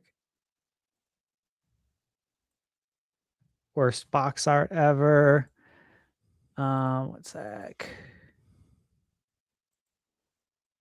And you guys are probably gonna remember this box art. I'm gonna say that. You'll probably remember it. Probably seeing it on a shelf and thinking like, yeah, I'm never gonna rent this game. Yes, I remember that. Right? Like what? I do remember this. It's so bad. Yeah, was that your thought? Was like, why would I ever rent this game? Phalanx. Like, what is that? What does the name mean? Why is there an old dude? Dude, I love too like the hyperspeed shootout in space, but there's just like an old redneck with a banjo on the cover. It's so great. I would almost. He looks like old man Marley. About. Right? He looks like back in '58, he murdered his whole family and half the people on his block. He looks like an animatronic that belongs at the beginning of the Pirates of the Caribbean ride. Oh my god! Yeah, it's, we should ask Kiwi Talks to interview Kemko and ask him what was your mindset going into this box art? Like, walk us through it. Inspiration. Yeah, walk us through this, man, because like to this day, that's one that I can't figure it out. Like I'll give a pass to Mega Man 1's box art. Like I understand what you're going for there. And it's just just doesn't look great, but I get it. It's fine. This, that Phalanx, I'll never understand that. Anyways, did you hit all the points? You got a few more? No, I think that was all of them. I want to share one box art. This is what came to mind when I was talking about. Like... Okay. Hold on. Box arts, man. They never get old for me. I shouldn't have said wizard, but but I'm very nostalgic for the days of going into like a Blockbuster or a Game Crazy and just like, or even like the EB Games and GameStops back in the day, and just like that was your way of seeing what's out, what's new, what's out there, and just like looking at all the box arts. Like, man. Before we had computers in our hands, right? Because, classic. Yeah, Golden like, Axe. You'd see something like that, and obviously, like the graphics. Well, I guess maybe a little bit more so in this case, but you'd see box art like that, and you'd be like, "This game looks freaking sick." But it really was just the covers badass. But yeah, dude, I miss ripped. I miss the old game art. It was I don't know. Some of I see covers nowadays. Some of them are not very good. I'm like, No, and it makes it easy to spot the ones that are great, like the Dragon Quest 1, 2, and 3 HD 2D remakes. Oh yeah, those are beautiful. They went out of their way to hire this special illustrator. I remember reading an article on it from Square, and I'm like, yeah, dude, like that's awesome. That's what I want. We need more of that. All right, so let me go through this then. I'm the last one here on this. Okay. So gaming game plan for 2026. Backlogs, burnout, playing smarter. You know, I don't have any burnout. I'm not going to. When I worked in the restaurant industry, I was always told I was going to get burnt out. And that once you manage and you start going to other locations and you start dealing with all this BS, you're going to get burnt out. I never did. It was always great. And then mortgage, same thing. Mortgage was even worse. You thought they were talking about Burnout Paradise. Yeah, right. I'm like, sign me up. I love that game. But mortgage was the same thing. They said, you know, people who don't last long in the industry, you're lucky to last 2 years and you burn out. Now, here we are. We're talking about video games, bro. Why would I stop? Like, I get to play video games. I get to do this. This isn't something I have to do. I get to do it. So burnout's never going to be a thing. Backlog's always going to be a thing. I'm not going to pretend it's not going to be a thing. I've joked about it before. I know it's a morbid joke, but a lot of that will be there when I die. And hopefully whoever I will it to, right now it'll probably be my godson. Hopefully he'll finish the job for me. Because there's gonna be a lot of unfinished files, right? That's just the reality of it. Obviously, I still do have plans for like backlog stuff. You know, I have an Excel sheet with the games that I received review codes for. I want to make good on those, obviously, because that's the right thing to do. Like, these are games I wanted to play. And so I want to get those games done. And I think I'll be able to. But at the same time, I think I have 5 or 6 games right now that I just got codes for in the last, I think, since Monday. So I'm just like, shit. I had a plan. What? Stash, I'm so sorry to pause you. Do you have an LED dock for your Switch? I just noticed that. Yeah. What the heck? What is that? Yeah, it's LED dock. It's I love that. It's by this company. Did you make a video on it? Is there a video link? No. Oh. There you go. That's cool. It can display all sorts of different colors. There's my hand. You know, whatever you want. It can do like apparently 300 or 400 colors. You know, they advertise crazy stuff. Who knows? I like that. It's pretty cool. Yeah. I saw it online. I was like, this is cool. I like this. All right, where was I? Okay. So yeah, backlogs, yeah. That's my game plan. But again, I just got a bunch of codes and embargoes. Like, these are for games that aren't out yet. So obviously embargoes are playing a role now. So those have to take priority because of that. Which, again, that's normal. And these are games that obviously I want it anyways. Gaming habits, quality over quantity. I think I do a good job with this. Got to put the stash in the will too. I had to share that. It's such a great comment. I'll stash it in there for sure. Oh, jeez. All right. So gaming habits, quality over quantity. Yeah. Look, guys, if you watch my most anticipated games of 2026, there's like 110 games in there. And then I talk about like some gaming anniversaries at the end and some things I expect. But the thing is that there's so many games that we don't know of yet. There's huge gaps in the release calendar. Like for example, this is a really big one. From March 31st, we're getting Edge of Memories. It's by Midgar Studio. Midgar, Final Fantasy VII. Really high pedigree development studio as far as your staff there. Really excited for it. It comes out March 31st. Then we don't have a new game until Pragmata on April 24th.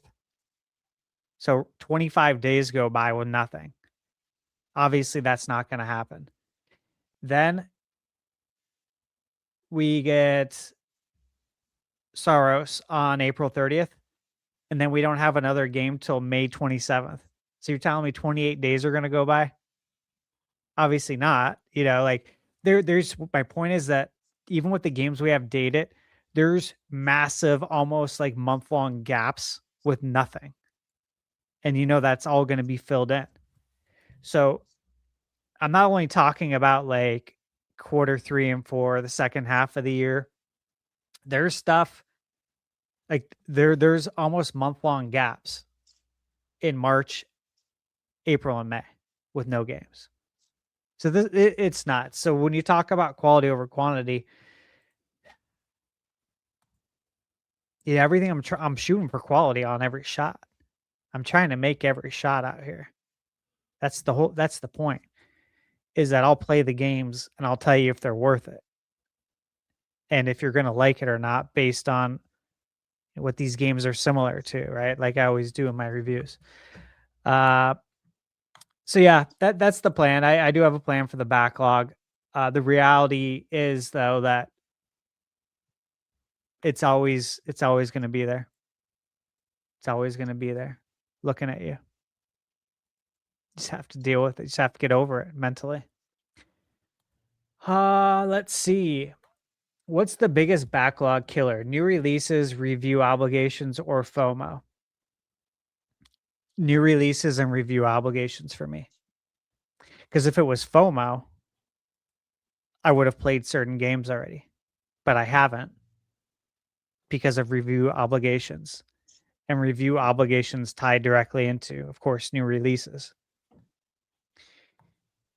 One game at a time versus game hopper life. Yeah, I mean, I beat the games, but I have to hop around. And obviously, I can't be playing these multiplayer games that have no end. I can't be playing Animal Crossing. I can't be doing this stuff. I won't get nearly as much done. But Michaela, like I said, she'll be playing Animal Crossing. So I'll check in on her and see how she likes, and I'll keep trying to talk her into reviewing it. There's certain games she plays I don't have time for. I'm like, babe, I really need you to review these games on the channel. I'll walk you through the review process. We'll start doing this. I really want her to. Animal Crossing, Stardew Valley. You know, she's got the update. She was playing the game, obviously, before that. There's just a handful of games that she's played, and this would like be perfect for her. So I'm still working on that. It's going to happen. All right. Does one game at a time improve enjoyment or make gaming feel like work? I mean, that's how I always play anyways. Gaming will never feel like work. You cannot allow that to happen. You just can't. As soon as that thought enters your head, you have to cut it off. Remind yourself that you get to do this. That's the biggest thing. I've been asked that a lot too. If my outlook's changed on gaming now that I'm doing this, and now that I have like review crunch. Because like again, I just got hit with a boatload of game review codes, and I know of a couple more coming. And I was hoping I would have gotten some of them earlier. I really was, and some I did. Most I didn't, and I'm like, here we go again. This is like December 4th all over again. There was a handful of games I was working on during that time frame, like Metroid, Octopath, Kingdoms of the Yeah. Dome, handful of other games. Yeah, it sounds like that happens a lot. I'm being sent a review code for an indie game. They let me know they'd be sending me a code. It comes out at the end of the month, but they also said that they don't have any codes to give right now. So just keep an eye out. Because you have there's some more. Huh? You have to let me know. Yeah, I'll let you know which game. I'm sure it's one that you're reviewing. It's on your video. might be. I watched your most anticipated videos. It's on there. The game. Okay. Is it this month? It's this month. Okay, I know what it is. Yeah, it's soon, right? Mm-hmm. Yeah. Yeah. Okay. I know what it is. All right. Let's see. Series playthroughs. Look, I don't have time to do that as much as I'd love to. I will say this. I got a review code for Trails in the Sky. I'd got one when it came out, and I haven't been able to get to it. It's like eating away at me. I've played a little bit, but like I have a lot to go. And I want to be on that path so I can hit the trail when part 2 comes out, which obviously is coming out in the fall. So I want to be already on that path to hit that trail. So I have to beat the game at some point. If any of these gaps in the calendar actually pan out, that would be a great time to do it. But I doubt that's going to happen. They're going to get filled in. Let's see. Obviously my goal is to review more games this year, which by default, that means I'm going to play and beat more games. And it's going to be really hard. But I really want to. And then time plus lifestyle strategy. Where does gaming fit best to all the time? I mean, as much as I can. You guys all know that it's a lot of work, though, running your own channel. And then the amount of hours you have to put into the game. And then trying to summarize sometimes 100-hour experience into a video that is spoiler-free, respectful of the viewer, doesn't waste their time, tells them enough to know if they're going to want to buy it or not and to get excited for it. But it also can't be too long because of the attention span of people today. Because there's plenty of times I'll be writing a review and I want to talk about more, but I'm like, I can't because if I do, people will get scared. They'll see how long it is. If it's 14 or 15 minutes versus like 10 or 11, people are like, all right, I can do 10. They'll see 14 or 15. I can't do that. I can't do 15. I'm out. I'm sorry. I got to find a shorter review. Like literally that's how it works. And they'll scroll on by. So it's tough. That's a tough one. I want to play more handheld because doing so will help me chip away more at reviews. And I got the Steam Deck that came in today. So I got to get that all set up. But part of getting that was obviously a business choice. Which one did you get? Did you get the basic one? Did you get the OLED? I'm curious. OLED for sure. OLED 1 terabyte. And I got a 1 terabyte SD card as well to put in that baby. So my buddy Colin Calenius Yeah. Maximus, who was on the podcast last week, he got a Steam Deck when it was brand new. I've played a little bit of it at his place. I liked it, but it's a little bit I don't know. It doesn't feel as good in the hands as Switch or Switch 2 to me because it's a bit bulkier. And like the pad was weird, but I've been thinking about getting one, even though I've been apprehensive in the past based off of I was hoping Steam Machine was going to be the one for me, especially for like reviews and stuff, because I know you know this, but at least as far as like review codes go on my end, I've only had a small handful sent my way. It's usually like Steam's the guarantee, and it's usually when I ask for a Nintendo code, it's we'll try, or we don't have any Nintendo codes, but we've got Steam. Yep. So I was hoping the Steam Machine would be the device for me, but if it's anywhere near what it's going to be priced at, I'm thinking just for like time purposes and money purposes, maybe the Steam Deck is a better option. Let me know what you think of it, Stash, when you got some time on it. I'm really curious. I will, and I've researched stuff. Like I'll be installing Decky, which is a plugin, and I'll be installing the frame gen, which allows you to improve frame rate on games dramatically. I was talking about it in chat earlier, but I've probably seen at least 100 games on YouTube, like demonstrations of a game going from 30 to 35 frames per second to over 60 using the frame gen. And it's a free, or the Decky app is $6.99, I think.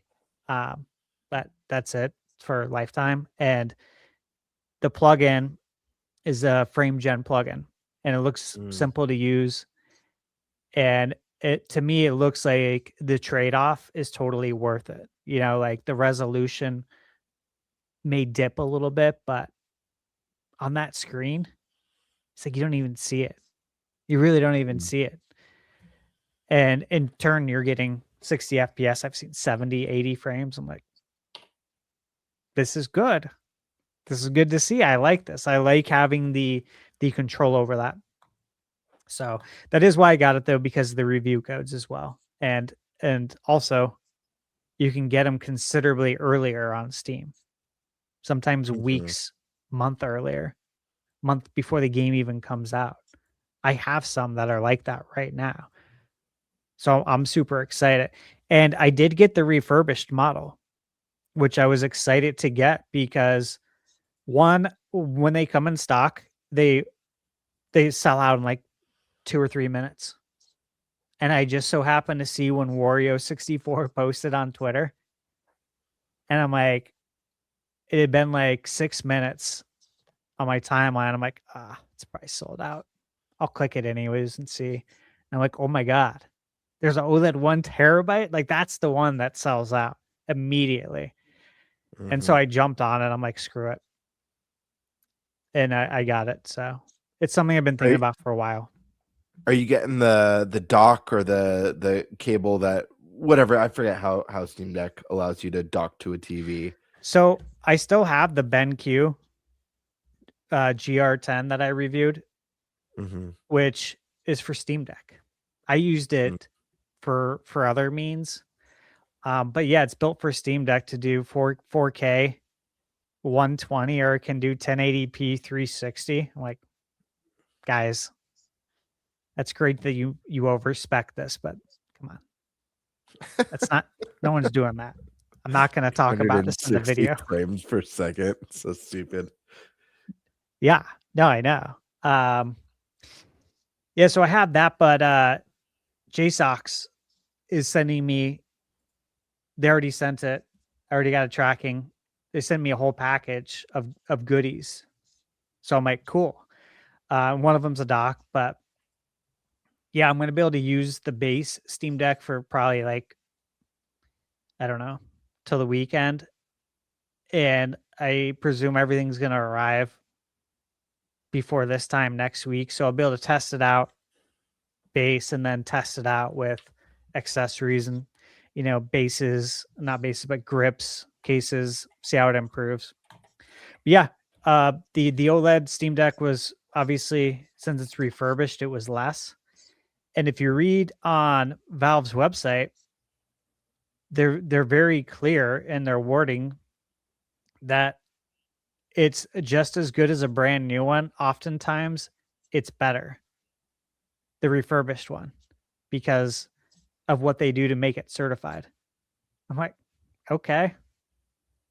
And it's considerably cheaper. I'm totally in. So if you're going to get one ever, that's what you want to do. Is I would probably say that is get a refurbished one for sure. It's like a couple $100 cheaper. All right. So outside of that, guys, let's see. How do we avoid gaming becoming a stress activity instead of fun? Yeah, I don't think that's ever going to happen. You just don't let it happen. That's how you avoid it. And then personal 2026 gaming rule. Let's see.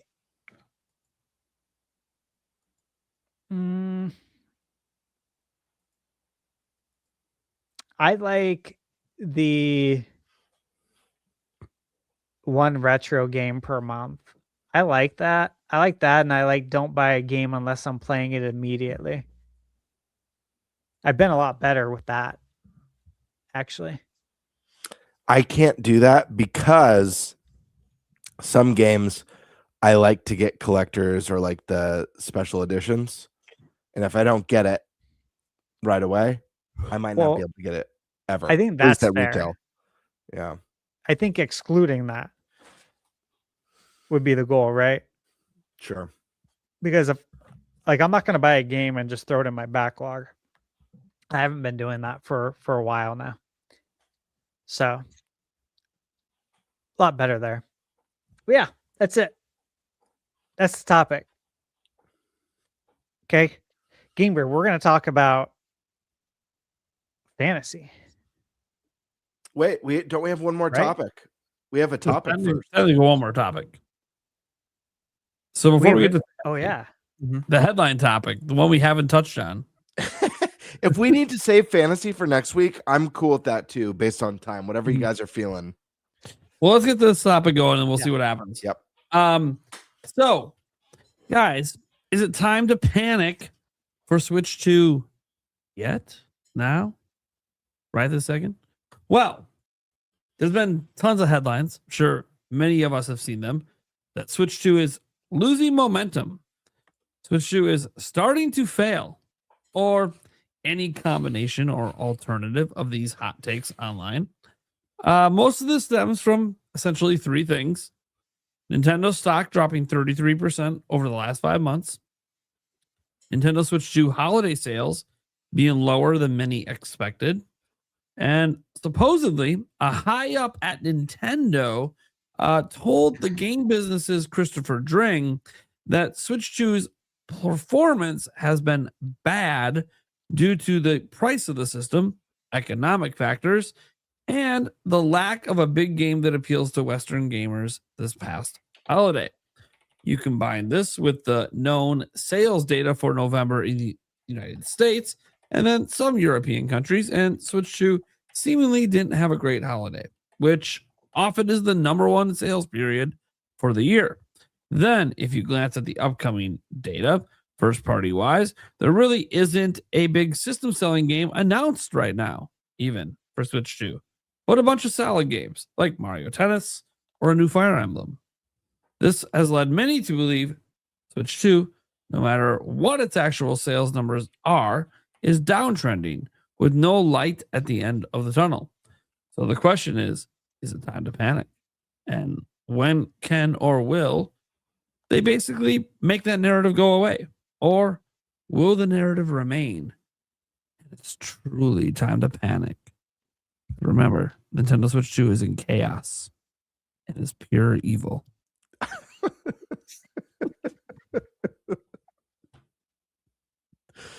All right, Eric, are you panicking? No. It's we're what, 6 months in? 7 now. 7 now. Yep. So I mean, it's still plenty early. I'm not panicking. If you start seeing a trend of, over the next 3-4 months where it kind of, keeps dropping in sales, then yeah, maybe it's time. But until it actually becomes a full on multi-month trend, then there's no reason to panic. There's games coming out. I think we'll be okay. Even if it's not Nintendo games, there's third-party games that'll sell systems.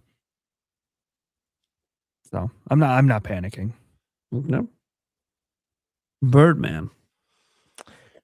It's interesting because I have to be fair to something I said in the past. Well, personally, I'm not panicking. However, early on when Switch 2 was released, and we're getting like some of the early sales speculation, and there was a lot of negative videos coming out. We had a discussion about this, like, should we be panicked about Switch 2 sales? You can find them everywhere in store. And I made a comment that it's way too early and that Nintendo had major stock. I said, however, if the Switch 2 bombs in sales over the holiday, then that's a reasonable time to have a conversation. That's when you could actually discuss it. No point of discussing it prior to that. Now, they did not have a very good holiday. That being said, the industry didn't as a whole. It was a very tough holiday for the industry. I think part of this makes a lot of sense that Switch 2 did not have a big holiday game. This was something that I speculated on the whole year on the podcast. I made videos of it on my channel. What's Nintendo's big holiday game? The holiday game is generally the biggest. So whatever they've got planned has to be bigger than Mario Kart and bigger than Donkey Kong. There wasn't a big holiday title, unfortunately. And I do think that hurts console sales because I think what happened is, and I'm not an expert on this, guys, by the way. So I just, I'm going on gut and feelings. But I feel like Nintendo launched their system with a killer app, Mario Kart, with the soon promised Donkey Kong Bonanza shortly after. 2 huge games. And they provided so much stock to ensure that there would be no droughts and everyone who wanted one would get one. I think all the early adopters showed up from the get-go out the gate. What they missed out on, excluding any of the video game industry hardships and the economy, I think what they missed out on is people who aren't those day one early adopters, the big game, the big holiday game, to draw in the people who maybe, need more than just Mario Kart and DK. But I'm not worried. I think I've said this a million times on the pod already. A console lives and dies by its software. I think if Nintendo can keep up the momentum as well as have those at least one big juggernaut release a year, they're going to be in good shape. They have to keep up the momentum, though. That's what set Switch apart from the competition. That's why Switch dominated. Yes, part of it was the new concept, the innovation of the hybrid console. The other part was that the Switch just had nonstop software. You had your guaranteed AAA games, but you had a nonstop flow of indie and AA titles. There was never a drought on the system, very rarely. So if they can keep up that momentum with Switch 3, I think they're going to be just fine. Time will obviously tell. The fact of the matter is that it's still the fastest selling console of all time right now. The fact of the matter is they still had to raise their projections compared to their first projections for sales. I don't know if they're going to hit that 19 million. I'm not sure what the speculation of where we're at is, if Paul's updated that. But I think I had predicted when Switch 2 was about to launch, we had done some first year predictions, and I think I had guessed around 16 million. I think that's a huge win if they hit that. If they go over that, then that's going to be unbelievable.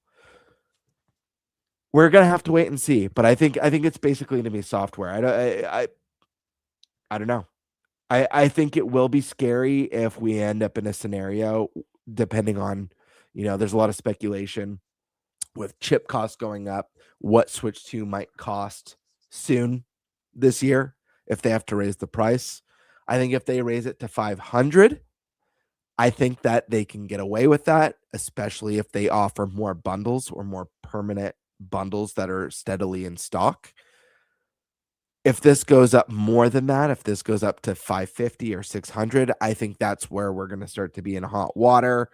And it might be advantageous for the company to take maybe more of a loss on the hardware, even though that's not something that they generally do. But right now, I don't have any reason to panic other than I'm panicked for the industry as a whole because, you know, it's obviously hurting. AI is not making things better. The economic times aren't making things better. These companies, chips. Am I freezing? Can you guys hear me? Mm-hmm. Sorry, my internet. Yeah, is hearing like you, but your video's out. freezing a little bit. It's not terrible. You're good. As I say that, and he's frozen. Okay. Oh, wait. No, you're good. I'm good. Yeah. But yeah, so I think it's just scary times for the industry. I'm worried to see how rough it gets in 2026. That goes for everyone, not Nintendo. That includes Nintendo, Sony, and Xbox.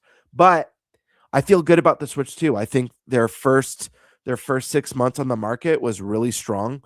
I think they had a steady flow of releases, more than I've ever seen for any console in its first 6 months. It was wild. There was something every month.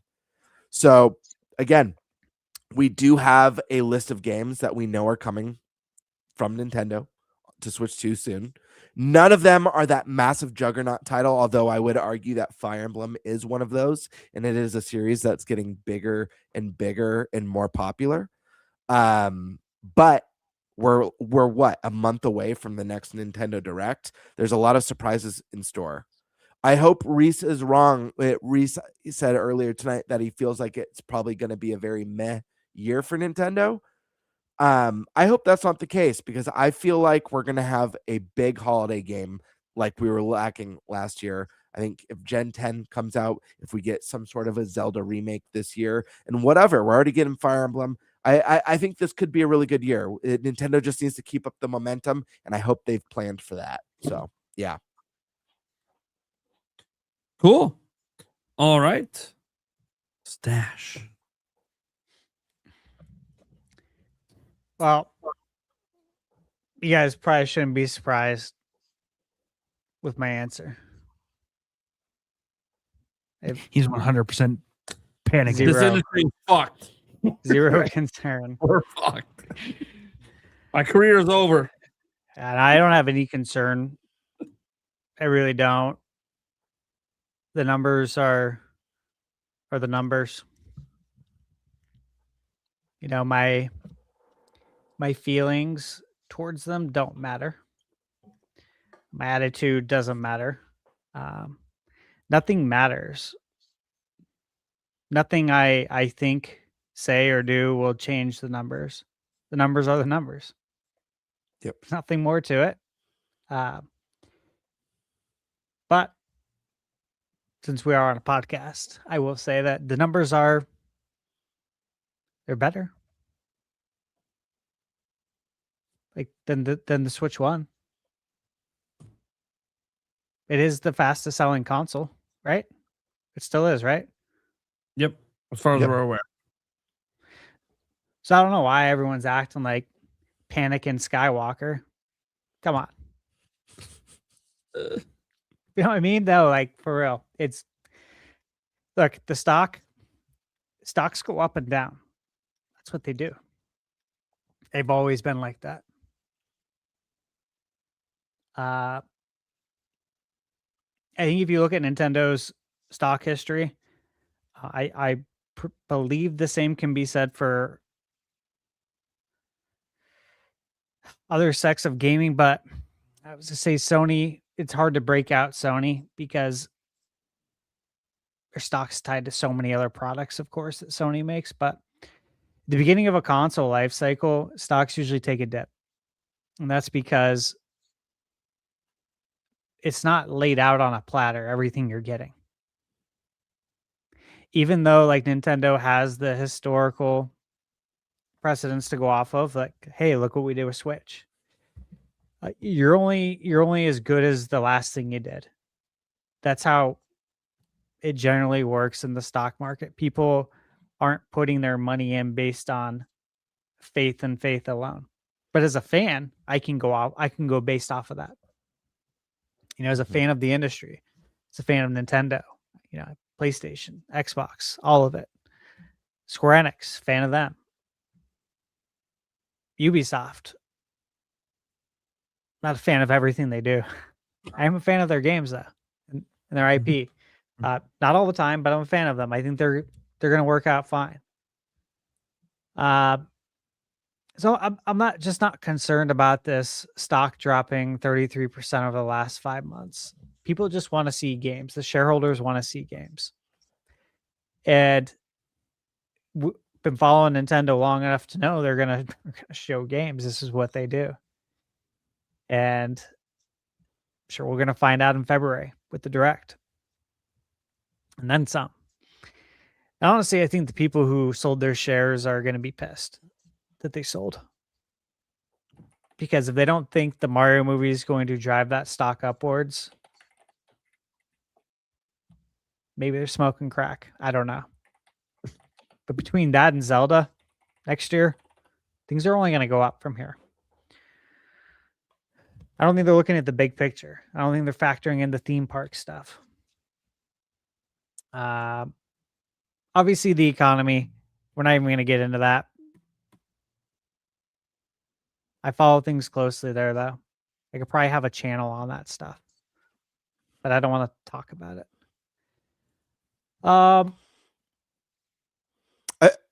Stash, I feel like, I'm sure you'll agree with this too. I feel like the fact that Nintendo's broadened its IP, not just as video games, into entertainment through the theme parks and the movies. We got a Mario movie coming out. We've got a Zelda movie coming out. We're hearing reports that Nintendo's really doubling down on the movie and TV stuff and has big plans to bring more IP. And I think that stuff is only going to help Switch 2, to be honest with you. Dude, it totally is. It's going to help so much. We already saw it with the Mario movie. Every Mario IP gained from that. It's going to happen again. It's going to happen with Zelda. So you best believe Nintendo's going to have plenty of Zelda titles to choose from by the time that movie comes out. Because you got to capitalize on that. You absolutely have to. So, yeah, look, guys, if you watch I'll give a plug, but if you watch my most anticipated games of 2026, like I said, there's 110 games on there.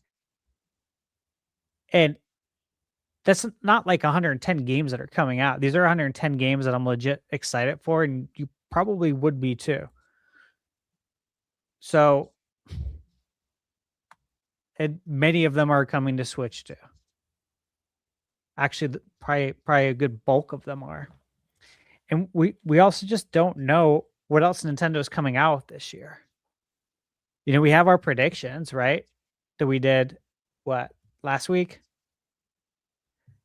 And yeah, I'm confident on the predictions. And one of them was Baldur's Gate 3.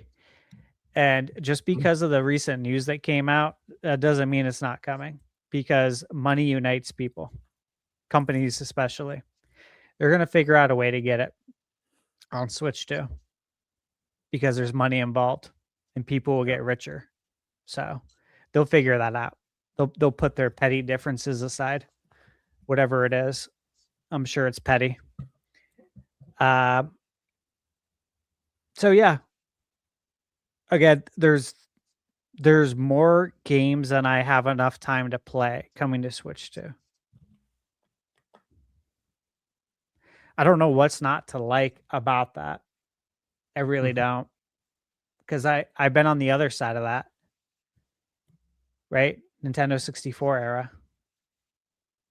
Just staring at your watch, staring at the calendar, waiting for games to come out, waiting for something new to hit the shelf at Blockbuster.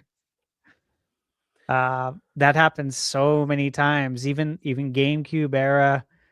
So many times you just go through these massive droughts of no games from Nintendo, crappy third-party games. We've seen this happen plenty of times, right, throughout the years. And the only way you could kind of avoid a drought is if you were all in on the console and the handheld from Nintendo. That's the only way you could kind of like make sure you're always getting fed, is if you had both and you played both. Like you actually played both, because then you could, you didn't have, the droughts weren't as bad when it was like that. And that's because Nintendo had to, of course, release games on 2 different devices. We don't have to do that anymore. So we're eating really good. My plate's very full. So yeah, I don't have any concerns, guys. I think the movie's going to help it a lot. This is its first full year on the market. I think we're going to find out a lot of really cool stuff at the directs. I think Nintendo is definitely holding off on some announcements to make this year. And I think things are looking very much up for next year too, with the Zelda movie. And once that's out, we're going to be finding out about the next movie. We might know about the next movie. Like we might know this time next year that the movie after Zelda is going to be Donkey Kong. Right? We're probably going to know other movies or shows by then. So yeah, that's my answer. Okay. Well, I don't think anyone's going to be too surprised by my take, although there's a caveat to it that I'm going to add that might fit some people that are concerned. So overall, no, I'm not concerned with anything going on with Switch 2 at this exact moment. Yeah, there's all the economic factors on why it didn't have a fantastic holiday, but let's just be completely honest. That supposed Nintendo rep said it, and I felt it heading into the holidays. There was no big exclusive game for Switch 2. There wasn't a single system selling exclusive game for Switch 2 this past holiday that was new. You had to go back to Donkey Kong Bonanza from July to find a system selling exclusive game. So it isn't a situation where the Switch 2 is hard to get. This isn't a situation, I mean, outside of Japan, Japan, obviously there's been some shortages, but here in the United States, of course, in Europe, there hasn't been a shortage of getting it. So it wasn't a situation like with Switch where, also the fact that it had a much more consistent and better library that first year in 2017, it also was basically impossible to walk into a store and buy one until holiday 2017. That wasn't the case with Switch 2, which meant sales were more front-loaded and more spread out because it was easier to obtain it. And the reason I bring this up isn't because there's not a legit problem with not having a system seller during the holidays or that the system is expensive compared to what was going on with Switch in 2017. I think we also have to remember, with sales spread out more, when people talk about like the stock market, right, using the stock market as a big point right now, I was kind of saying this back then that I thought it was really weird the stock was spiking so damn much because they were basing it off analyst projections and future projecting Nintendo and not basing it off of Nintendo themselves. They told us before the system ever came out, their goal was like 15 million sales this fiscal year. That's it. That's what you base your investments on. Is what Nintendo says. Not off what these armchair analysts, and I know they do it for a living, but they're wrong about Nintendo all the time because Nintendo is one of the hardest companies to project because Nintendo doesn't operate like the rest of the industry does. Want an example? Look at what they're doing with Switch 2 and how easy it's been to get. They could have created FOMO by limiting supply, and they didn't do that. They've been accused of doing this in the past. They didn't do that this time. No one actually thought Nintendo was going to overstock the retailers. No one thought they were going to do that because no one has ever dared to do that. Mm-hmm. Yep. And they are doing it because they said, you know what? Screw it. And you know what's really cool about them doing that? This fear people have about the RAM prices. Nintendo's ahead on making Switch 2s. They're not in a panic mode. Furukawa just came out in an interview this week and stated, hey, they were asked directly about the RAM prices affecting Switch 2. Does not affect our margins on Switch 2 at this time. Well, what about the future? Hey, I ain't talking about hypotheticals. At this exact moment, the RAM stuff hasn't impacted Nintendo. There could be many reasons for that. One, pushing the manufacturing as high as they could possibly go when the RAM prices were cheapest. Two, already having a locked-in term contract on those RAM prices for a set period of time where Nintendo isn't worried about it because they can't exceed the price on the contract. The only thing they have to worry about, if that's the case, is shortages, them not being able to meet your full order, but by staying constantly ahead on production, that might not actually end up being a problem. And then obviously Nintendo would hope by the end of that current contract that maybe the prices have come back down and are under control.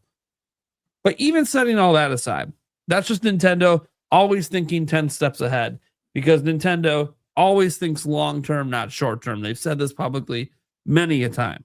Why do you think they were stockpiling resources? They knew things were going to go up in price.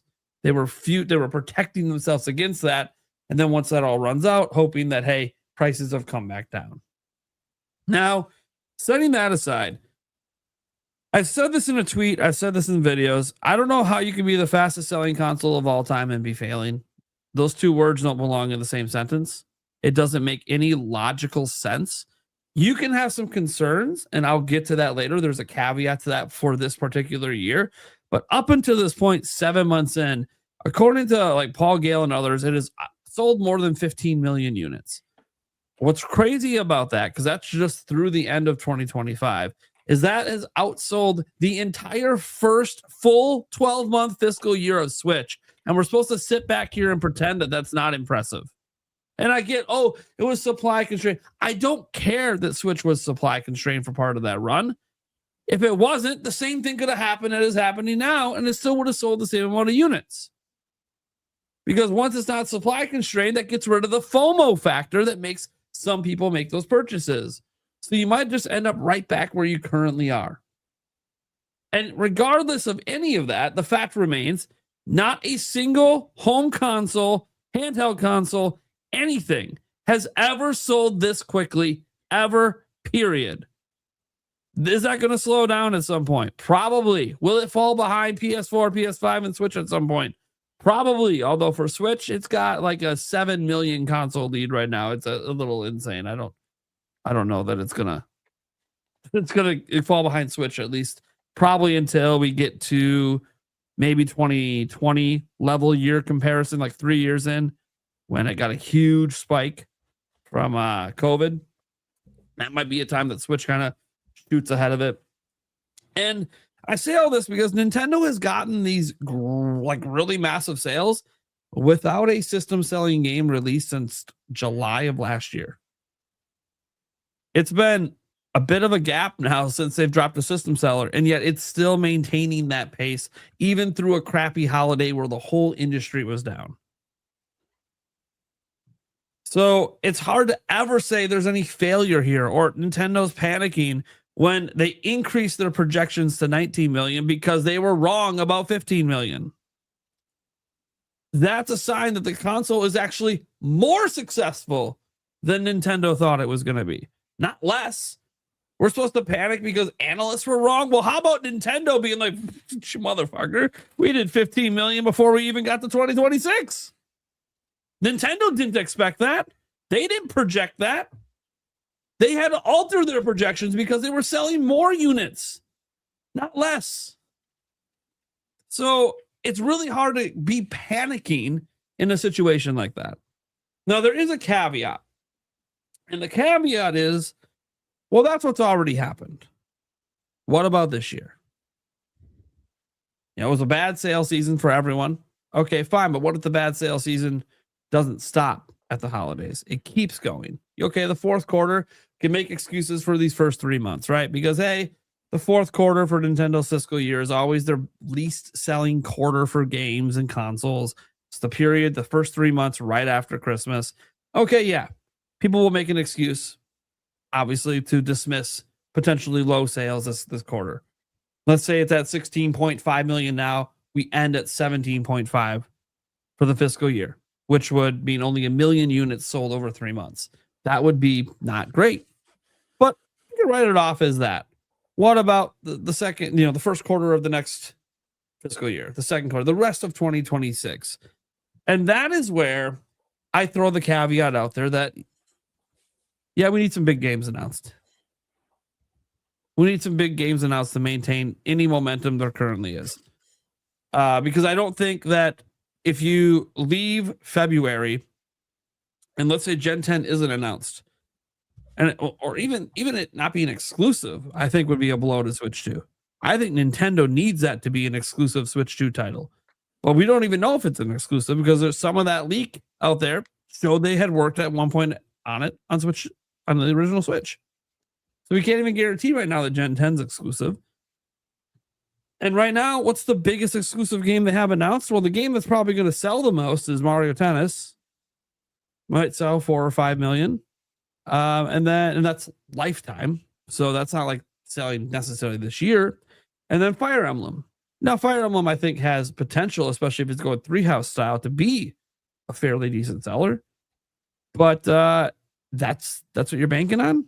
2 of your B tier franchises? One's a spinoff? No, obviously they have to have more. And we know it's Zelda's 40th, and we suspect there might be a remake, but okay, it's a remake. It's not a new game. Where's the new games? I think there's 1 or 2 coming. 1 or 2 Nintendo hasn't told us about. And I'm not just talking about Dustbloods. I think Dustbloods could be a sleeper for them. But I say a sleeper because it's a non-traditional game compared to what Nintendo usually offers. So I don't really know how it's going to perform, regardless of how good or bad the game is. I'm suspecting it's going to be fantastic based on who's making it, but we'll see. So I do have the caveat that I'm not panicking now, nor would I be panicking. How can you? Literally, it's outselling Nintendo's own projections. There's no world where that's bad for Nintendo.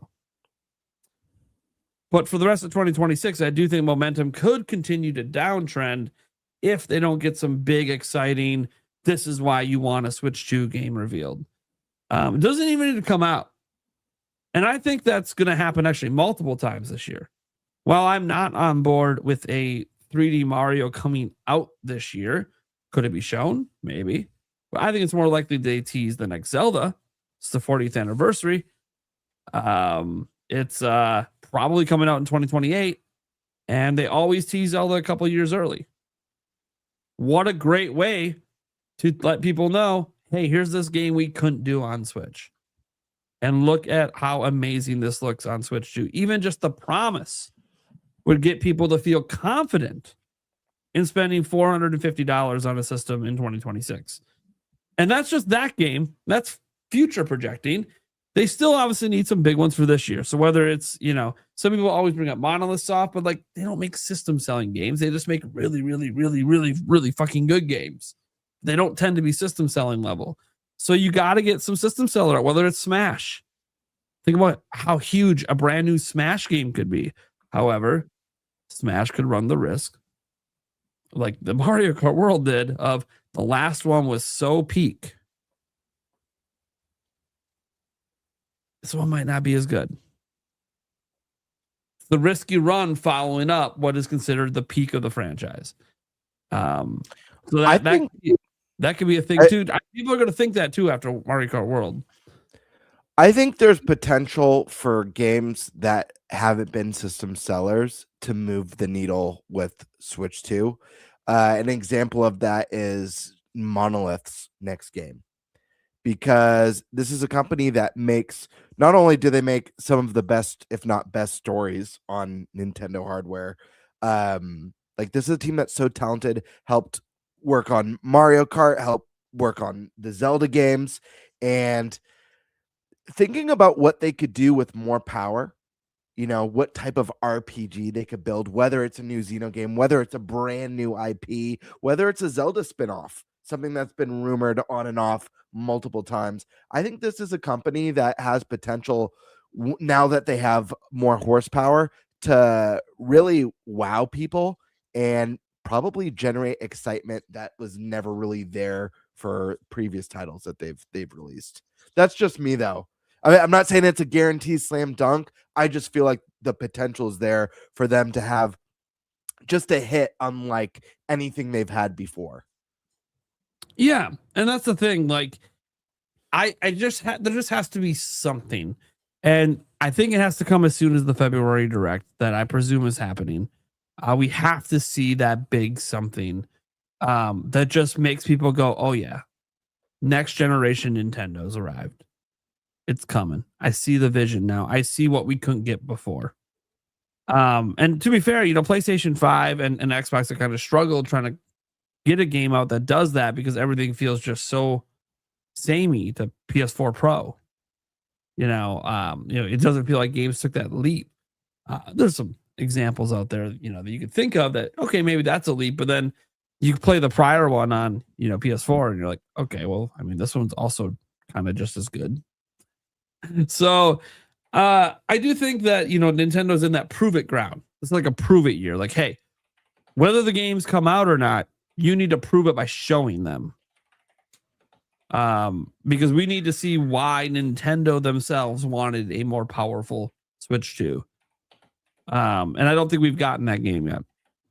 And I don't even know if the game's been revealed yet. I actually think Fire Emblem Fortune's Weave looks like a game that so far, they needed Switch 2 for, but again, I just don't think Fire Emblem's ever been a needle mover, and I would love for it to become a needle mover, like game we're talking about. Hey, even IPs that are, maybe this is the year they get the chance for that.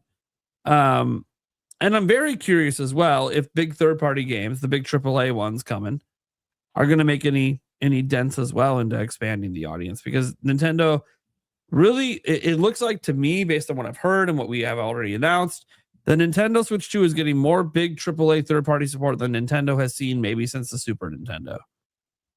And I'm really curious if that's going to start to be a needle mover the way it is for Sony, where third-party games start to actually be selling points for a Switch 2, rather than just it's additive because you already buy it for Nintendo. And that's something that Nintendo, I don't think, has truly had outside of a couple examples like Monster Hunter Rise, where there's been really any impact on Nintendo sales. It's been a long time. So that's a factor that could come into play. I think that's a great point. The other factor is if Nintendo holds at the price while everyone else keeps going up in price, suddenly Nintendo also just looks like the budget option by default because everyone else is astronomically high. So there's that as well. So there are some factors that could work in Nintendo's favor without them really changing a whole lot about anything they're doing. But I don't think they need to change a whole lot. I think it's a prove it year because they decided to go a bit lighter in the first 6 months, figuring DK and Mario Kart could kind of carry. And they probably hope that Metroid Prime 4 might have been a bigger hit than it ended up becoming. But again, that was a cross-gen game. So we need that exclusive stuff. And I think it's coming. I think we're going to see it very soon. And that's going to make people just feel much more confident in what Nintendo's doing, including investors. And I want to know things about investor bullshit. Guys, you got to stop thinking you watch a 6 month trend, a 1 month trend, a 2 week trend, and think it means anything in the stock market. It takes much longer for companies like Nintendo to see overall trends with how healthy or not healthy the company is. Like the 6 months trend, they're down 33%. Year over year, they're up 11%. Okay, so what number matters most? You're better off looking at the 5 to 10 year trends. Yeah, you know what I mean. If you look at the 5 to 10 year, all about it's all longevity. Yeah, like the 5 to 10 year trends on Nintendo. Like they are so much higher now, even than they were during the majority of the Switch era. It's like, okay, so Nintendo's in trouble because they're only as good as the peak of Switch. Wait a second. Is that what you're trying to tell me? They're in trouble because right now, at the beginning of the Switch 2 generation, their valuation is around the absolute peak of Nintendo Switch. That's bad? Wait a second. This is the best Nintendo's ever been was the peak of Switch. That's bad now? No, they just they bought into the over projections of analysts instead of listening to Nintendo. They spiked the money, and you know what? After the September Direct, people who are those short earners, they only invest for a little period and pull out. They made bank. They bought in probably last year, last holiday before Switch 2 was revealed at $14 a share. They cashed the fuck out at $25 a share. Said, fuck it, we're out. Let them make their money. None of that changes that it never should have been $25 a share. Because Nintendo told you they weren't going to sell 25 million this year. Nintendo told you we're not moving 400 million software this year. We told you. Why don't you listen? So yeah, Nintendo's ain't panicking at all. They're literally doing actually better than they actually thought they were going to be doing. And this was before we talked about the DRAM prices. This was before the shitty holiday came through. Seems like Nintendo kind of already had this all factored in before it ever arrived. And we'll see. We'll have the financial meeting, obviously, in a few weeks here, where we'll get the real numbers, which, of course, we'll go over on the show and discuss, the state of Nintendo and anything else that comes up in there. We'll get some sales data, obviously, for some of Nintendo's published games last holiday, see how Metroid Prime 4 did, see what we think that might mean for the future of the franchise, because people are concerned the sales might be quite low for that. So we'll see, along with, obviously, Air Riders, which is a one-off. We're never getting another one. Sakurai has made that very clear. And then, obviously, we'll see what happened with Age of Imprisonment as well, at least from Nintendo's side. There's one country is Japan. I think Koei Tecmo publishers is there, so we won't get the data from Koei Tecmo.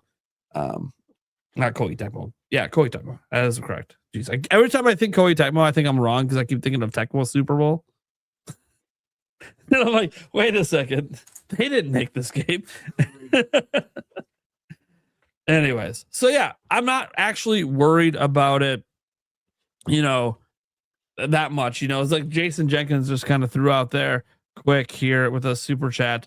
Nintendo's 5-year is up only 2%. Hold the line. It's like, yeah, Nintendo's in a very healthy place. They're very consistent, and they've been very consistent. There's no reason to panic. Everyone's like acting like it's a Wii U situation. I'm like, dude, it already outsold Wii U in 6 months. What are we like we not act like nobody's buying Switch 2? Can we just pretend that's literally not a thing? And you're gonna see it when software sales get updated. It'll outsell GameCube this year as well. Yeah. Like a guarantee. Yeah. I understand people want to future project. What's it going to be long haul? None of us know. We haven't even seen the game lineup. It hasn't even been out for a year yet. And we're worrying about, this sales projection means it's going to sell. What sales projection? It's sold faster than anything ever. What projection are you looking at? If it keeps that pace, it's going to beat the PS2. It's probably not going to keep that pace realistically. That's why I said, hey, if we want to look at it, the sales are downtrending, even though it does look like December was the second best-selling month for the console in history, despite it being such a bad sales period. Well, it's second only to launch month, is what the early data is indicating. So that's a downtrend, apparently. Trending upwards in sales is now a downtrend in sales. I don't know about basic math, but I guess I'm not smarter than a fifth grader when I look at that chart. I don't know what we're talking about. This is so stupid. But after the February Direct, if Nintendo doesn't bring the goods, I can understand maybe being a little concerned that they're way too reliant on Switch 2 editions and their B-tier franchises. That would not be a good look if there's not even one massive game shown off in February. I could understand concern at that point. So that's what they shouldn't rely too heavily on the Switch 2 editions. I think it's been great for the first 6 months to fill in the gaps. Obviously, we're getting Mario Wonder, but it's going to come with some new content. That's better. When it comes with new content, that's better. But the fact of the matter is that Switch 1 is the best-selling Nintendo console of all time. And so the majority of fans have played a lot of these games and probably put dozens of hours into them as well. So I don't know. I think when you have like the $20 editions or even the $10 editions for that matter, I don't think it's going to move the needle for consoles. I think it's great for people who already have the games, who haven't finished them or have been wanting a reason to return. But I think they need to have at least one big game for the holiday. Two's even better, which I wouldn't be surprised if they have two. They've got Pokemon and something else, would not surprise me at all. And then just a steady flow, guys. It's all about the games. If we get Splatoon Raiders this year, if we get that and Fire Emblem and Mario Tennis and the new Yoshi game, and then we get Pokemon Gen 10 and another big holiday title, we are cruising, my friends. That is a good lineup. So we'll have to see. Yeah, we'll have to obviously wait to see on all that.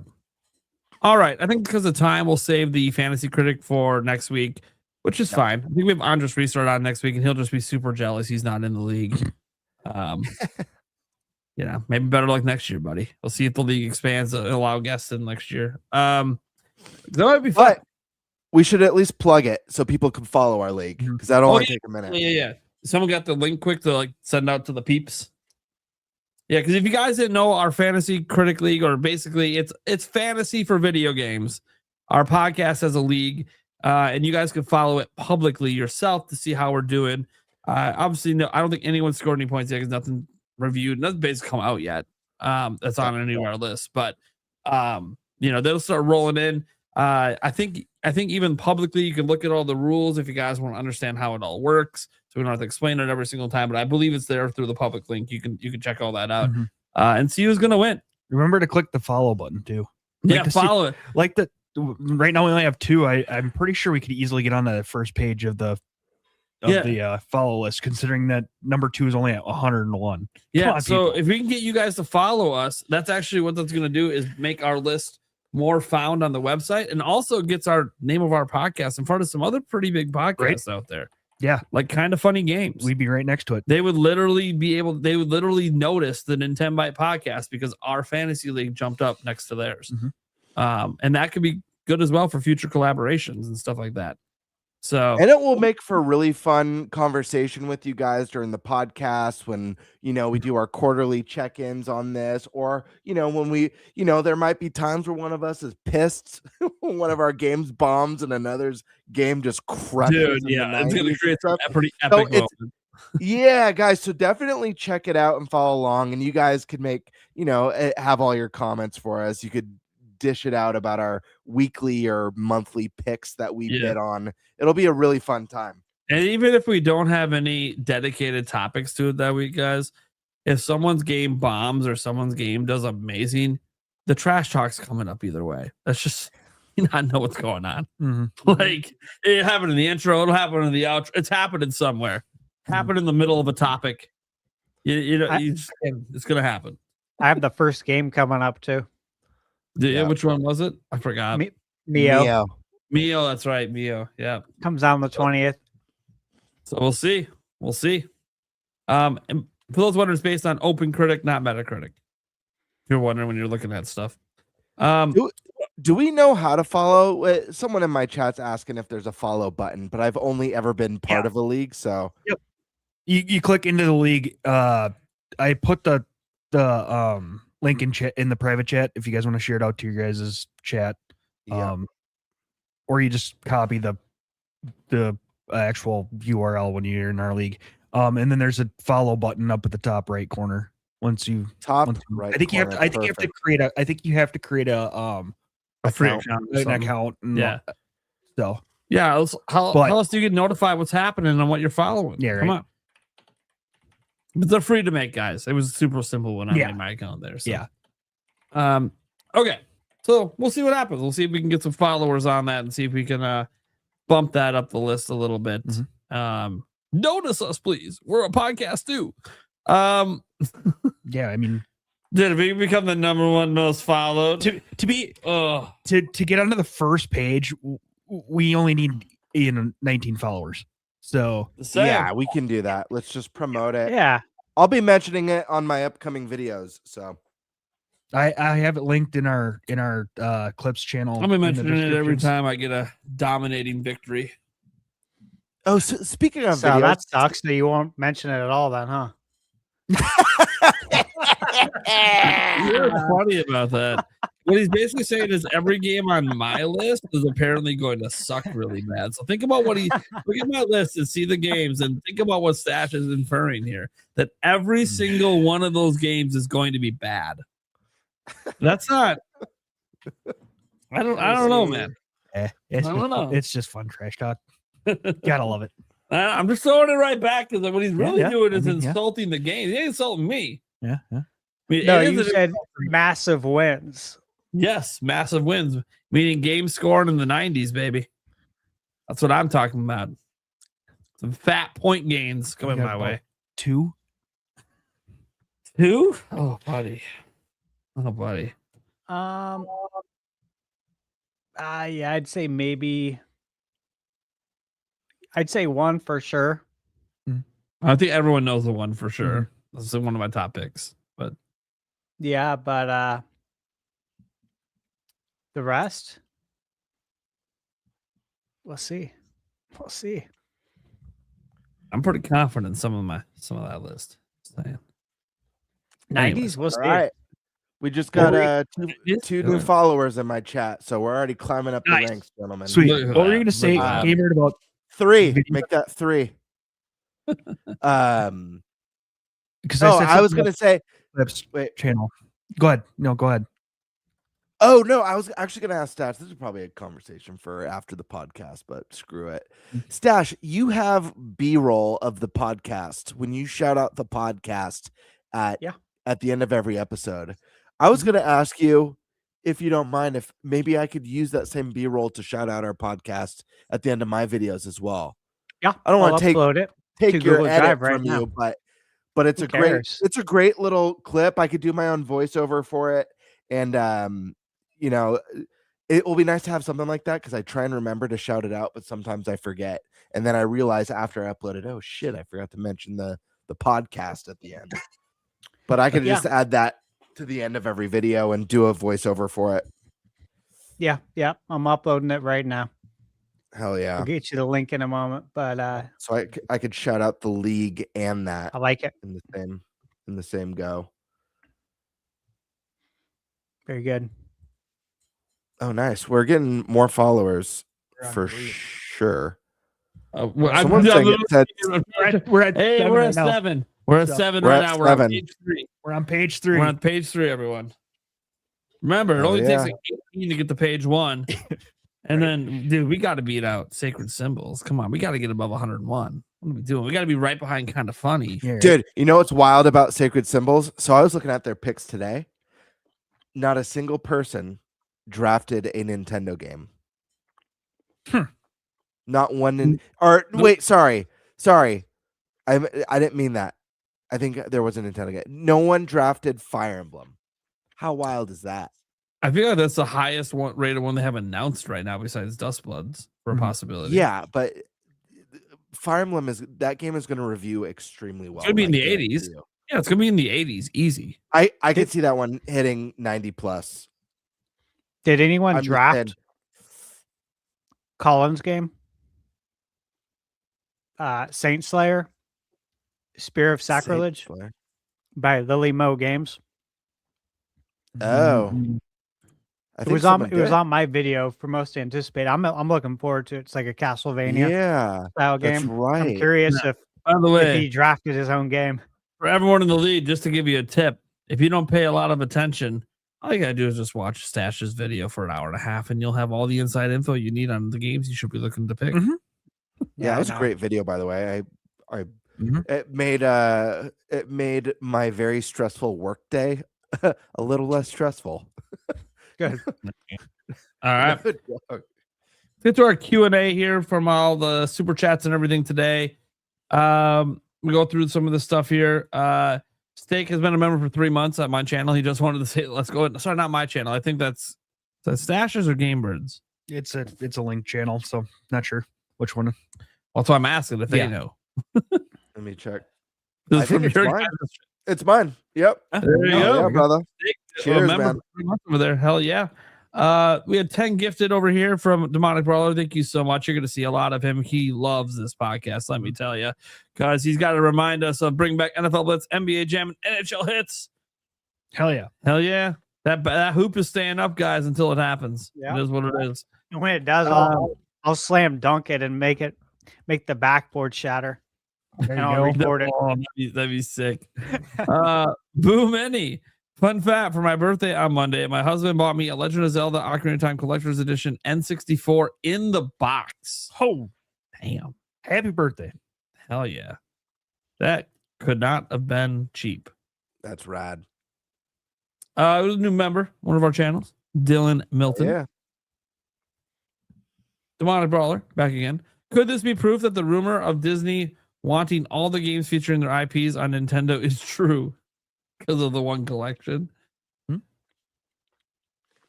Maybe.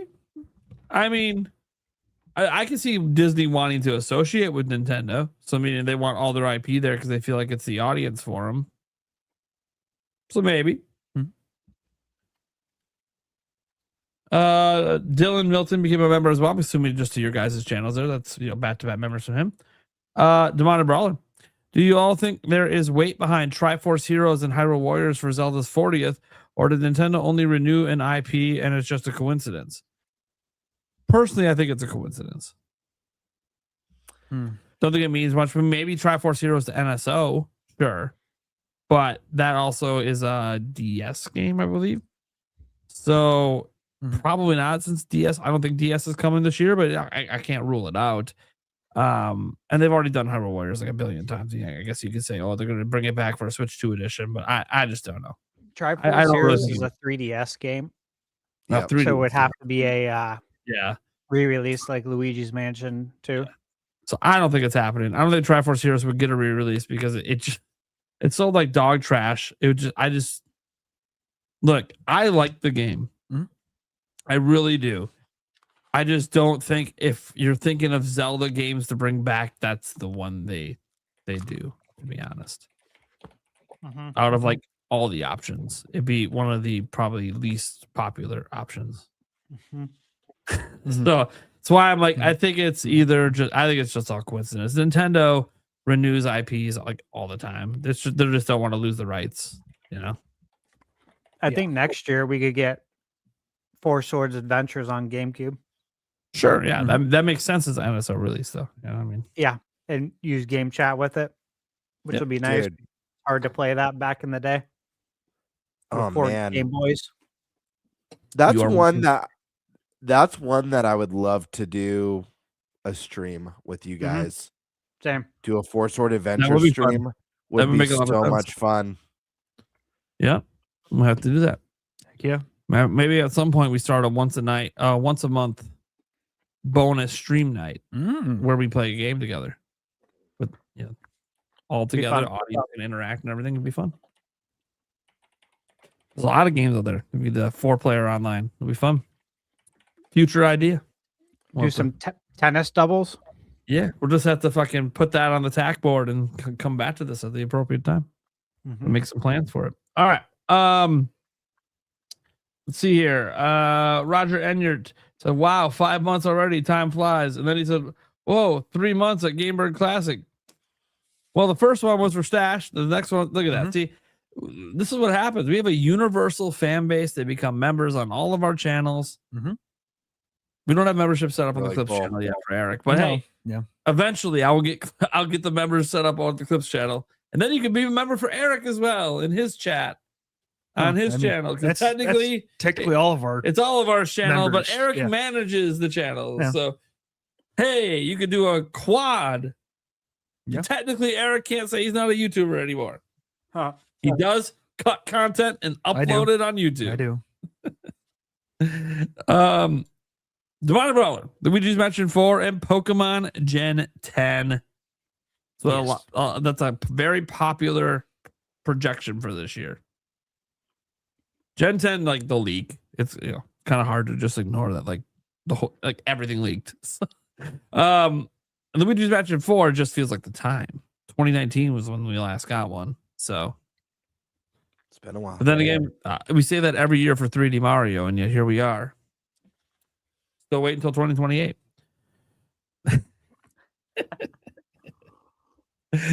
Tamale Brawler. I believe Luigi Mansion 4 is coming in October and Pokemon Gen 10 this holiday. 3D Mario is 2027, they say. We'll have to wait and see. It's a lot of guessing. We don't know what's happening. We haven't even had our first direct. Yeah, definitely 2027 the latest. Easily. So a trend is getting started where everyone's just shouting out how many months they've been a member for. Yeah, dude. The Brawler. I love GTA, but let's be real, it's not coming to Switch 2. Even if it did, it wouldn't be until the PC port on day one. So if you have Nintendo only, I mean, there might be a follow-up one to this. No, I don't see a follow-up to that. So I would just say that one, I've obviously said this whole time, I think it's coming to Switch 2. I don't think it'll be the same day as the other consoles. I do agree that it won't probably be till roughly around the time the PC version comes. Because I do think one thing that might happen in tandem is they might want to try to get GTA to work on these handheld PC devices, because that would help expand the reach. And if you're doing that, then why not get this thing running on Switch 2? So that's kind of where I'm kind of in line with you that, yeah, it wouldn't be until the PC port. So I do think that the big boost for Nintendo would be if they can get it announced for if that's coming to Switch 2 at all, at any point this year. It doesn't have to be day and date. But that might not happen. That might be more of a 2027 announcement. And that's okay. That's okay if it is. But we'll see. Then we had Demonic Brawler. If GTA 6 doesn't bring back the chainsaw, oh my God. I'm not reading the emojis off for this. I'm good. Angry middle finger Rockstar. There you go. Jorge, I think the next 3D Mario will be interesting with the Mario team coming off of Bowser's Fury and recently favorably acclaimed DK Bonanza. Yeah. I always thought it was going to be pretty interesting because you're following up two, I'd argue, peak games in their respective franchises. So, can you do peak a third time? We'll find out. Demonic Brawler, my favorite, first Legend of Zelda, second Resident Evil, third Pokemon must be for franchise. Yeah. I'm assuming. Resident Evil at 2, nice. Nice. You must be pumped for the Resident Evil Direct coming tomorrow. Oh yeah. I should say today at the time that we're live right now. But still, hell yeah. I'm excited. With the man, how soon might we see Metro Prime 5? That's Hopefully one that not I'm another like 12 years. I'm hoping 2030. Feels weird to be talking about 2030 already, but they just literally released Prime 4. So I'm going to say 2030 feels like the closest I could expect it. Anyone else have any other guesses? Like, all right. Say 2028 or 2029. Okay, Sash is going with the quicker turnaround. Yeah. I don't know what the hell Gamebird's doing right now. He's featuring some wild chats right now. Some absolute wild chats. You I like this talk to the audience, Gamebird, so the audio listeners know what you just put in front of our face.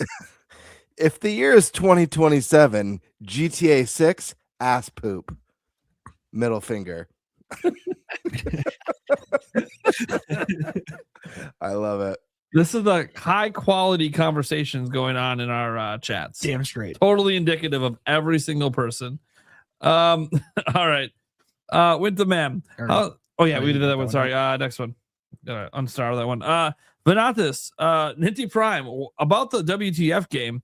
Are the beings in the game aware of their existence and their place in the world? Related? Do they have feet? They may have legs, but no feet. On that topic, I'm definitely very, very confident in my projection for it to be Horizon from Sony. I'm feeling pretty good on how he reacted to that one. Sony definitely. His face when we said Sony was oh shit, they're flying too close to the sun. Then we said Horizon and he lost his shit. So I'm just trying to read the tea leaves over here. But still, we do know definitively he said Crimson Desert's coming to Switch 2 this year. So that was like a very definitive statement. Yes. That we didn't even ask for it. He slipped in. I love it. That means he would plan to reveal that shit on the show. That was so great, though. You and I just caught that and looked at each other like, wait, did he just say exactly what we thought he said? Yeah. So thank you, Kiwi Talks, for a primary topic for my video tomorrow, besides Resident Evil. And watch nobody else cover it because we're not mainstream.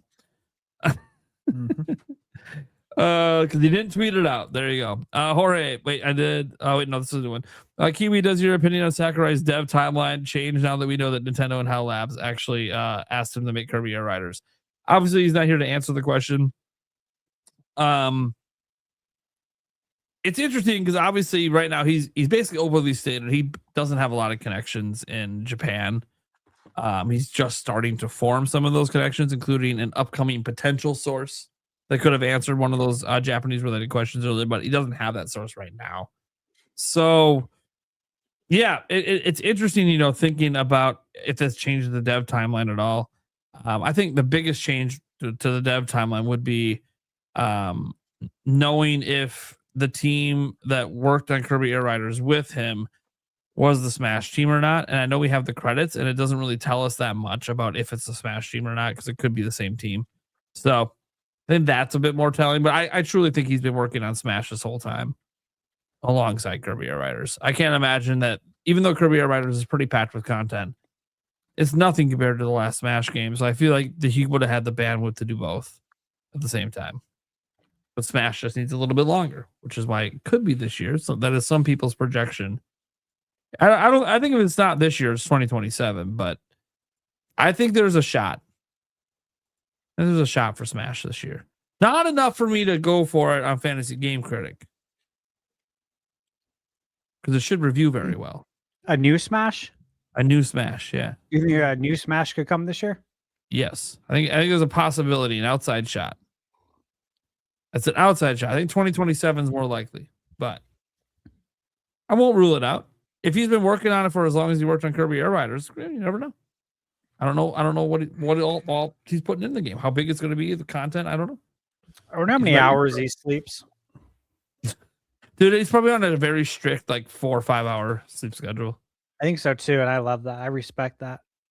Yeah, just very detail oriented. Every sleep. day is mapped out. Yeah. Okay, says has the MC a full live or a Half-Life? That's why I got in the Half-Life question with them, just to see was when that one came. I figured my question was a bit more direct, but yeah, he said it exists, but what version of it exists anymore? Because it's been restarted so many times. Kind of funny what we learned about how Valve works there. How basically they just have fuck you money, so you never really know what the fuck's happening. This was just to get to the streak on my end. Thank you so much, Pippuccino. Demonic Brawler says, has the What the Fuck game already been on other consoles? That would have been a good one. Yeah. To ask if it's a game that already came out, or, will it be day one across everything, etc.? That would have been a good one to get in one of these here. He probably would have just laughed and given us nothing like he did to every other question about it, but... Right. You wouldn't even tell me if there's feet in it. Yeah, what the fuck? Humanoids, animals, couldn't get that answer. All right. Except we got our answer. Well, I mean, I'm pretty confident in what my guess was, but yeah, we'll see. Project M Eternal Darkness 2. I can tell you right now that the person he interviewed did not make Eternal Darkness 2. Now, might this game be a spiritual successor? That we'll have to wait and see, but definitely did not get to work on Eternal Darkness 2. LCC Gaming, will EA and Lucasfilm ever give us Battlefront 3? I never want to say never on that one. They kind of messed up a lot with Battlefront 2. After some, tweaks and patches and stuff, it actually ended up being okay. But do you guys think there's a future for a new Battlefront game? Oh yeah. Oh yeah. If there's money to be made, they'll find a way to do it. Maybe the way forward for it, if they do it, is to do what they did with Squadrons. Make kind of a more budget tier game. Like, you're not trying to be this mega $70, microtransaction filled game, and you're just going to make a really, really good multiplayer Star Wars fighting game, battle game, whatever category you want to put it into. And you're just trying to make it on a budget, a little small team. You got like maybe only 50 people working on it. And you come out at like $40, $50 in this economy. Could see some big success with that, like Expedition 33 did. Ego. You think that's gonna be the problem? Yeah. Disney. Yeah, I was always worried about that. That's why I was surprised Squadrons did what it did. I didn't think that would ever happen. It might never happen again. But me too. All right. Is Crimson Desert the what the fuck? It would not be the WTF game. No. He would have never said it out loud. No. Yeah. So we know that was just a bonus, a tidbit he wanted to toss our way, probably just to see if it spreads. I see what he's doing. He's toying around a little bit. He wants to see how much the mainstream media actually gives a shit about this show. And if they continue to not give a shit, expect to see a lot more shit dropped on the show in the future. Will NSO get a price increase in 2026? What do you guys think? Wouldn't surprise me. Maybe. It's a crazy good deal. I'm going to say no. Because Nintendo has prices of accessories going up, games going up. Nintendo has a perception problem. And I think one thing they can point to is, hey, everyone else is raising price of literally everything. We're not on everything. Our online sub is the same as always, and it's got better value than ever. I like that. Let's approach it like this, though, because I think this might be the more interesting question is, if price is going to go up somewhere, what do you think is more likely? Hardware increase or NSO increase? I think it's more price likely is going to go up. I think it's more likely the hardware goes up to 500. Which I don't think they should do, but I think I can't rule it off the table. I think they would like to hold, but it would be interesting if the strategy Nintendo goes instead is like, they get rid of the 450, but they do sell 500. But now they finally decide, hey, Welcome Tour is just going to be packed into every single Switch 2 moving forward. Should have been like that from day one, but at least then it makes the $500 new default price be like, well, at least they gave you something. Even though people are going to they're going to get criticized for it because they're going to feel like that should have been in the 451, but Yeah. People will complain. People who didn't buy it. Yeah, that people who don't even own a Switch 2 will complain. Yeah.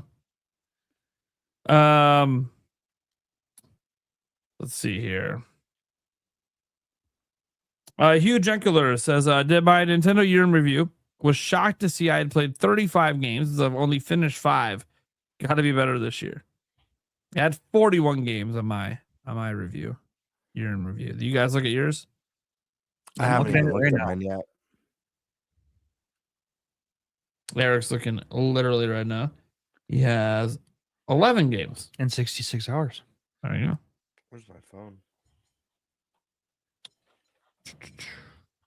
You guys want to say yours later? You can. I'll just move on to the next one. Imagine that.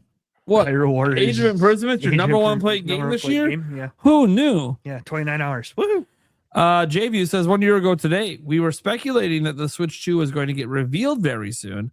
That ended up being 24 hours later. Here's to another banger year 2026. You mean our number one viewed podcast episode of all time at 27,000 views just on my end alone, combined all together, over 30K tuned in to a title that says Switch 2 will be revealed tomorrow? Dude, where was That was I? fun. You were. I I don't think you were a member on the I show yet, wasn't. but No.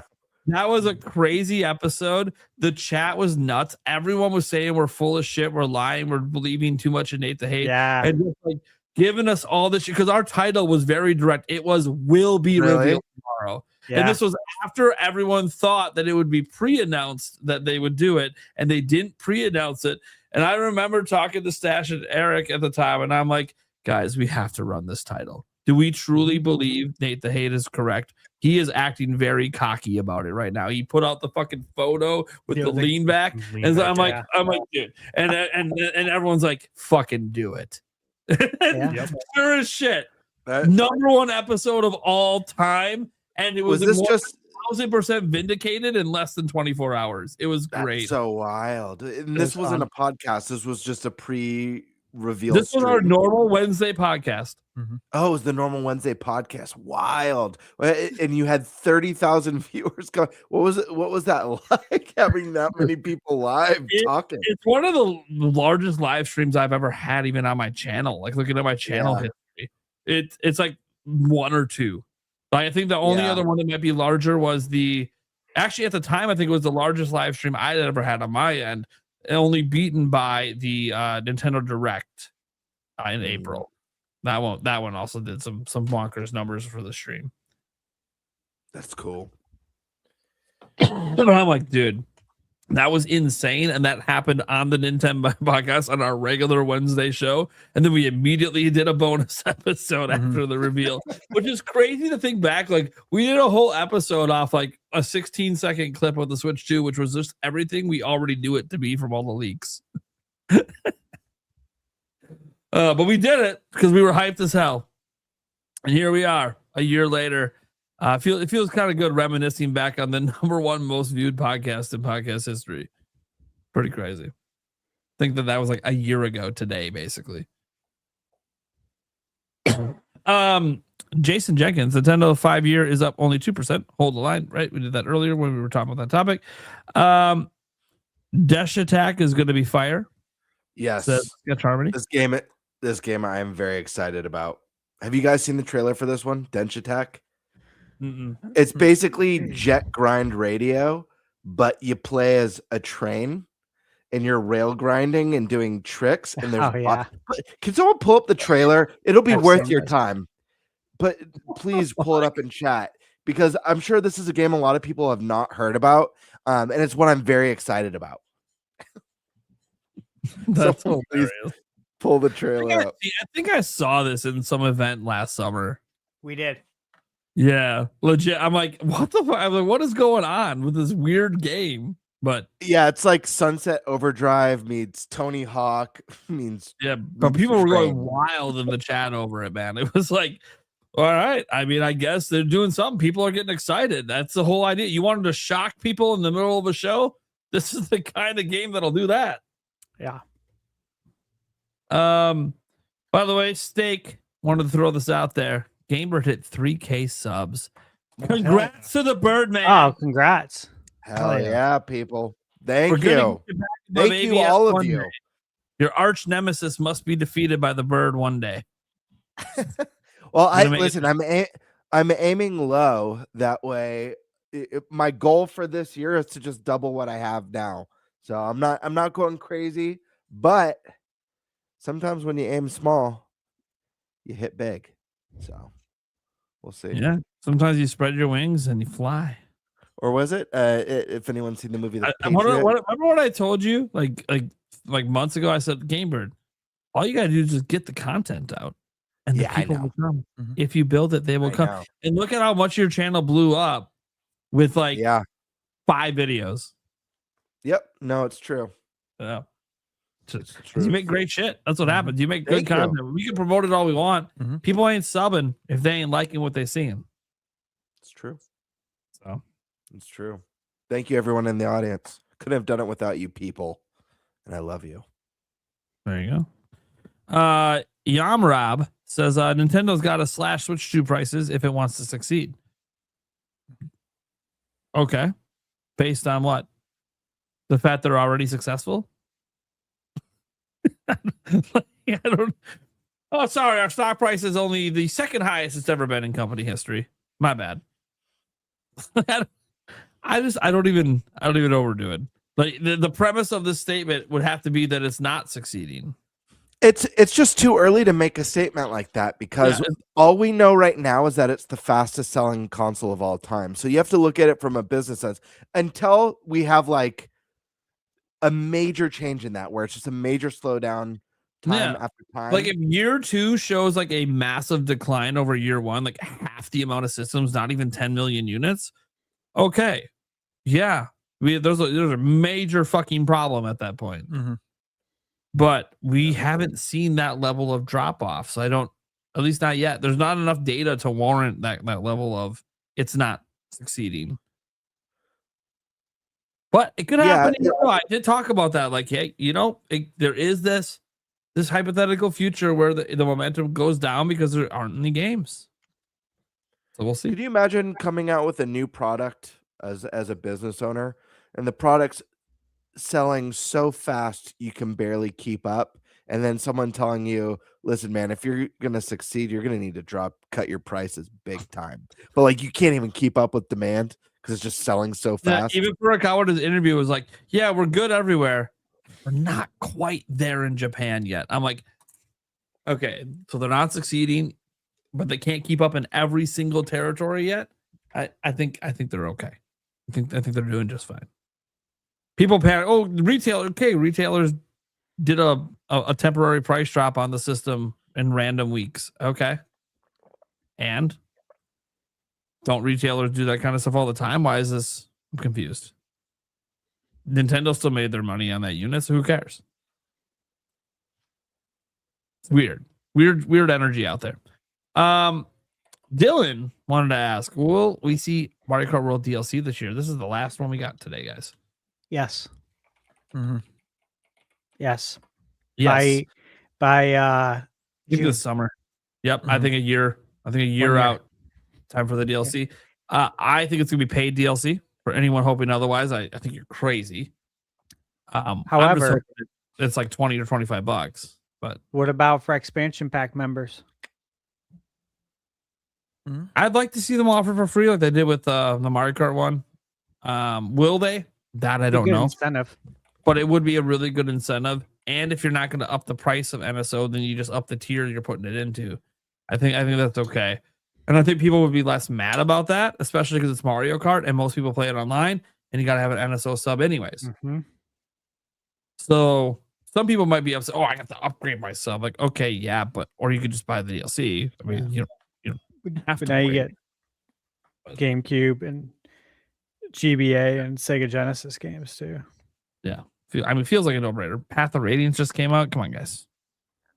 He's one of the best Fire Emblems of all time. And then 64. Yeah. Like, come on. What's not to like there? Well, they don't have all my games. They're still building the library. They're adding all the time. That's the beauty of it. What you buy into today will be better months down the road. Yeah. You buy a year pass. A year from now, there's going to be even more. Yeah. You're getting more in that year. It's not like it's just what you bought today. No, there's more coming. Yeah. They don't take games off. That's the best part. They don't remove games like the other, all the other services remove games, right? And then they'll put them back on maybe 6 months, a year down the road. Oh yeah. With this, you just get more games. I make the FOMO. All right. So that's going to do it for the Q&A segment. I believe that's everyone. I'll just double check, making sure. Mm-hmm. Yep, that was the last one. All right, guys. Let's go around the room, let them know what we got going on, and then get the hell out of here. Oh, is that the game I need to play? It's Wild Woody, dude. Yeah, Wild Woody. Wild Woody. We need to get Wild Woody on NSO. For those listening to the audio version, you're missing out on some things for the video side, let me tell you. I would say Google it, but Googling the term careful. Wild Woody. I don't know if you want that in your search history. Be careful. Save it for the NintenByte Podcast video version. All right, Eric, what do you got going on, man? Not a whole lot. You can find me here and on our Clips channel. There you go. Birdman. Guys, you know where to find me here on YouTube at GameBird Classic or on Twitter at _Birdmaster. I got a few videos that I'm working on that should be coming out pretty soon. I also am doing a couple collabs on a couple other content creator channels. I'm not going to say what they are because I don't know if it's projects that they've announced yet. But one of them is well, who am I collabing with? Oh, one of them at least I know has been on the podcast a number of times. So Nice. there's How many that, are you doing? but 2. I'm doing 2. Oh, we must be doing the same too. I wonder if we're doing the same too. That is hilarious. This is for a post-podcast chat. All right. Yes, it is. So look out for a collab that probably involves half the podcast. Yep. It's funny. I'm not involved in any. It's like I wasn't asked. Oh, wait. I forgot. There's reasons I was gone from the net for like a month. Okay. Thunderstash. I guess we know some collabs are coming up. Yeah. So what's going on? Right. Yeah. So I'm looking at an Excel list and I have 7 games highlighted. Those are 7 that I have review codes for right now. And I can't talk about them. But embargoes for all of these will be up by February 4th, 5th. So 7 games between now and then to beat and review. Yeah, I know. It's going to be nuts. I'm going to get no sleep. So yeah, that's what I'm working on. Look forward to that. There you go. All right, guys. I am Nintendo Prime over here. I'm back making my news videos, which is I'm really happy to say that. Not necessarily every single day. I'm trying. Today's video doesn't look like it did extremely well, which is all right. You're not going to have every video blow up, but it's cool. We'll just try again tomorrow with some more stuff. I obviously am just very thankful to be in the position I am, where I do this for a living and get to do this podcast every week with good friends, making new friends along the way.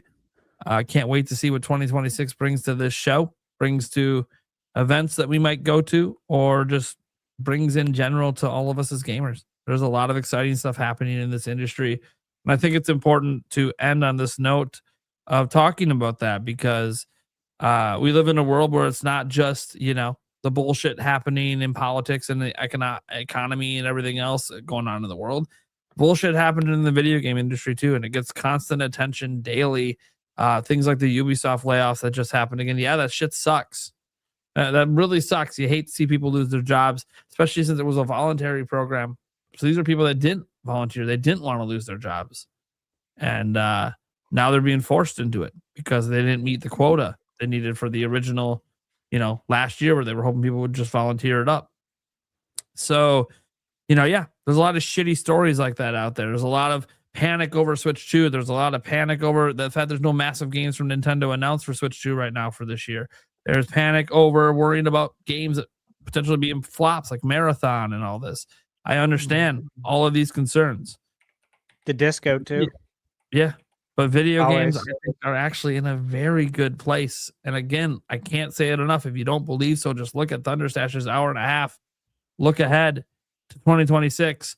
There is so much greatness going on, because why the hell are we here anyways? It's to play the damn fucking games. It's not to bitch about money or bitch about this or yell about that or get angry because Nintendo could brick your Switch 2, the same policy they've had since the Nintendo Wii, and PlayStation and Xbox had the same policies too. No, it's not about any of that shit. Anti-consumer. We're here to play fucking video games. And god damn. Yeah. 2026 is already loaded before we even get started. So it's going to be a good year. That's where we're going to end. Episode 35 of season 3 of the NintenByte Podcast. Catch you guys in the next one.